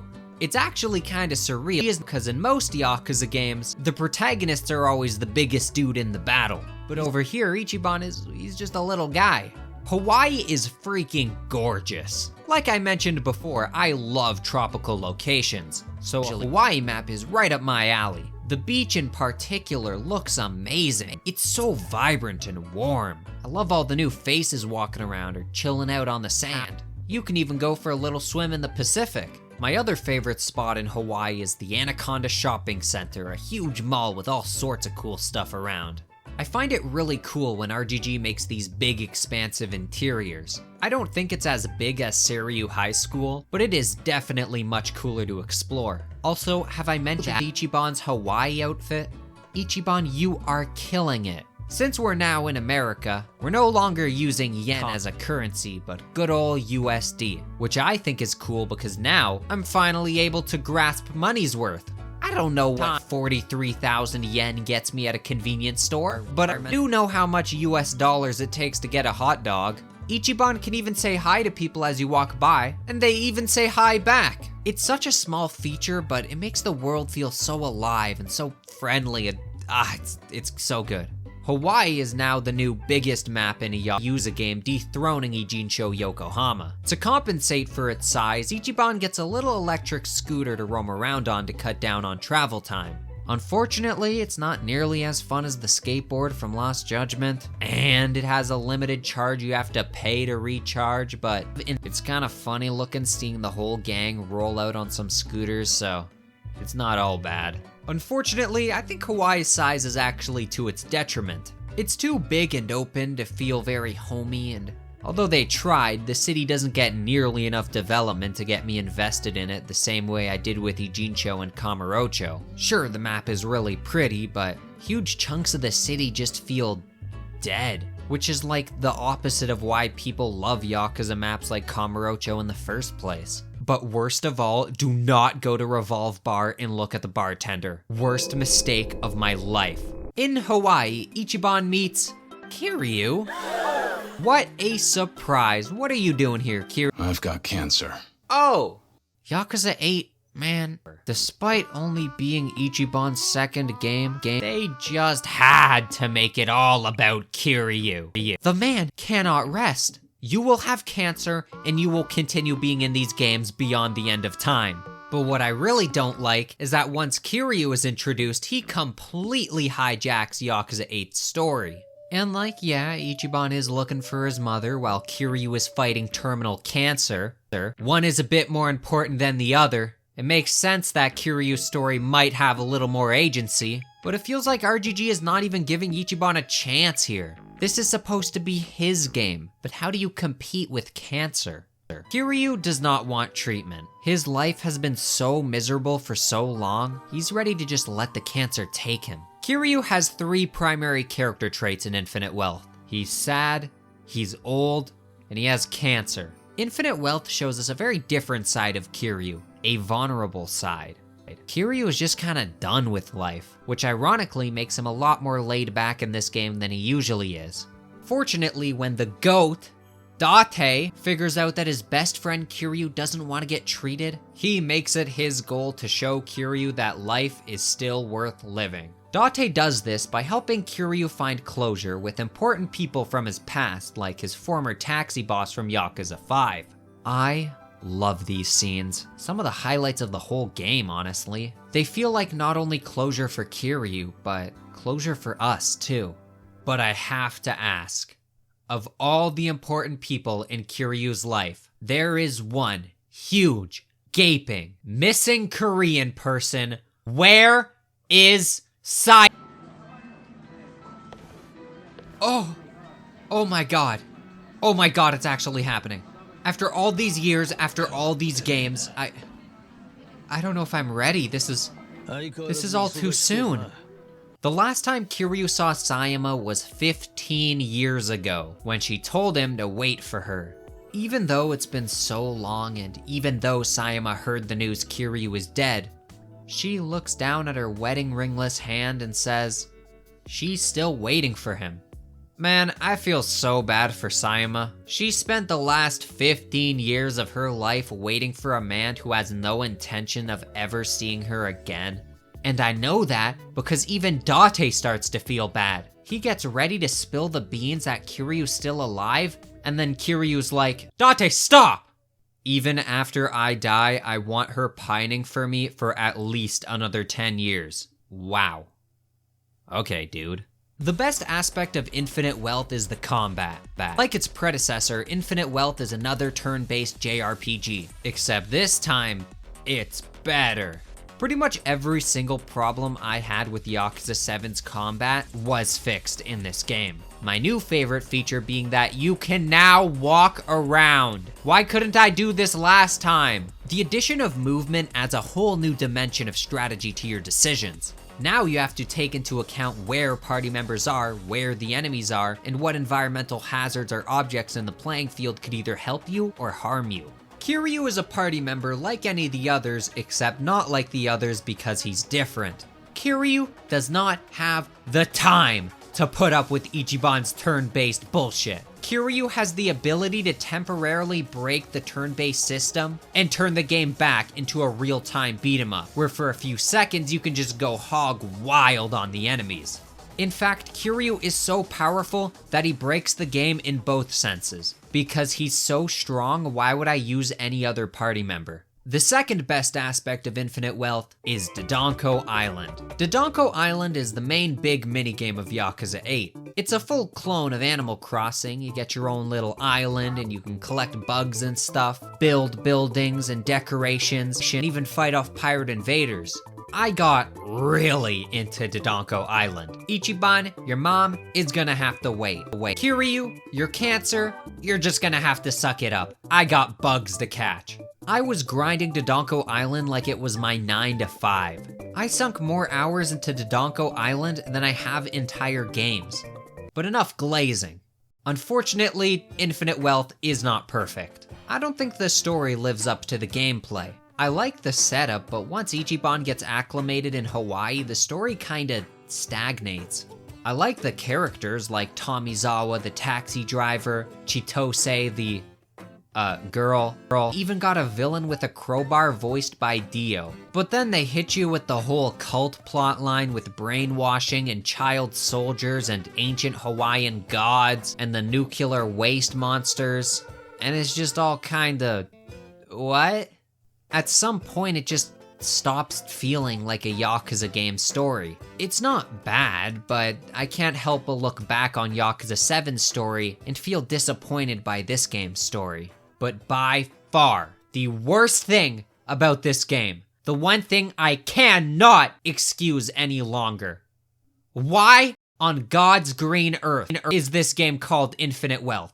Where is the Infinite Wealth? I played the whole game and I couldn't find it. Give me Infinite Wealth. You cannot keep naming your games random stuff. Now that I've finished Infinite Wealth, I feel kinda empty. The Yakuza games are long and there's so many of them. So when I started my journey to reach Infinite Wealth, it was hard to imagine what it would be like once I actually got there and beat it. This journey has been like climbing a mountain. I was so focused on climbing that I didn't even realize I had already reached the summit. And yet, all I want to do now is keep climbing. But what? I've already conquered the mountain. During the months of editing this video, I've been going back and replaying a lot of the games, achievement hunting, messing around, just squeezing them for any excess Yakuza juice I can get. But luckily, if there's one upside of this video taking way longer to make than I initially expected, it's that we get one more game to cover.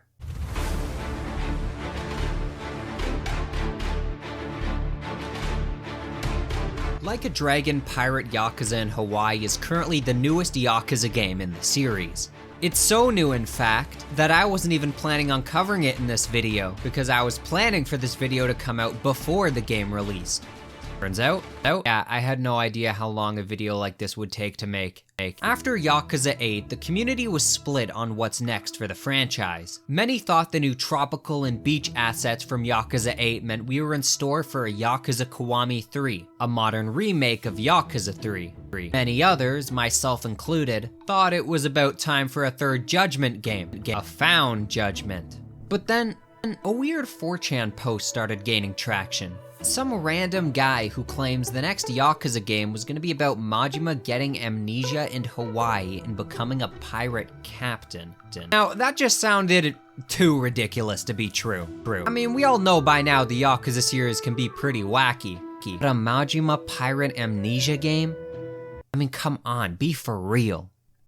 And then in September of 2024, we all ate our hats. Like a Dragon Pirate Yakuza in Hawaii. Like a Dragon Pirate Yakuza in Hawaii. See, if I say it enough times, maybe it'll finally sound real. Pirate Yakuza is Majima's first solo standalone game ever. Why is he now a pirate?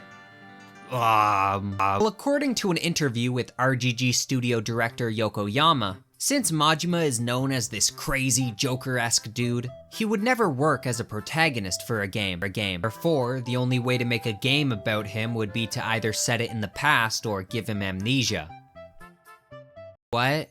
Respectfully, Mr. Yokoyama, Majima being crazy is what made him a popular character in the first place. I don't think fans would really be all too upset if he acted the way he always did in his own games. The game begins with Majima waking up on a beautiful Hawaiian beach. But uh-oh, that's not Majima because he doesn't know who he is. You know, I am glad Majima decided to become a hardy swashbuckler and not the other kind of pirate. Or the third kind of pirate. Those guys are super evil. Okay, but why is Majima a pirate? I don't know, man. Why is grass green? On his adventure, Majima is accompanied by a little boy named Noah and his pet tiger, Goro. Since we're back in Hawaii, the same Honolulu map from Infinite Wealth returns. And that includes most of the same mini-games with some notable exceptions. The boutique from Gaiden returns, but this time with way better outfit choices. Playing Majima dress up is like one of the most fun things you can do in this game. The big addition to the map are all the little islands scattered around Hawaii. As a pirate captain, Majima can now sail the high seas, getting into ship battles with fellow pirates, exploring tiny island dungeons for treasure, and collecting materials to upgrade your ship. This game also puts a big emphasis on crewmates. There's a certain amount of them to unlock, each with their own stats and stuff, and you get to assign them to different positions of your crew. It's kind of surreal to me that this is a Yakuza game. This is what this series is now. As far as sailing mechanics go, they're okay, I guess. I don't really play that many pirate games, so I don't really have much I can compare it to. The naval combat too, it's serviceable. There's a lot of different variety in the weaponry ships can have. But after you have fought the same ships for the 50th time, it does get a little tedious. A lot of people have been comparing this game to Assassin's Creed Black Flag, a pirate game I have played. And let me tell you firsthand, unfortunately, the naval combat in Pirate Yakuza doesn't live up to the epic ship battles you get in Black Flag. Hey, even if all the new ship stuff does kind of feel underwhelming at times, the sheer novelty that this is a Yakuza game, that still blows me away. And I will always respect a series for trying something new. My favorite area of Pirate Yakuza is Madlantis, pirate capital of the world. Sorry, Somalia. It's a really cool looking place, and I loved exploring it for the first time. I also got a bunch of various pirate-themed activities, such as the Pirates Coliseum. But like most Yakuza games lately, it seems, I think the very best aspect of this game is the combat. Majima is such a goofy, little kooky little guy, and his combat is bananas. He can jump, he can spin, he can play a dark enchanted instrument that summons Big Monkey to punch guys. Majima has two fighting styles. First is his iconic Mad Dog of Shimano style, but you see, they tricked me. You see, it's because Majima is a pirate now, and pirates are known for their trickery. That's like the #1 thing pirates are known for. It's for tricking people. The last time we got to mess around with the Mad Dog of Shimano fighting style was the Majima Saga in Kiwami 2, which if you remember, kind of poo-poo. But this game tricked me by having Majima's Mad Dog style be both super strong and super fun. Pirate Yakuza's Mad Dog style is a fusion of the traditional Mad Dog style with Majima's Thug style from Yakuza 0. That makes for a really cool weapon hybrid style where Majima only sometimes holds his dagger. That means you get the defensive benefits of a weapon fighting style, but without losing the ability to grab enemies and objects, and if that's confusing, just...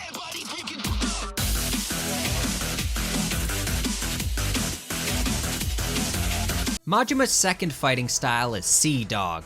New pirate-themed fighting style fit with cutlasses, muskets, and even a chain hook you can use to quickly close the gap between you and the enemy. I feel like this fighting style is pretty underrated. Most people talking about the combat in this game just talk about Mad Dog. How are you all gonna sleep on the pirate fighting style in a Pirate Yakuza game? Since I originally planned for this video to come out before the game launched, unfortunately, there was one statement I said earlier in the video that's no longer true. Yakuza 4. Earlier in the video, I said you had my least favorite story in the series. Well, congratulations, buddy, you're being promoted to number 2. Pirate Yakuza in Hawaii. I went into this game expecting a goofy, lighthearted pirate story that doesn't take itself too seriously, but still has heart. What I got was a goofy, lighthearted pirate. There is no story. They didn't even attempt one. But that doesn't mean we're free from long yap sessions and hand-holding. Oh no. In Pirate Yakuza, we still get all of that. But this time, instead of dialogue that pushes forward a narrative or builds characters, we just yap about nothing. So much dialogue with so many characters that I will not remember in a few years. It's so disappointing because it's almost like, oh, since this is just a goofy pirate game, we don't need to bother with the story. But do you know what else is a goofy, lighthearted pirate adventure? Piece. Yet even One Piece takes the time to tell an actual story and do what I think One Piece excels at, which is investing in developing some really likable and interesting characters, so that even when One Piece's story gets light, we can always fall back on the likable characters we're emotionally invested in to keep us engaged in the world. I was expecting this game's story to be like One Piece, but instead I got a story like Long Ring Long Land, which is like the worst arc of One Piece where nothing ever happens. But at least that arc had Okiji, and he was sick. Who do we got in this game? Jason? Jason is gonna carry the game now? Jason is like a negative character, because at the beginning of the game they make you think he's gonna be a character, then they go, haha, no, time to just stand around for the whole game doing nothing. Did you know that Goro gets a little inflatable tube ring when you go into the water? That is so freaking adorable, I think I'm gonna get violent. So far, I've been pretty harsh on Pirate Yakuza, but that's because on the Chewy Dog 1 YouTube channel, I keep it real. I like this game. In fact, it's another one I've 100%ed. But I'd be lying if I said this game was everything I wanted it to be. By the standards set by the other Yakuza games, this game is among some of the worst or lesser good games of the bunch. It's a step forward in some ways. I like how innovative and fresh the combat feels. It also feels like a big step back in other ways. A lot of people have been theorizing about what's next for the series. Now that they've left Japan and gone to Hawaii, is it time for the Yakuza series to go fully international? Personally, I kinda hope they don't. Cities like Honolulu are cool and all, but there's a missing Yakuza charm to it all. The series began as a gritty crime drama exploring the Japanese underground. Since its inception, the Yakuza series has always been very rooted in Japanese culture, which is an aspect that made it so unique in the first place. The more the series slowly drifts away from its roots, the more the series begins to feel like just another series. Not the special and unique Yakuza series we know it as. I'm all for experimentation and trying new things. I don't like when series become too stagnant and formulaic, but I think there's better ways to rejuvenate the series and to completely reinvent what the series even is.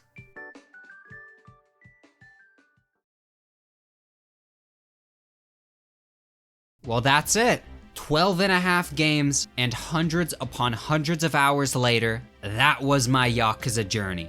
If you watched the entire video without any prior knowledge of the series, I am happy to say that you are now officially a Yakuza expert. What can you do with all this knowledge?